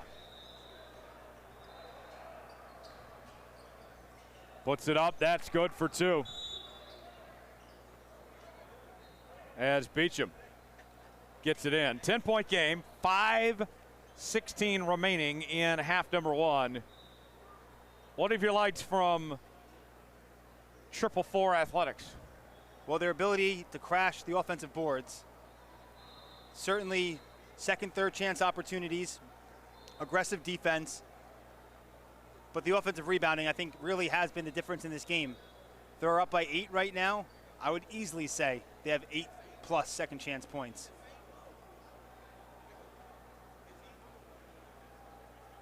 They've been really good, and they've been getting everybody involved. Yes, moving the ball around, playing as a team. They've been having success driving to the baseline almost and then kicking it back out for 3. And if the threes haven't fallen, they've gotten the offensive boards. But they've at least been creating open shots that way. And on the other end, if Born to Win can fight for position on the defensive glass and limit the second chance opportunities, I mean, they're still right in this game down by 8. And I can't imagine what the shot differential is in this game right now. I keep wanting to call them Born to be Wild. Great song. It is a great song. Great movie, Major League, too. And that was Wild Man, excuse me. Charlie Sheen's walkout song.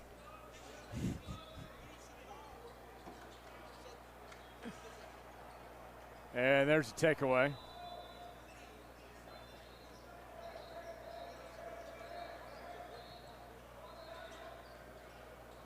Puts it up, and no basket. Tough luck.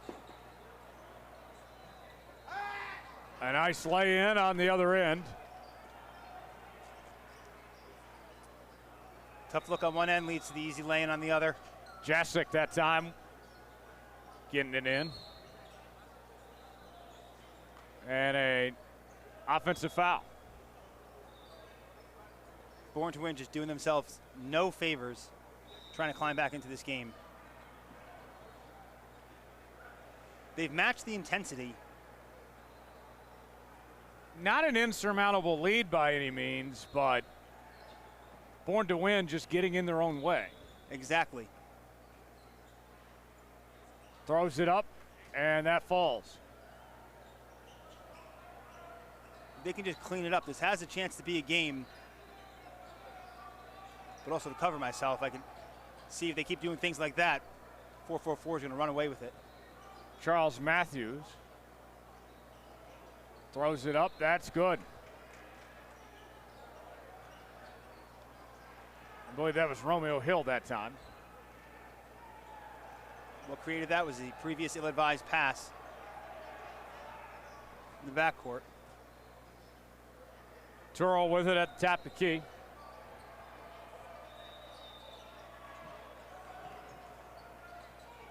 Turo gets out of the double team, fades it inside, spins, throws it up, and they wave it off before Beecham could get the bucket. Lucky he got called for the... And there's a nice slam by Matthews. Previous possession for Born to Win, I would say he's lucky he got called for the shot clock violation because he had his teammate, no one within 15 feet of him, standing at the three-point arc. He was going to go for the fadeaway jumper.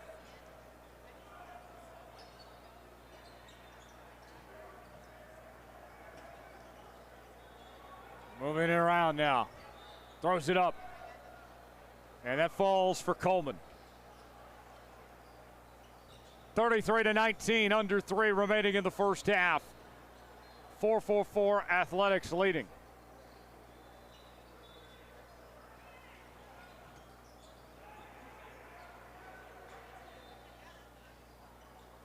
Puts it in.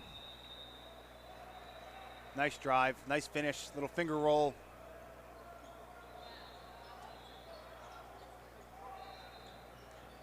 Here they go. See, 2.5 minutes to go. Let's see if Born to Win can cut this to a single-digit deficit. Godwin for 3. That'll help. Down to 11. Can they get a stop now? And that one flies out of bounds.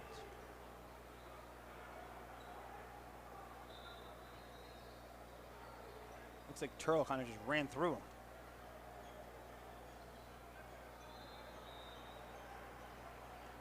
tough physical game.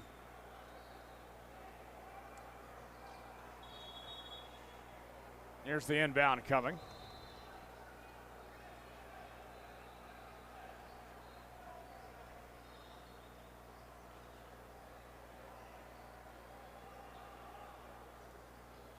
Oh, it's going to be 1-1. Oh, 1-1, okay. They call the foul on the baseline there.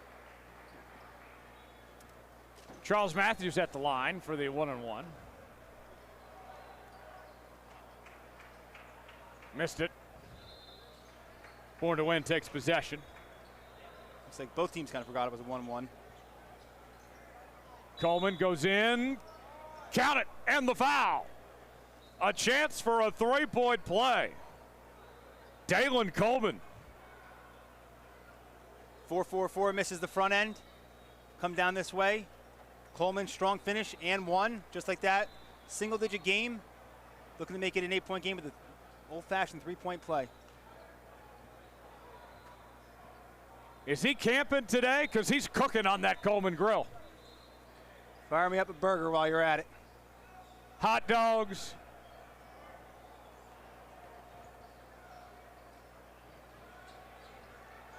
Basket up there, no good from Hill. And that's taken away by Coleman. Woo! The alley-oop. Coleman says, keep the gas going. What a play, what a pass. Little side dish there. Lead down to 6 all of a sudden. Basket up there and a foul. Just like that, a 6-point game.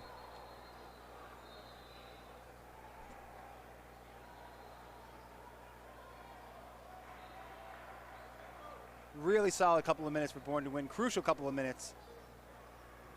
Keeping this game close as we approach halftime. First free throw attempt, no good. No. As Brandon Pemberton is at the line.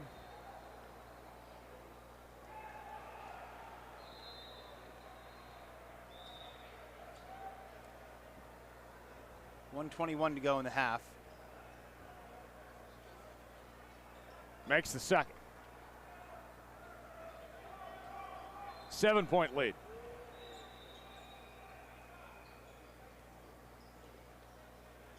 See if Born to Win get a good offensive set here. Three-pointer? No.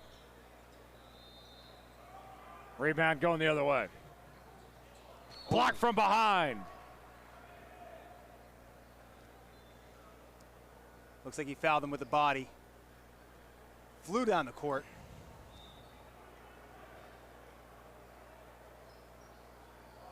And gets to the line. So Hill will get the chance to extend the lead.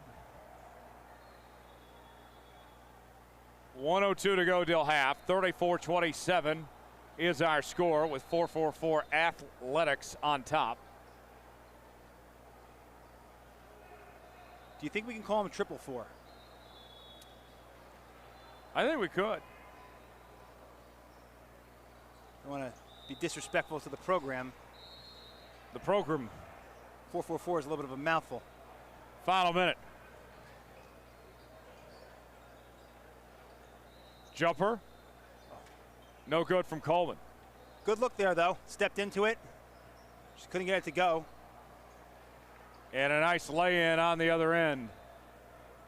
Head on a swivel. That's twice. He just ran right by the defense. That's Pemberton again. Showing that speed. Jumper. No dice. Pemberton with the board. 10-point lead for Triple Athletics. 4-4 Athletics. Throws it up, and that falls. Nice finish. Just like that, a 6-0 run. Romeo Hill, 10 seconds. Time for one more shot. And he turns it over. Oh, they get it back. 1 second, throws it up, and that will do it. At the break, 4-4-4 Athletics leading Born to Win 39-27. We'll have the second half coming up in just a few moments. John, first half thoughts? Very impressive effort by 444. I think Born to Win kind of just been their own worst enemy. Fresh in my mind, that last minute, they cut the lead to 6. Then they take consecutive quick shots early in the shot clock. Let up a 6-0 run for 444 heading into halftime. And what looked like good momentum for them turns into Mo for 444 and a 13-point deficit. Did you mean to intentionally drop My Own Worst Enemy by Lit? I will say yes for the credit, but no, I did not. Great song. Did not even think about that. And obviously what we touched on earlier, just the offensive glass being a real big difference in this game. Second chance points, second chance opportunities for 444. Born to Win needs to fight for positioning, try to box out. They don't have the height advantage. You can position yourself and certainly not getting caught standing around being flat-footed and then getting blown by twice in that last minute. And your hand in the cookie jar. Exactly. Not a good recipe. No. This is our second to last game of the day, and the last for John and myself. John, how's the experience been for you this weekend, from the basketball to Detroit and everything in between? It's been an incredible experience. Certainly a bit of a whirlwind, but I've had a great time. Didn't know what to expect from the city of Detroit. Mentioned yesterday, very pleasantly surprised. The basketball we've seen has been excellent. Talent's been through the roof. All in all, really had a great time. How about yourself, Tyler? I've enjoyed myself. This has been a fantastic facility. We've seen some really good basketball. Got to do some sightseeing.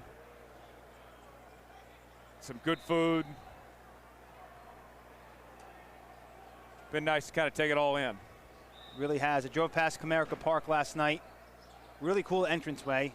Obviously didn't get to check out the actual stadium going inside, but thought it was a cool setup. Noticed Ford Field was right behind it.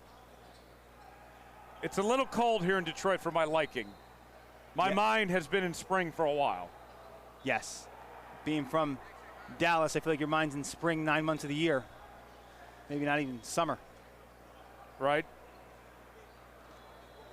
We have about 3 weeks of winter in Dallas every year. Yes. Sure, 47 feels like 25 to you. Yes. Although I lived in Omaha at one point, so I have lived in cold. Okay. But it's not my cup of tea. So you can at least appreciate the warm weather you're getting right now. Yes.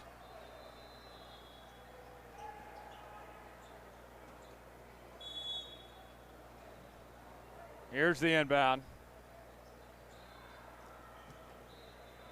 As we're back underway. And that's going to go out of bounds.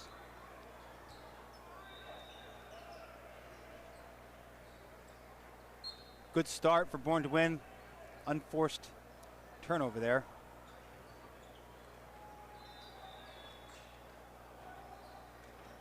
I want to say I feel like they can make it a game.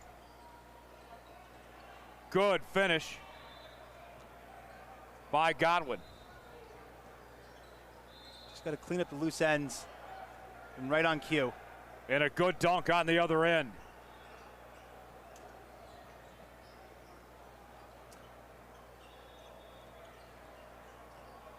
I understand he may have the height advantage, but there was just simply nobody around him in the paint for that dunk.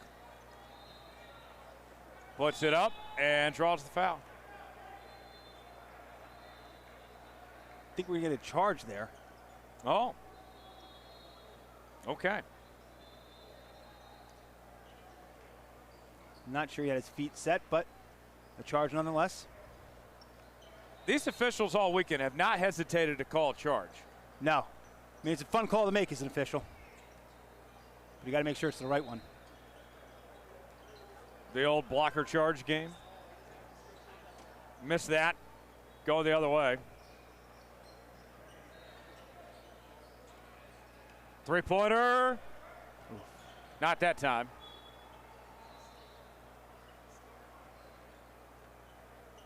tough look there. That's all I have to say. Puts it up. That's good for 2. 6 points going right to the rack for 444 this half in the first 90 seconds or so. They really hate us wearing these black-on-black numbers. They do. I don't know what we did to them, making our jobs on Heisman difficulty if you're playing college football. In and out.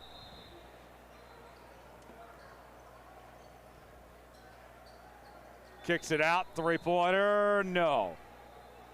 Still going for it. And that one flies out of bounds. There you go. At least they're fighting for the offensive board there. Born to win. Almost had it. Or excuse me, fighting for the defensive board. Unfortunately, his foot was on the line as he tried to save it.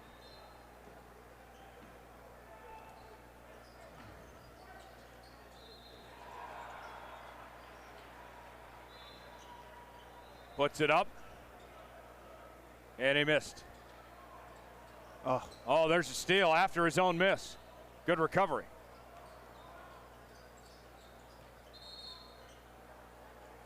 And a travel. get bailed out with a walk. Gets the rebound, just throws it up court without even really looking. Right to 444. Langston getting called for the walk there. Got to have some composure. Got to take a breath. Silly mistakes.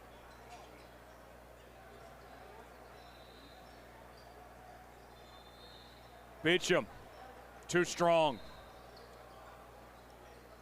Good defense by Cone. Going straight up, making the shot difficult, forcing the miss. Puts it up, that falls. Chaudhry for two. 18-point lead, their largest of the afternoon.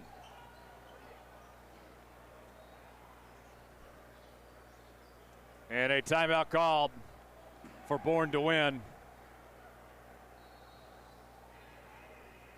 as they don't want this to get out of hand. Good timeout there. We've talked about it all weekend, Tyler.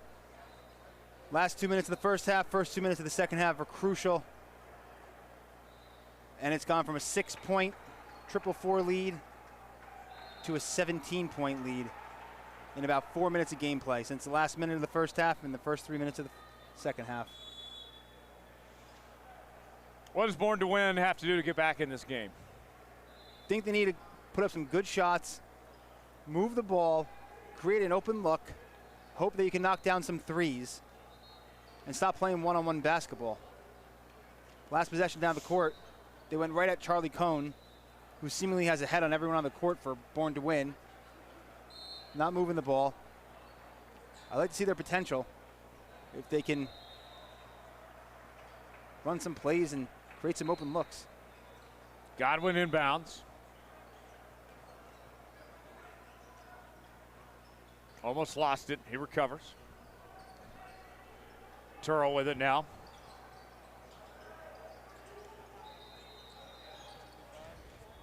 Turl. No basket that time. Saved for another chance at the three-pointer. No good. And they got numbers on the other end. And there's the exclamation point. Excellent run out for 444. Langston with that dunk.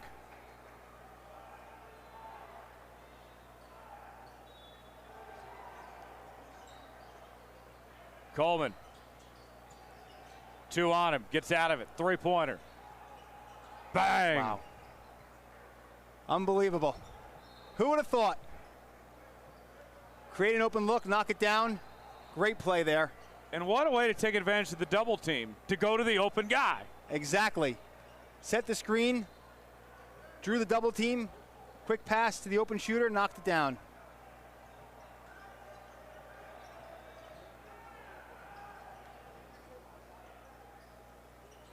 Turl kicks it out, pumps once, goes in, and Beecham with the lay-in. Excellent use of the pump fake. Drew Cone out, got him off his feet, went right underneath him. Puts it up, and that is good. for Cone. Tough matchup down low for Born to Win. Cone, one of these futuristic type big men where he's got the size of a big man, but you can put him everywhere on the floor. Exactly. The days of a big man playing with their back to the basket and posting up are seemingly over.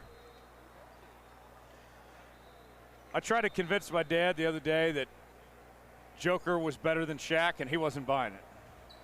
I said, there's so many more things Joker can do that Shaq couldn't do. That generation, they tend to be a little stubborn in their old ways. Two very different types of players. But credit to your dad, Shaq certainly was the most dominant big man of all time. There he goes. The Joker's just on another level. The best big man of my lifetime, I still think, is Tim Duncan. Fundamentally sound, you think so? I'm in the Duncan over Kobe section. Really? Yes. Oh!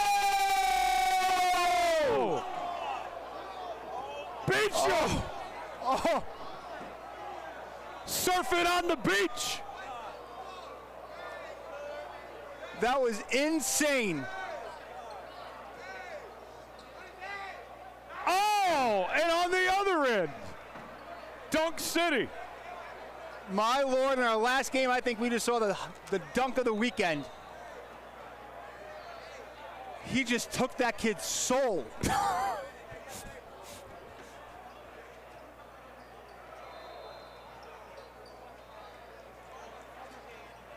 Get out your nitrogen pills, ladies and gentlemen.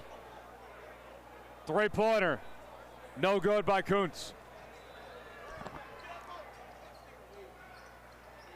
And there's the tap in. I don't need a cup of coffee anymore. That just woke me up. What a play. Got a hand on it, no good.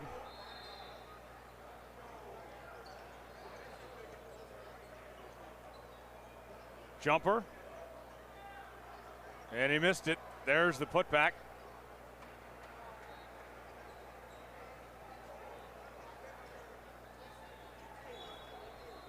Matthews with the finish that time. And we got a timeout called. 444 kind of just methodically building on this lead. 60-36 with under 9 remaining. They have gone to the running clock, so we will finish this one pretty soon.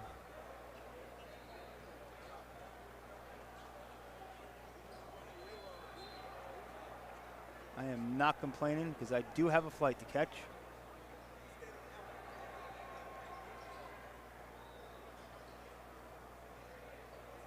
Spins, trying to find somewhere to go, and that one falls off the rim.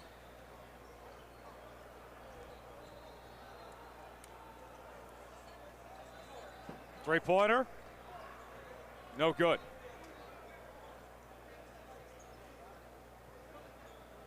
Now let's see what Born to Win can take away from these last 8 minutes of the game.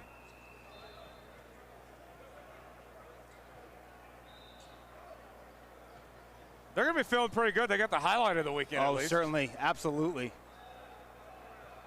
That's definitely one takeaway.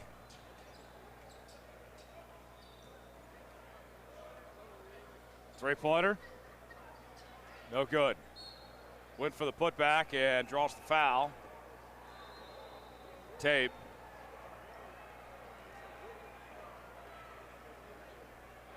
It was like he jumped off a trampoline for that putback dunk. The reaction from the crowd, too. Yes. Stunning.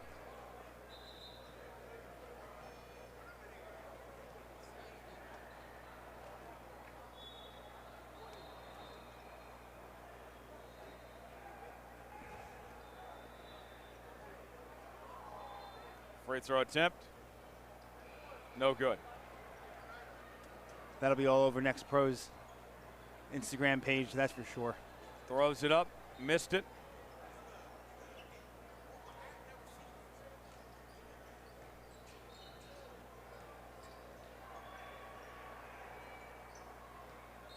That's batted away by Coleman. Heck, you could make a case for that to be Sports Center. Yeah. That was insane. Sports Center top 10. Yes, exactly.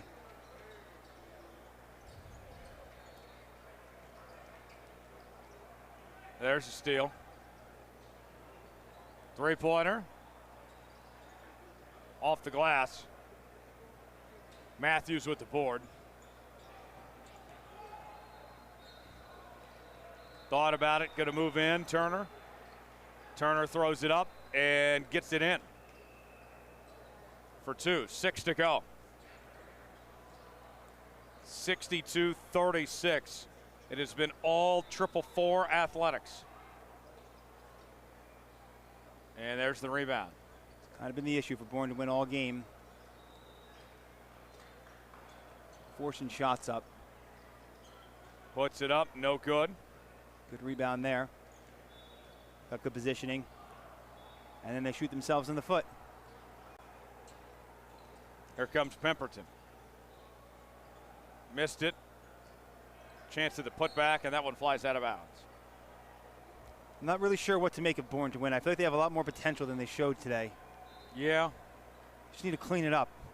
Self-inflicted turnovers, quick shots, not playing as a team, kind of being caught flat-footed a couple times. All stuff within their control. Good basket that time by Coleman. How about the fact that these kids, John, they get these games done, hop on a plane ride home, back to school tomorrow. I know, testament to them. It's what builds character at a young age. Coleman with the three. Working your tail off in practice all week, flying, traveling across the country, playing 3, 4, 5 games in a 3-day span, and getting back and waking up for school on Monday morning. Yeah, for that 8 a.m. English class. Yes, God, I do not miss that.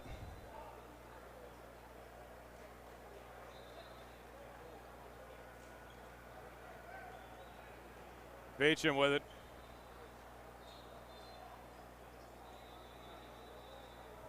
That's the great thing about sports, team sports especially. Builds character. Oh, the windmill dunk. James Turner. Puts it in, that's good. 23-point game.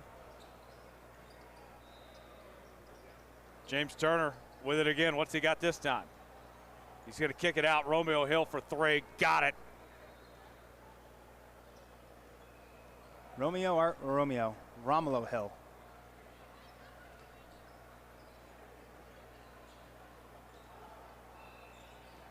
Romelo. Third time's a charm. Thank you, Tyler. Coast to coast, throws it up. And the tap in. Way to hang in the air. Let the ball get out of the cylinder. Just like a birdie putt. Like my birdie putts. Never go in. Also rarely have them. You more a par or bogey guy? Yeah, I'd be happy with bogey golf. I think we all. I got to play in a golf tournament tomorrow in a 4-man scramble. Thankfully, I don't have to carry this team. It's going to be a lot of fun. You got to do one thing right, or maybe hit a couple shots throughout the course of the day. Yes. You playing with some good golfers? Very. Sit in the car and enjoy the ride. I'm there to have a good time. 71-43 our score. 4-4 Athletics leading. John, I know this is very early in the next Puma PRO16 season. What do you want to see from 4-4 Athletics going forward from here? I want to see them continuing to build on what they did this game. Very impressive, played very well as a team, buttoned up, didn't turn the ball over, very strong defensive intensity, came out pressing from the get-go. Really, really impressive performance, impressive win. I think if they can build on this and they continue to play together, they'll have a very successful circuit this spring. 71-43, the final. A big win for 444 Athletics over Born to Win. It's been a lot of fun to be with y'all this weekend. We will sign off and hand things over to Hayden and Mike, who have one more game for you. But we will certainly see y'all down the line. John will be in Indy next week. I'll be in Tulsa in a few weeks. For John Cardacci, I'm Tyler Jones. Thanks for joining us. Have a great night, everybody. Stay locked in right here for more Next Pro and Puma Pro 16 basketball from Detroit. So long, everybody. Good stuff. Yeah. We did it. Oh, yeah, hell of a time.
Yep. Oh, one more left. Weekend flew by so quick. But that's what happens.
You'll be good. Get home safe.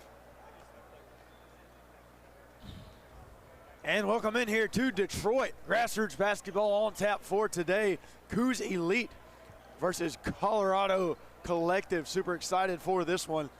Colorado Collective led by head coach Josh Murphy and assistant coach Jeremy Gibson. Cooz Elite head by head coach Rafer Alston. Mike, you ready? I was born ready for this. Are you ready? I've been ready for quite a bit. This will be our last game of the day. And then I don't know if they are streaming the final game because there's one more game after, but it's not scheduled because of flights and everything. We've got to get everybody home and whatnot. But hey, excited for this I'm all game for another broadcast if you are. So let's see. I will end up having to leave at, I believe I'm being picked up at 3, and I will be heading to the airport. Unfortunately, I tell you what, my voice has had it this weekend. I've had the absolute best time though. It's been very enjoyable. It's definitely been enjoyable. Actually, it's funny to mention because we've been in Detroit for what seems like a full week, even though it's just the weekends. I did all my sightseeing a couple hours ago for the most part, but I was probably gonna maybe take another trip around downtown and stop by some other landmarks. So yeah, we are so blessed to be here in the Motor City. Absolutely, and this has been one of the best work trips that I think I've ever experienced, man. It's been a lot of fun. 30 seconds away here from tip-off. Cooz Elite against Colorado Collective. Seas all around. We're about to get this one kicked off. Sheldon Cobbin, John Landers, Reese Alston, Cameron Martin, Kaysen Hall, Will Goolsby, Aaron Smith, Rock Cal, Broderick Wyatt, Kayvon Stack, and Yanni Ibikunle for Cooz Elite. Jacob David, Cooper Elwood, Brody Shepard, Michael Price, Jay Jeggedy, Christian Cobb, Khalil Hudgens, and Logan McKenna of the Colorado Collective. Everybody's looking forward to seeing number 3, Reese Alston for Cooz Elite. And on Colorado Collective's end, number 0, Jacob David, who has officially jumped into the top 50. And that makes Colorado Collective a PRO16 team. Reese Alston put up a major performance that even the folks at Fox Theater down the road would be proud of and would surely want to host if that was the case, as he is putting on an absolute show here in Motown.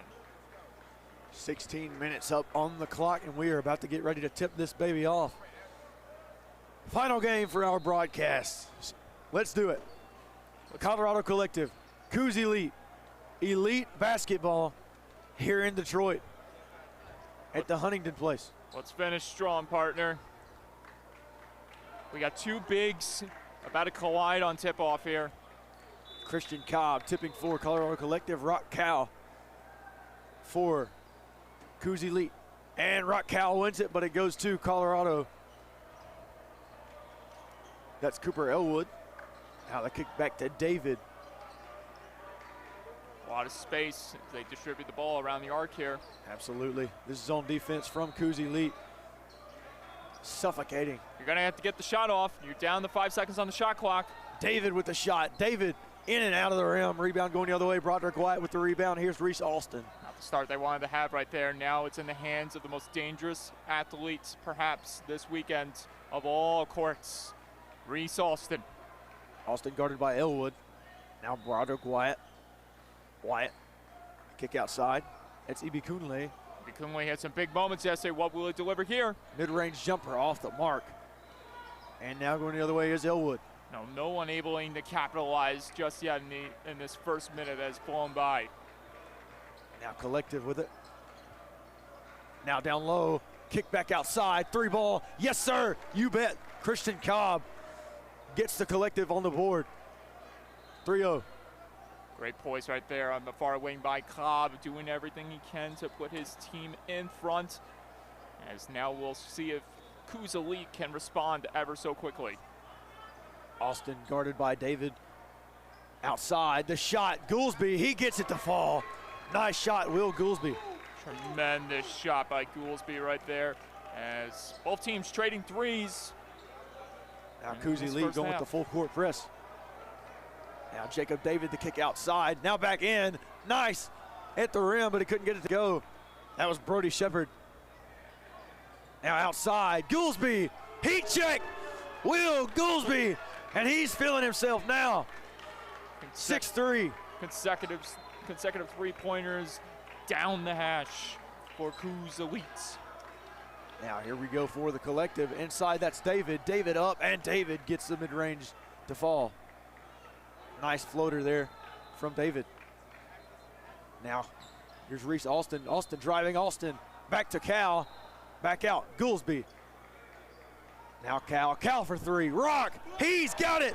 Cooz Elite on fire here early. 3 consecutive three-pointers for Cooz Elite.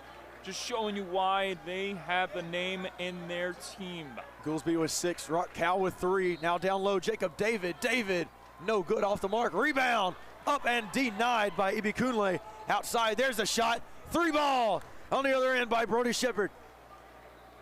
We are in for a treat right now, ladies and gentlemen. 9-8 your score. Cooz currently leads. 13 minutes remaining. I'm Hayden Coker alongside Mike Calandra. Cal setting up the screen. There he goes again. He's in motion. Now Austin inside. Austin. Oh! Nearly had it at the rim. Just didn't fall for Alston that time. Here's Cooper Elwood up. Cooper Elwood nearly got it to go. Now the kick outside. That's David. No good off the mark. The respective threes attacking the rim on each end. Just not able to capitalize, though. Now down low. Ibikunle had it stolen away. Elwood. Watch out here. Oh, Elwood up front. Elwood's got it, and the Colorado Collective lead 10-9. Soft touch on the way up right there, doing whatever he can to get points on the board. Great work done by Colorado Collective. Here we go, Reese Alston. Picked up by Cooper Elwood. And Broderick Wyatt outside. Wyatt, one of those big-time athletes that we talk about. And we've mentioned today, Broderick Wyatt now trying to make something happen. Wyatt inside. The kick to Rock Cal. Punishes the rim. Rock Cal. Rock Cal rocking out here early in Detroit. Absolutely hammering that one down. Here comes a collective on the other end. That's Elwood. Elwood looked like he wanted it. Now inside. Kick ball called on Cooz Elite.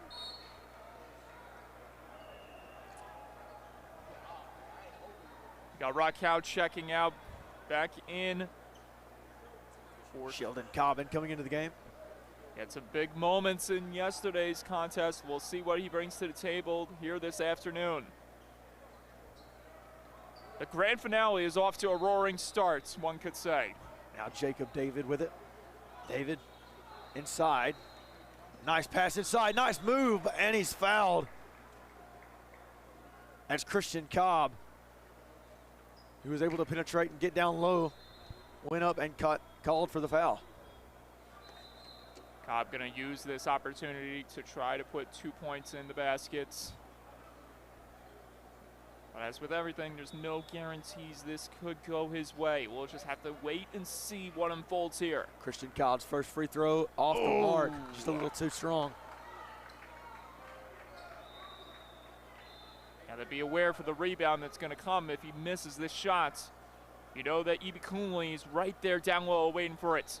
Now Christian Cobb's second shot off the mark. There he is. Your score 11-10. Now here we go, kick outside. Austin wanted it, no. Sheldon Cobbin, no good off the mark. Rebound. And pass intended for Cooper Elwood. It goes out of bounds. There you see more pressure being applied now by Cooz Elites. We saw Willsby hit a big 3-ball last time. Outside, that's Alston. Or Gillsby in this case. Now Alston drives. Alston. Oh my, Reese Alston nearly had it. No good off the mark. Nice defense by Brody Shepard. Now Shepard outside, down low. Oh! And they're gonna call the goaltend. Logan McKenna will add 2 to his point total. Thought he timed it right with the block attempt, but no, it does go for a goaltend. I'll tell you one thing, the bleachers were about to come unglued if Alston made that shot beforehand. Here we go, Sheldon Cobbin with it now. Cobbin drives, kick outside, stolen by Shepard. Brody Shepard now with it. Shepard goes up and it's stolen away by Austin. Here comes Reese Austin down low. Ibikunle up, no good. And it's knocked out of bounds. It looked like by Reese Austin. And no signal by the ref down low so far. A nice effort by. Okay, they're going to call a foul. A nice effort by Ibikunle applying pressure down low in the paint. And he does his part at drawing the foul. Now here he is at free throws. Now that time by Ibikunle, his free throw off the mark, no good. Similar to Colorado Collective, be aware of the rebounds. You got the big down low.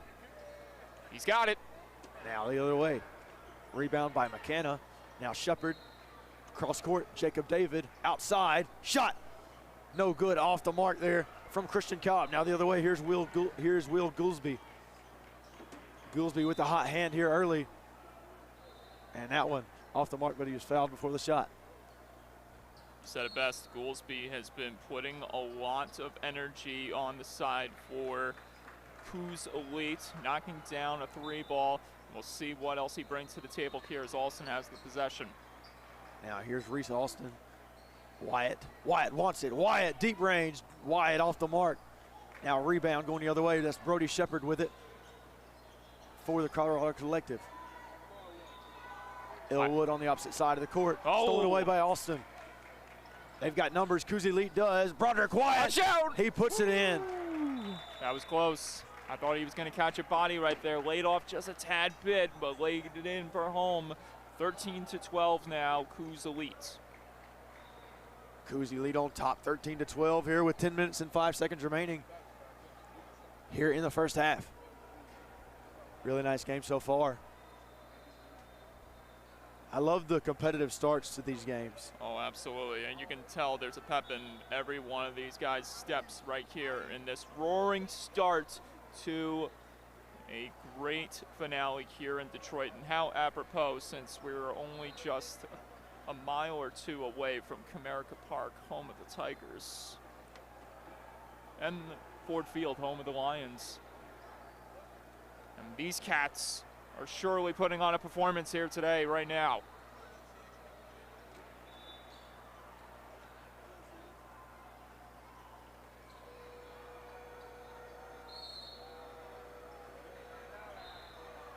And here we go, both teams coming back onto the court.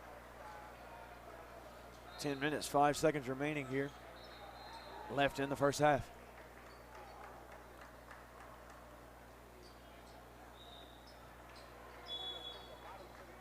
See, it'll be the same crew out on the court, I do believe, here for the Colorado Collective. And you would be correct on that assessment right there.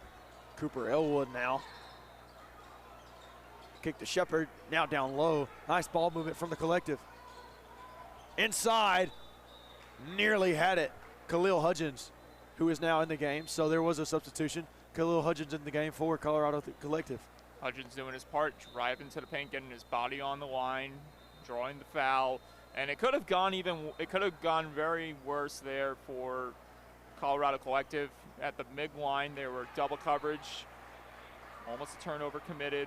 But instead, we got a basket made and a tied ball game on our hands. First shot from Hudgens up and good. Second shot up and good. Hudgens sinks the second free throw. Great poise right there by Hudgens at the free throw line. Now Kaysen Hall in for Cooz Elite now. Running point is Hall. Now into the game as well. Michael, that's Aaron Smith for Cooz Elite. Outside, Broderick Wyatt, no good off the mark. Rebound by Colorado. Here comes Elwood. Elwood showing off the handles. And Brody Shepard, this zone defense from Cooz Elite is nasty. They're showing it off. David outside. Guess who? Brody Shepard inside and out. They wanted to fall. Reese Austin now. Kick outside. Guess who? Sheldon Cobbin. Inside. Broderick Wyatt. Up and good. Got it to fall. Wicked distribution on that one. So much velocity in that pass in tight. And it results in 2 more points added for Cooz Elite. 15-14. Your score now. 8 minutes, 52 seconds remaining. Now here's Khalil Hudgens outside with it. Hudgens a kick to Shepard. Shepard inside. Oh, Shepard, look nice at move. this! Shepard got it to go in the spin cycle. Nice move by Shepard. He applied the Jackie Moon strategy, put his man in a blender. Now Cobbin for three, no good, off the mark. Rebound the other way, Jacob David. Colorado Collective with the lead, 16-15. Now here's Elwood. A hand to Hudgens. Oh, watch Nice that. defense, nice offense though. Hudgens, no foul called. And rebound going the other way, here's Wyatt. And we're gonna call a foul. And I thought they were going to call that foul on Broderick Wyatt. You gotta But they love don't. the elusiveness being shown there on the attack by Colorado Collective.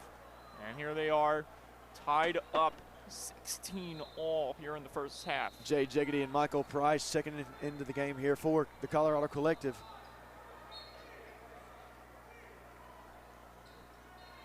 Here's Reese Austin. Austin on the drive. Austin the kick outside. Kaysen Hall now. Baseline. Yes, sir. Nice move by Kaysen Hall.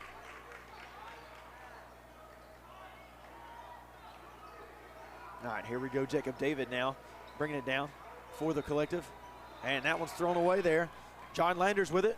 Landers the pass. Austin. Austin for three. Austin. No good, off the mark. Still waiting to hear from Austin here today. You can feel the crowd just anticipating something big out of Austin every time he's got the ball in his hands. Hudgens goes up with it, and Hudgens is fouled. Colorado College showing their, not college, Collective showing their demeanor in the paint here, and it's benefiting them a lot with these fouls drawn. Khalil Hudgens now going to the receive the foul on the floor instead of the shot. Hudgens now on the block, guarded by Cobbin. Now outside, they'll get it to Jay Jeggedy. Jeggedy now with it, the kick to Hudgens. Now Jacob David, David inside, David. Nothing doing there. Price inside, Price, nice move. Price to the rim, no good. Off the mark. And here we go the other way. Here's Kaysen Hall. Collective needs a big stop here. Hall inside, Hall with the drive. Hall, mid-range, no good, off the mark. Ooh! And That was Ibe Kunle inadvertently knocking it out of bounds. He was searching for a big slam on the rebound there. now Cooz Elite running with his zone defense. Back to David. Nice job breaking the press there from the Collective. Inside, Sheldon. No good from Cooper Elwood.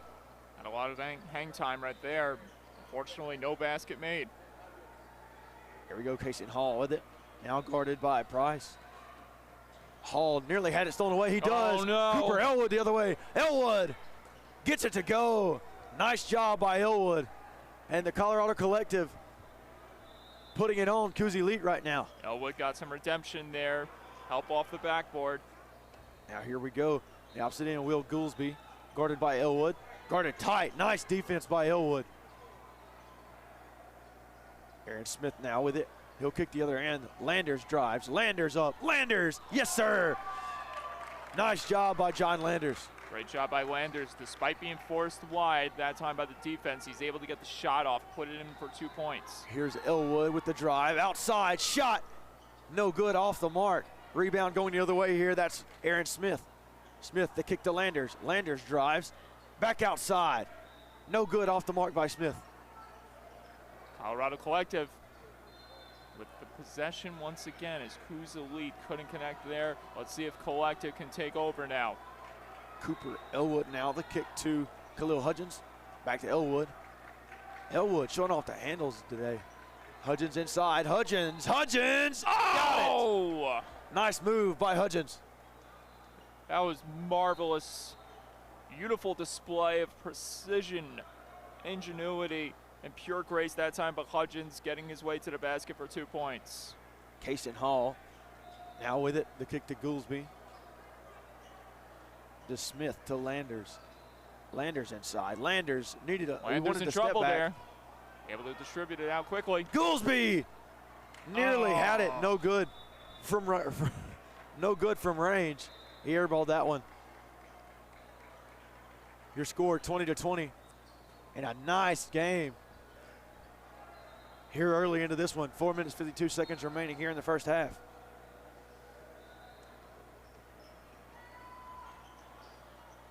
All righty, this is Brody Shepard. Shepard with the pass down low. And nice job breaking the press yet again. On the opposite side of the court, that's Jay Jeggedy. Outside, Hudgens, he's got it. Booyah! Hudgens knocks it down. Tremendous poise on the far wing by Hudgens. Now they're up again. Wyatt to Alston. Alston showing off his moves. Alston. Now the kick. Kunle. Goolsby. Goolsby. No, sir. No good that time from Will Goolsby. It seemed like that shot was going to go down. It rims out. Great job by Goolsby, though. He knew that the pressure was coming, had to make the adjustment to free himself from pressure there that time. Just couldn't connect. Now the Colorado Collective will take over. The Colorado Collective doing a very good job of controlling the pace of the game so far. Certainly. Outside, three ball. You bet. He's got it. And the Collective on fire, 26-20, Colorado leads. Cooz elite in unfamiliar territory right now. Jay Jeggedy with a nice job on the opposite end. But now this time, it's going to go to the Collective. Wait, hold on. It was going to the Collective. Hold on, let's see here. I thought there was contact on Alston, so I'm surprised that this is being called against. Okay, here we go. So it'll be Cooz Elite's ball. Okay, so that makes sense. Because I was going to say that would have been very surprising if, despite the contact against Alton, that they would get the foul. Alston gets it out to Goolsby. Back to Alston. Reese Alston. Nothing doing so far today for him. Cobbin in motion. Alston now. He's double teamed inside. Nice move by Alston to get to the rim. And he adds two. Double team for Alston, doesn't matter. He is able to get the basket to go. Price and Shepard playing back and forth right now. Here comes Shepard inside. Shepard. He goes down and he's fouled. He was strong no good to on the the shot. rim, just couldn't get through all that pressure being applied that time by Cooz Elites. He'll get to the line, however, he try to get his team a couple more points on the board.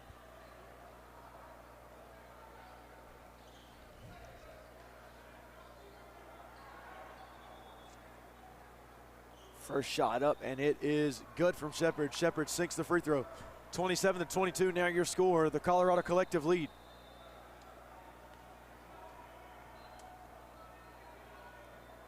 Second shot up, and it is good. Finds the bottom of the net. Now here we go, Reese Alston trying to get something going for this Cooz Elite team. Alston drives. Alston to the hoop. Alston doesn't get it to go. Rebound by Alston. He gets his own board, goes up, and he's fouled. Good effort right there by Alston. Able to draw the foul. That's what you want from Cooz Elite. Just slowly but steadily hammer down your opponent. Try to keep this game as close as possible. First shot up and good from Reese Alston. That's three for him. Friendly bounce off the glass. See if he can make this next one.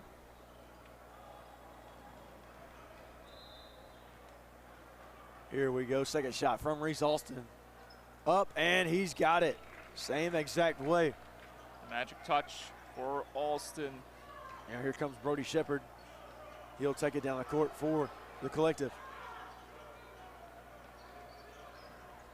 Here you go, the handoff. That's Hudgens. Check that, that's Cobb. Now down low and out of bounds on Brody Shepard. He couldn't corral the pass from Cobb. That was a tough one right there to contain, and this is just more opportunities coming towards the way of Cooz Elite to get back in this one. Now Alston on the other end. And Cobb, Sheldon, inside, Cobb up, and he's got it. Nice move by Cobbin. Sheldon Cobbin right there using his body to his advantage, bumping off the defender. Here comes Brody Shepard. Nice defense from Cooz Elite. Big time play! Away. Nice pass by Goolsby. And Sheldon Cobbin puts it up and in. Nice pass from Will Goolsby. magic show here in Detroit. It's 28-29 now. Cooz Elite leads. Now inside. Oh my goodness! Sheldon Cobb! He caught a body! Throw it down on him, young man! You talk about expect the unexpected. Christian Cobb, you know they're going to call a foul.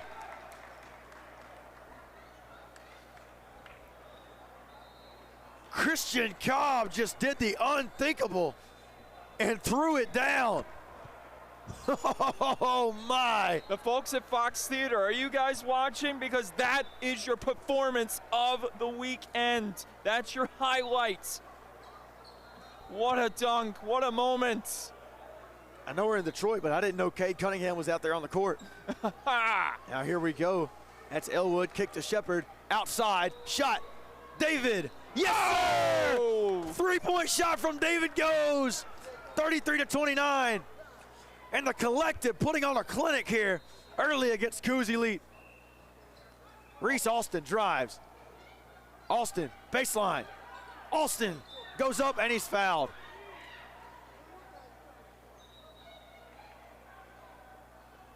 A foul there by number 15, Jay Zegedy.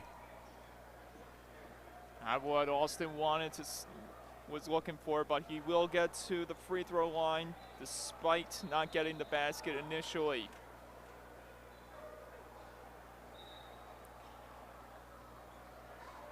Now Alston at the free throw line here. First shot up, first shot good from Alston. 3-point ball game all over again. Crucial moment here for Reese Alston. Try to hit this next basket to tighten the deficit. Second shot up, second shot good as he gets it to fall. Some really nice basketball being played here from Colorado. It's funny that we had that amazing dunk because the game beforehand that we were just spectators, there was a big moment as well. Although both of us didn't catch a glimpse as soon as it happened, but we did hear the crowd roar, and boy did they just do that just a few moments ago again. Now, teams and parents and fans starting to gather around the court as the Colorado collective looking to upset Cooz Elite. Well, fortunately for both of these teams, there's still plenty of time left, so a lot of things can change in a matter of moments. Outside, Shepard, no good, off the mark, in and out of the rim. Couldn't get that deflection off the rim there to go in. Now Reese Alston the other way. Here's Alston. Alston, 3-point shot. Alston, Bam! He's got it. Smooth from Alston. Now here's Elwood the other way. The kick outside to Brody Shepard. Nice zone defense. Shot there. Off the mark. Seemed like he rushed that one, and they're going to call a foul on the floor. He certainly did. I feel like he should have just been a little more patient, could have gotten a better shot off, but nevertheless, it's coming for the collective here. They'll try to apply more pressure in the zone against a hard-charging, defiant Cooz Elite squad. 15.6 seconds remaining here in the first half. 34-33 your score. Cooz Elite currently up by 1. First shot up, and it does not fall from Logan McKenna. Now the other way, 12 seconds remaining. 11, 10, 9, Cobbin inside. Cobbin drives. Cobbin has it stripped away. Now here comes the collective. 4 seconds. Here we go. Brody Shepard. Shepard up. Shepard. Yes, sir. They're going to call a foul. Are they going to call a foul in the backcourt here? It seems like that's what all signs are pointing to. Let's see here. This is interesting because it looked like he was trying to call the foul on. And if that's the case, they're gonna have to put a couple seconds back on the clock. What? Okay, so here we go. It's going to be Cooper Elwood going to the line. 1-1. No good on the shot, and that will do it into the first half. Your score, Cooz Elite leads over the Colorado Collective 34-33. But oh my goodness, what a first half we had. Tremendous basketball, and it seems like the ongoing trend is any game that involves Reese Alston, you're bound to have some type of amazing matchup unfold. And Absolutely. That's what's happening again right in front of us. We got a 1-point ball game, 16 more minutes of basketball left to be played, and it's just going to get even more chaotic, and I think that's the best way how to just summarize this whole tournament. There's a lot of chaos. There's a lot of insane moments, and it couldn't have been wrapped up perfectly for this finale that we're getting right here, right now. 34-33 your score. I'm Hayden Coker alongside Mike Calandra. We will be right back.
And welcome back here into Next Pro Hoops. I'm Hayden Coker alongside Mike Calandra on the call for you.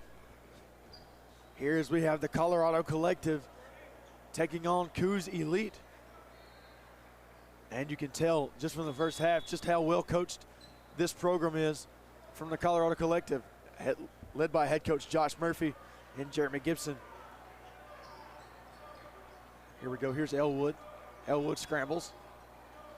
Now Jacob David for three. David cannot get it to go. Didn't get the assist off the glass like he wanted to. Now he'll have to rely on the defense to try to put a stop to a hard-charging elite squad coming their way. Now here comes Alston.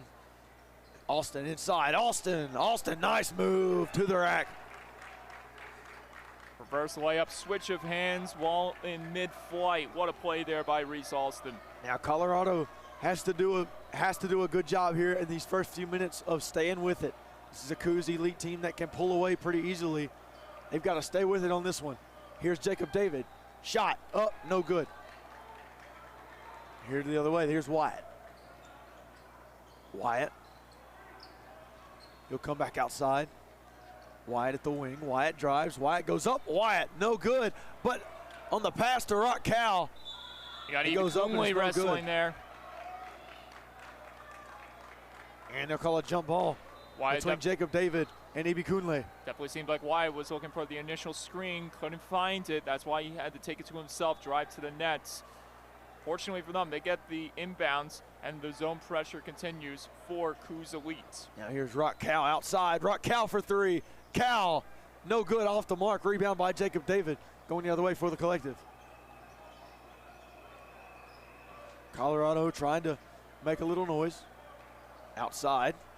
Here's Cobb, who had the monstrous slam earlier. Nice move by Cobb. Up and in. Christian Cobb. He hit him with the hizzy right there. A little bit of a head fake from left to right, deceiving the defender and getting an extra foul to go with it. Potentially a three-point play coming up here. Nice job by Christian Cobb, and he's showing off today. And the three-point play connects for Christian Cobb. We are level at again. We are level at 36 now. And here comes Reese Alston.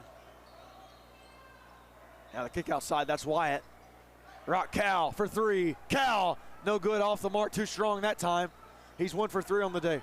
It's a second straight missed shot from long distance. Here we go, Elwood. Elwood drives. Now back out to Shepard.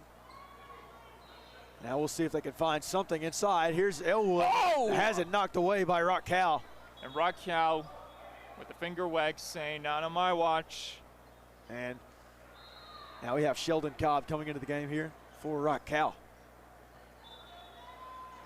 Cobbin always a force to be reckoned with when he's out on the floor. But it's going to be a lot to handle here against this very formidable. Now Cobb on Cobbin. Colorado Inside, team. Cobbin. That's Cobb, yes sir. Christian Cobb puts it up and in. More points on the board for Cobb. Just like that, Cooz elite. Pressure back on them. 38-36 now, your score. Here comes Reese Alston and company. Alston inside, splits the defense. Nice job by Alston. Went in on autopilot right there, taking flight, going to the basket, getting 2 off the board. And here we are at 38-38. Jacob David now. David drives, David up, David in. No good, off the mark. Rebound by Alston, going the other way. Alston trying to make something happen. Alston going to work on Elwood, up and no good. Rebound, going the other way. That's McCann. Cobbin almost took it away on the intercept, but watch out here. Here comes Colorado Collective! And that's Christian Cobb with it. And up goes Brody Shepard, and no good. Rebound going the other way, that's Wyatt. Here we go. Deep three. Goolsby, he's got it. 3 for 4 from 3 from Will Goolsby. And you can hear the bench erupt with cool. The support coming for his team. Big time impact player coming into effect now. Elwood going to work on Alston. Outside, here's Christian Cobb. Cobb, and I'm not sure how that wasn't called a foul, but here's Jacob David outside. David for 3. He connects. And timeout called. And the Colorado Collective tie it up. Lefts and rights being delivered both ways as these two teams are hungry to be the very best at what they do. Now here we go, 41-41 the score as we call timeout. Okay, so now they correct it. Was that not a 3? I think he was, I believe he was just inside the arc. Unfortunately, not going to count, or no, they are going to count it as a 3. Still briefly had it at 40-41, but now it stands at 41 all. From my vantage point, I thought he might have was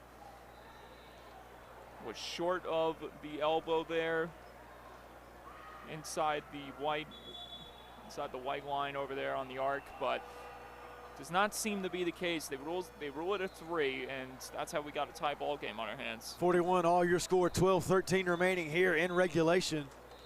And this one looking like it might come down to the wire. McCann now into the game for the Colorado Collective, along with Jacob David. That's Brody Shepard as well. Elwood in, and as well as Christian Cobb for the Colorado Collective. That's Reese Alston, Broderick Wyatt, Sheldon Cobbin, Ibikunle, and Goolsby onto the game for Cooz Elite. Now Wyatt with it, screen. Inside, here's Wyatt. Wyatt goes up, Wyatt gets it to go. Nice work inside by Wyatt. Beautiful play right there in transition. Using both hands to his advantage, finishing strong on the lefty. Here's Cooper Elwood.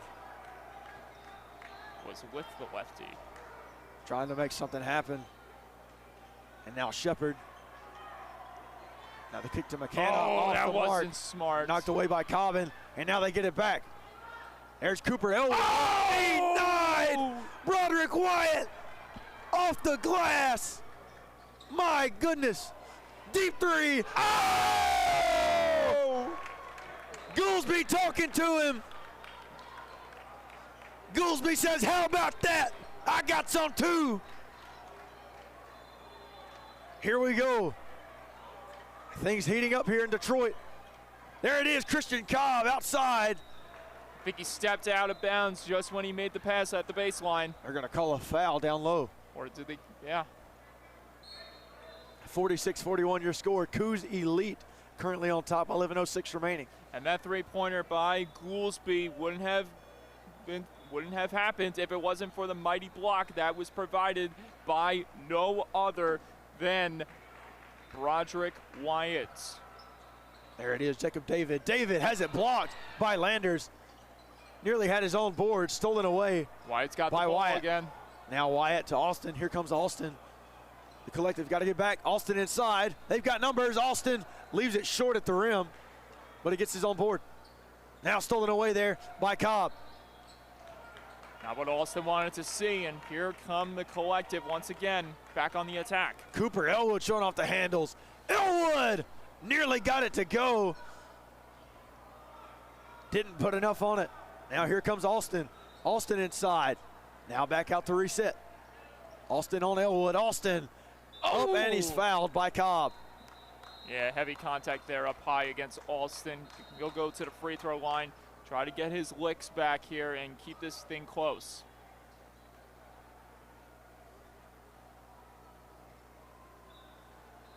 Or I should 2:04 Eastern time. 46-41 your score. Cooz Elite currently leads. Actually, I'm looking And at the first shot up, and it is good. I was actually looking at things incorrectly, because I think they ought to want to not keep it close. They have gotten a strong lead now. Second shot up, and it is good from Reese Alston. Reese Alston providing more pressure against Colorado Collective. Now a 7-point gap. Alston now coming out of the game. Aaron Smith in. The largest lead of the game so far for Cooz Elite. 48-41 your score. Jacob David now with it, with the kick to Elwood. Elwood trying to make something happen. Kaysen Hall guarding him. Had it poked away. Elwood. Now he's got it outside. Brody Shepard, deep three. Oh! Brody Shepard says, Will Goolsby, I got you. Now Wyatt. Wyatt trying to make something happen. Outside, Kaysen Hall. He drives. Here it is. The shot. Three ball off the mark. Rebound, Ibikunle. And Ibikunle gets it to go and one. Great work in the interior by Ibikunle, providing the body to his own advantage, getting the foul to go, getting the basket to go, and the additional foul to go with it. 50-45 your score now. See, we think. Now what's happening here? Okay, so 52-45. Scoreboard was wrong. It appears anyways.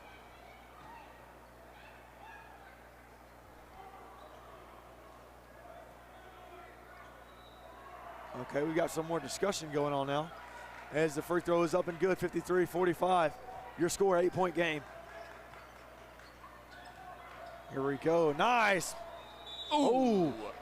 Okay, so Brody Shepard drove in. Looked like he wanted to hand it off to Christian Cobb, but instead drove in and is fouled as he goes up. It definitely seemed like he was looking to distribute, but thought otherwise.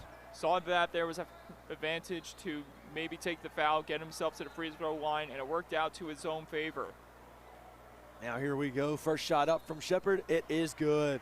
Spins in and around the rim and falls.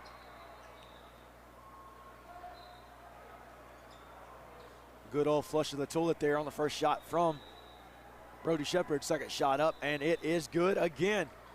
Perfect at the line right there. That's what you want to see out of your role players. Now Broderick Wyatt. He calls for the screen for Kaysen Hall. Couldn't get the perfect screen that time. He was forced wide. Now the kick outside. Kaysen Hall. And they're going to call it travel on Kaysen Hall. 53-47 your score.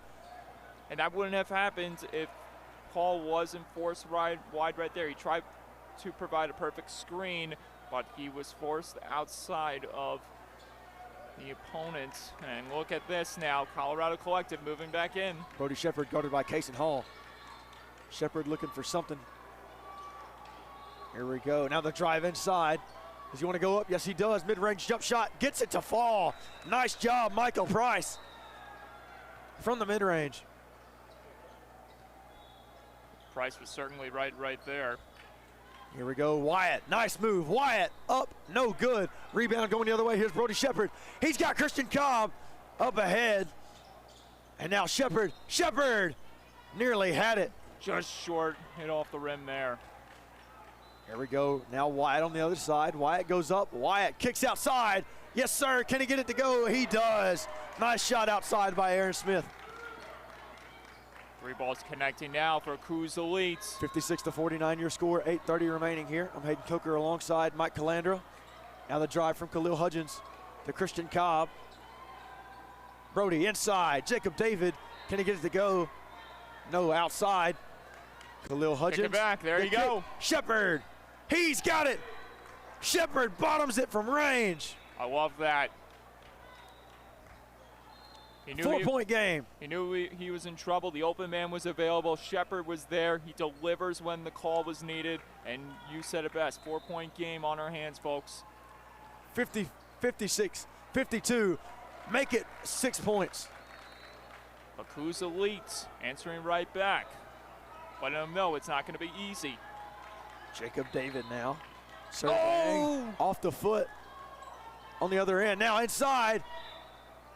And that was Michael Price going up, and he's fouled. Price will go to the free throw line, try to get a confidence booster here, hitting these next 2 shots. Now here comes Michael Price. First shot up, and it is good. Cuts the deficit back to 5. And you get new reinforcements on the floor now. Reese Alston back into the game, as well as Kayvon Stack. Haven't heard much from Kayvon Stack today. They are stacking the floor with talent now as we close in on the 7.5 mark of this game. Offensive board, nice doing there. Jacob David now inside. The kick, 3 ball. No good, and he's fouled. So Jay Jeggedy on the 3 was fouled, and now he's going to go to the free throw line for 3 shots. You just have to wonder how the crowd would have reacted if that one had connected, because it would have been a 4-point play for him. 5-point game here, 58-53, 7 minutes and 29 seconds remaining here. Shot up, and it is good from Jay Jeggedy.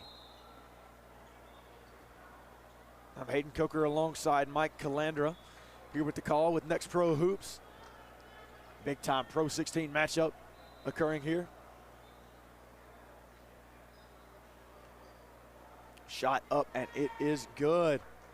That time from Jay Jeggedy. So Jeggedy now for his 3rd shot to cut the deficit to 2.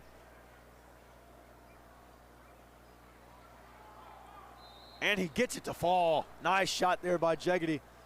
Phenomenal job at the free throw line. Spectacular poise right there in those circumstances. And as you said, a 2-point game under our belt. Now it's going to be up to Cooz Elite to do something about it. Austin now picked up by Elwood. Outside, here's Cason Hall. Deep 3. Hall, no good, off the mark. Rebound by Hudgens. And here we go. Jacob David now for the collective, trying to either tie it or take the lead here. Cooz Elite's going to need a big stop here. That's Michael Price. Now the kick to Elwood. Don't want to foul. That's the last thing you want to do, is get these guys back to the free throw line. Now back to David. Stolen, and he does. Nice steal there by Cason Hall. Hall up and leaves it short. Rebound by Elwood going the other way. Michael Price with it now. The kick up to David.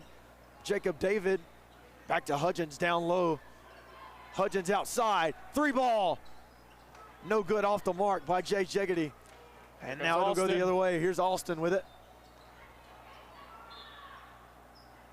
Slow things down before you pick it right back up. Alston to Wyatt. Wyatt going to work on Jeggedy. Oh! Nearly stolen, but he got it back. Now Alston, the kick outside, Landers. And that one's denied, blocked out of bounds. It will remain with Cooz Elite. And now Will Goolsby and Sheldon Cobbin coming into the game here for Cooz Elite. Big-time reinforcements entering the floor once again to go with some heavy players, heavy performance players like you see on the floor. One of them being Broderick Wyatt.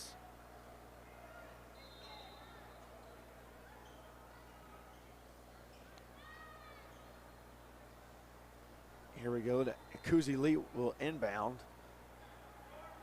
Let's see here. Now we're having some issues on the court. Seems like that's been an ongoing theme. And I have no idea what they are saying. Scores table trying to figure out something here as the official is gesticulating. Gesticulating something with his hands right there, trying to offer an explanation as to what the situation is.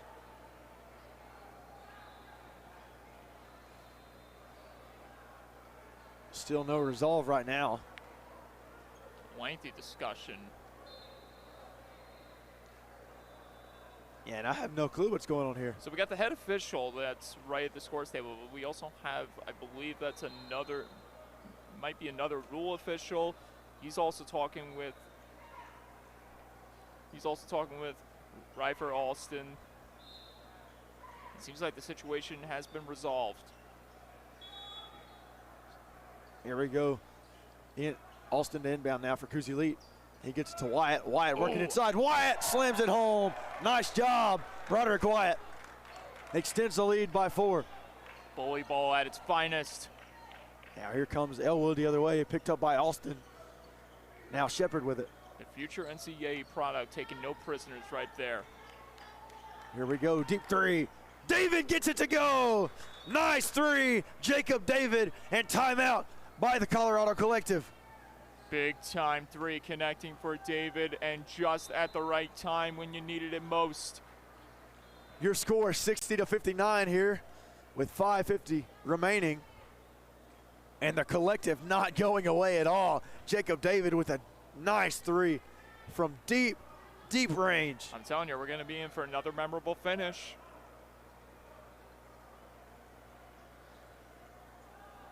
I'm Hayden Coker alongside Mike Calandra here with Next Pro Hoops. Mike, this has been a phenomenal event, man. We've seen some really, really good basketball over the past few days. And the best part is we get to do it all again in a couple of weeks. I don't know if you're going to be I'm trying to think, based on the schedule, the next stop for Next Pro and PRO16 will be in Tulsa, Oklahoma. I will not be available for that weekend, but, however, I will be around for California. Looking forward to it. That's going to be a fun one for sure. And another new experience for me, like this weekend here in Detroit. I will be in Indianapolis this week, but we still have basketball here today in Detroit, Michigan. Alston with it. He's picked up by Jacob David. Alston, 3, no good, in and out of the rim. Sheldon Cobbin now, back out to Goolsby.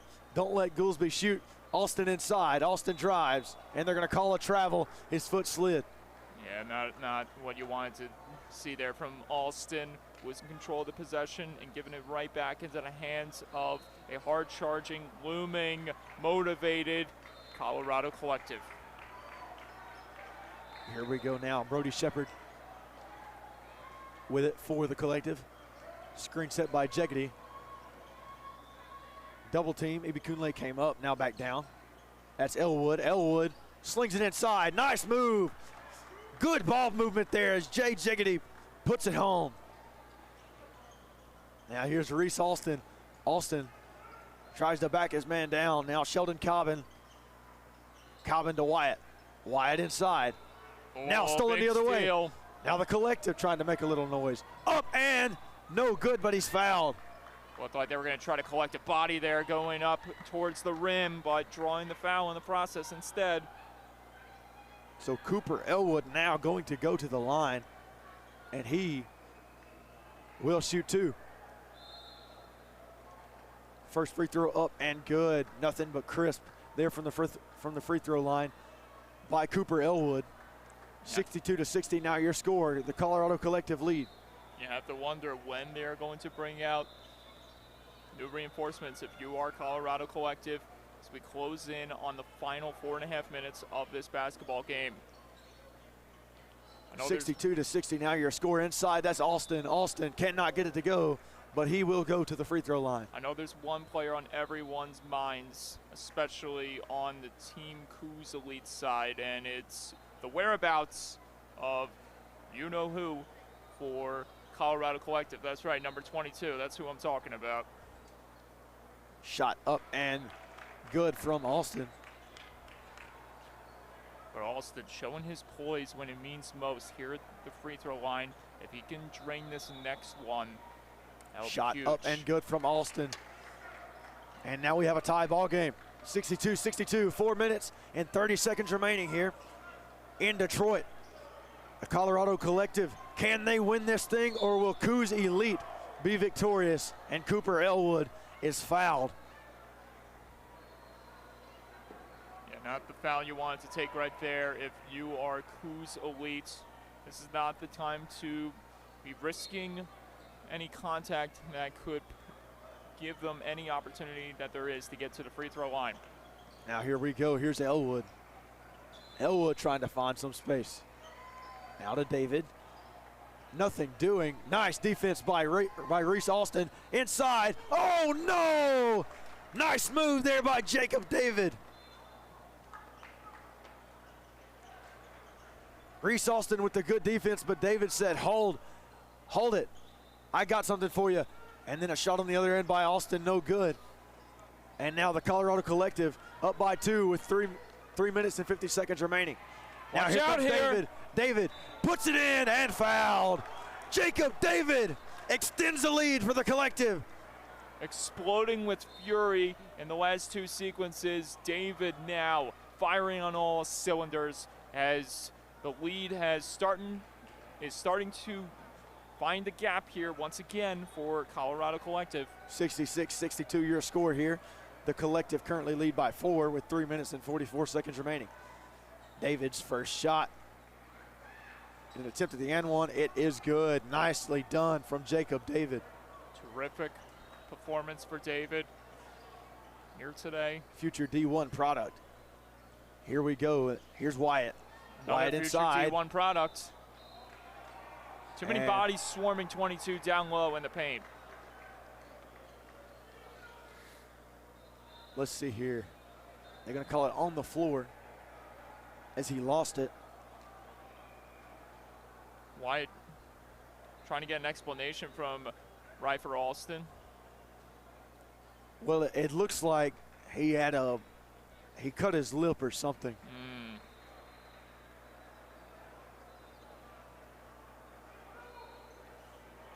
Now here we go.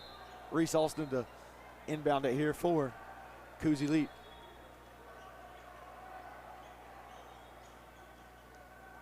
And the inbound here, Ibikunle trying to back his man down. There's Cobbin. Now Cobbin to reset. Cobbin running with his handles. Thought about it. He had to be pushed back a bit. Now here we go. Here's Goolsby. Nice defense from the collective. 5 seconds on the shot clock. Gotta put it up. Alston inside. Alston kick outside, and they don't get it off. No. So a shot clock violation. And the last thing you want to see if you are Cooz Elite, who is now trailing by 5. Shot clock violation there from Cooz Elite. And now we're getting serious. The collective up in this one, and that ball is thrown away. 67-62. Still your score, the collective lead with 3 minutes remaining. We are now in the dying minutes of this matchup, folks. So buckle up, hold on tight. It's going to be a wild ride. Christian Cobb into the game here for the collective. He subs into the game here for Jay Jeggedy.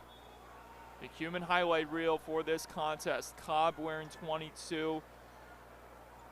And that's the last player that Cooz Elite wanted to see on the floor, especially when they're still contending at this very time. Outside Cobbin. Cobbin no good. Rebounded by Cobb. Now going the other way. That's Michael Price now into the game for the collective as well. Here comes Elwood. Elwood, he's got it, and he's also fouled by Cobbin. Yep.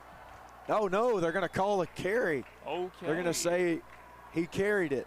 I thought he was fouled by Cobbin. Yeah, I thought there was some type of contact with Cobbin against the Colorado Collectives. Here comes Broderick Wyatt, bringing it down here for Cooz Elite. I thought Now Elwood playing some really tight defense on Austin, but he gets through. Austin outside and turnover from Reese Austin. And it'll go to the Collective. And I don't know if he had an open shot. Yeah, I just don't know if he felt that he couldn't get the shot to go. I mean, he clearly had the lane open, so I don't know why he decided to pass it across. Shepard back to Elwood. This defense from Cooz Elite, feisty. Now back to Elwood, inside. And there's Cobb. Cobb can't get it to go. Now the other way. Here's Austin. Austin has it knocked away. It'll go out of bounds on the Collective. All right, that's a good sign to see for Austin as Cooz Elite feeling the pressure late here with just a little over 2 minutes to go. Here we go. We got E.B. Kunle with it. Now to Wyatt. Now Goolsby. Goolsby's been hot.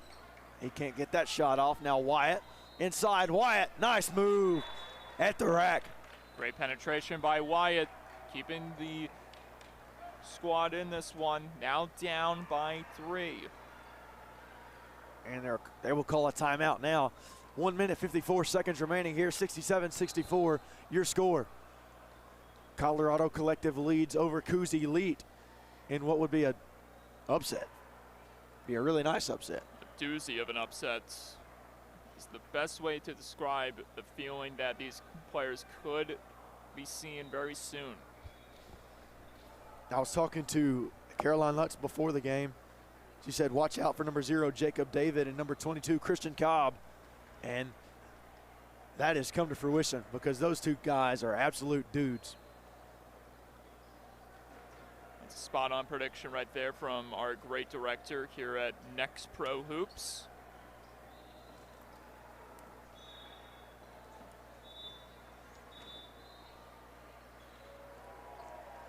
Also, shout out to Carolyn for providing us with our very own credentials. Yes, we were given the wristbands for the weekends, and I was hoping we were going to get the lanyard credentials, and we got something along the lines of that. I know it seems like it's more like a suitcase thing, but either way, it's a special feeling for me. That is for sure. Just to get to be here, calling these games, and experiencing something new that I really haven't been used to before. This is a Long Island boy here in Detroit. Turnover here. Cooz Elite has it now. That's Kason Hall to Wyatt. Wyatt drives inside, and he'll reset outside. Wyatt now to Kason Hall. Nice defense by Shepard on Reese Austin. Now, Reese Austin with a move. Outside, Kason Hall. There. Hall inside. Hall goes up. Hall gets it to go. 1 point ball game. It's not over yet. And a foul there by Kason Hall. Now's not the time you want to get yourself into foul trouble here. 1 minute, 21 seconds remaining here. 67-66 your score. And Elwood will go to the free throw line to shoot 2. Well, it'll be 1-1, but the way Elwood's been playing and from the free throw line, he's been pretty decent. It's going to be a very crucial moment here for Elwood and Colorado Collective, because if one of these buckets don't get made, and that's going to spell trouble. First shot up and no good off the rim. Not a good sign there. Now Austin goes the other way, down by 1 is Cooz Elite. Austin inside. Austin drives. Austin up. Austin. Yes, sir. Austin's got it. And they reclaim the lead. Another heroic moment coming into fruition for Reese Austin. Here's Brody Shepard with the pass to Jacob David. Final minute underway. Cobb inside. It is tipped away by Austin. 57 seconds remaining here. Things are about to get very interesting. All right, here we go. 57 seconds remaining. 67-68. And Cooz Elite on top. Try to find Christian Cobb inside. No good. Jacob David on the outside, guarded by Wyatt. Both of these squads have all the heavy weapons out there. David Driving. David. Yes, sir. David gets it to go. 69-68, 45 seconds remaining. Big basket there by among the many NCAA. Cooz Elite looking to take the lead. Kason Hall goes up, no good. And there's a foul called. He elevated, okay, what was called didn't here? Detonate that time. Okay, so now it'll be the Colorado Collective's ball. Looking to upset Cooz Elite, 69-68. The Collective on top. 37 seconds remaining. Here comes Brody Shepard. Look at the kick to David. He throws it up court to Cobb. And he's fouled. Fouled by Ibikunle, and now Christian Cobb will go to the free throw line.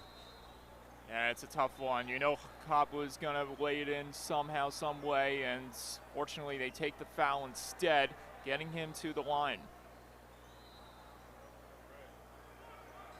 Here we go, Christian Cobb. First shot. Up, and it is good. Nice poise there at the line from Christian Cobb. This is a big shot here for Cobb. If he hits this one, pressure will be on. Here's Christian Cobb, second shot. Elite. It is good. 3-point lead here for the Collective. 31 seconds remaining here. Reese Austin bringing it down. Picked up by Cooper Elwood. You don't need a three Austin just yet. inside. Austin backs down. Austin up. Austin gets it to, he doesn't get it to go. No, he did not. And Brody Shepard fouled, and he's going to go to the free throw line with 20.4 seconds remaining. It's the only way to stay in this one, folks. Austin, that was probably the best chance to keep at it, but now you're going to have to rely on Shepard to miss these two free throws in order to have one last opportunity at pulling off a big victory. Brody Shepard here going with the free throws.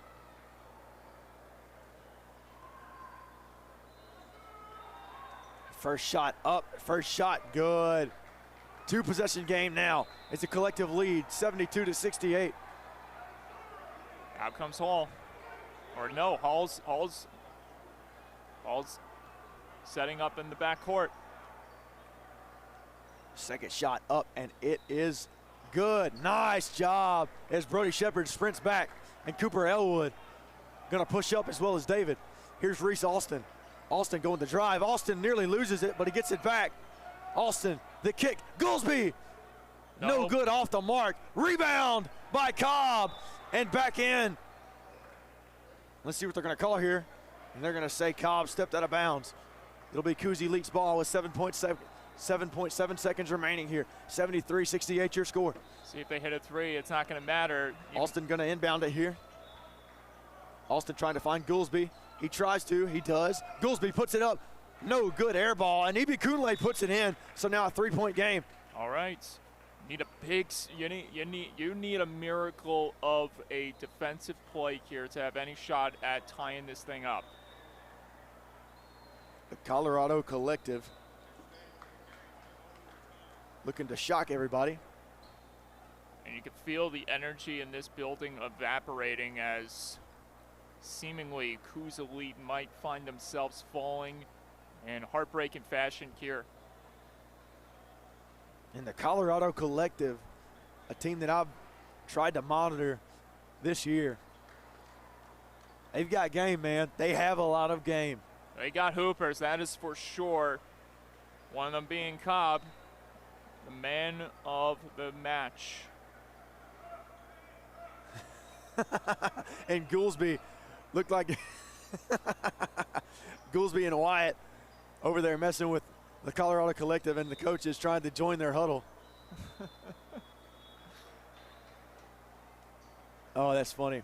All right, now the Collective going to come back onto the court. Hey, desperate times call for desperate measurements. And if it means infiltrating your enemy, you got to do what you got to do. All right, here we go. 3-point game, 73-70. Jacob David appears to be the man throwing it in here for the Colorado Collective. As I said, you're going to need a miracle special teams moment here if you're Cooz Elite. Okay, so back-to-back timeouts here. 3.8 seconds remaining. A 3-point lead for the Collective. Mike, what does the Cooz Elite need to do here? They just need a huge break. That's all I can say. You got to put as much defenders on everyone as possible. Get in, you got to time everything right, find the passing lane so that you can get there and make the play happen. Now they did it again. Wyatt went to join the huddle over there, Colorado Collective's huddle. All fun and games here, but now it's down to business, 73-70. Your score. Jacob David to inbound here for the Collective. David looking to find a man. Nearly stolen away, and Cobb. Oh, he stepped out, I think. I think he stepped out. And they're going to say he called timeout. Oh, wow. With a minute. I believe. No, a second. Let's see here. Hold on 1 second. Oh, my. Oh, no. Let's see here. Oh, my goodness. So, did they just call a technical? They did. They just called a technical.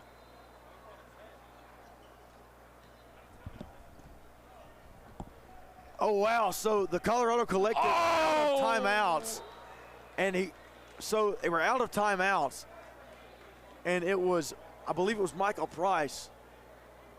They went to call timeout, and the Collective doesn't have any. So if you call a timeout and you don't have any, it results in a technical.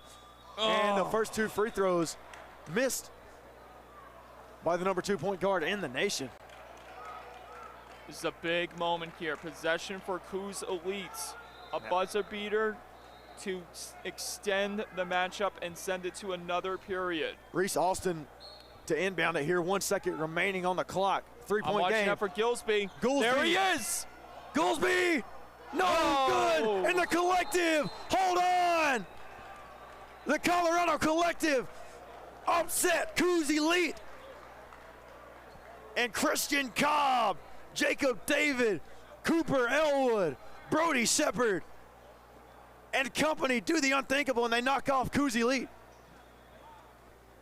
Phenomenal job by the Colorado Collective as they knock off the powerhouse. And a second straight upset loss this weekend for Cooz Elite, or, well, I don't know if it was the second straight upset loss, but it was the third game that was fairly close to the very end. Just not the results they wanted to have yesterday. A total contrast to what Reese Olson experienced in Game 2 yesterday. The buzzer beater hero here today. Heartbreaking misconnection on the free throws for the technical foul late. 73-70, your final score. The Colorado Collective knocks off Cooz Elite, and we are nearly done. I'm Hayden Coker alongside Mike Calandra, and we will see you guys next time here with Next Pro Hoops.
scheduled.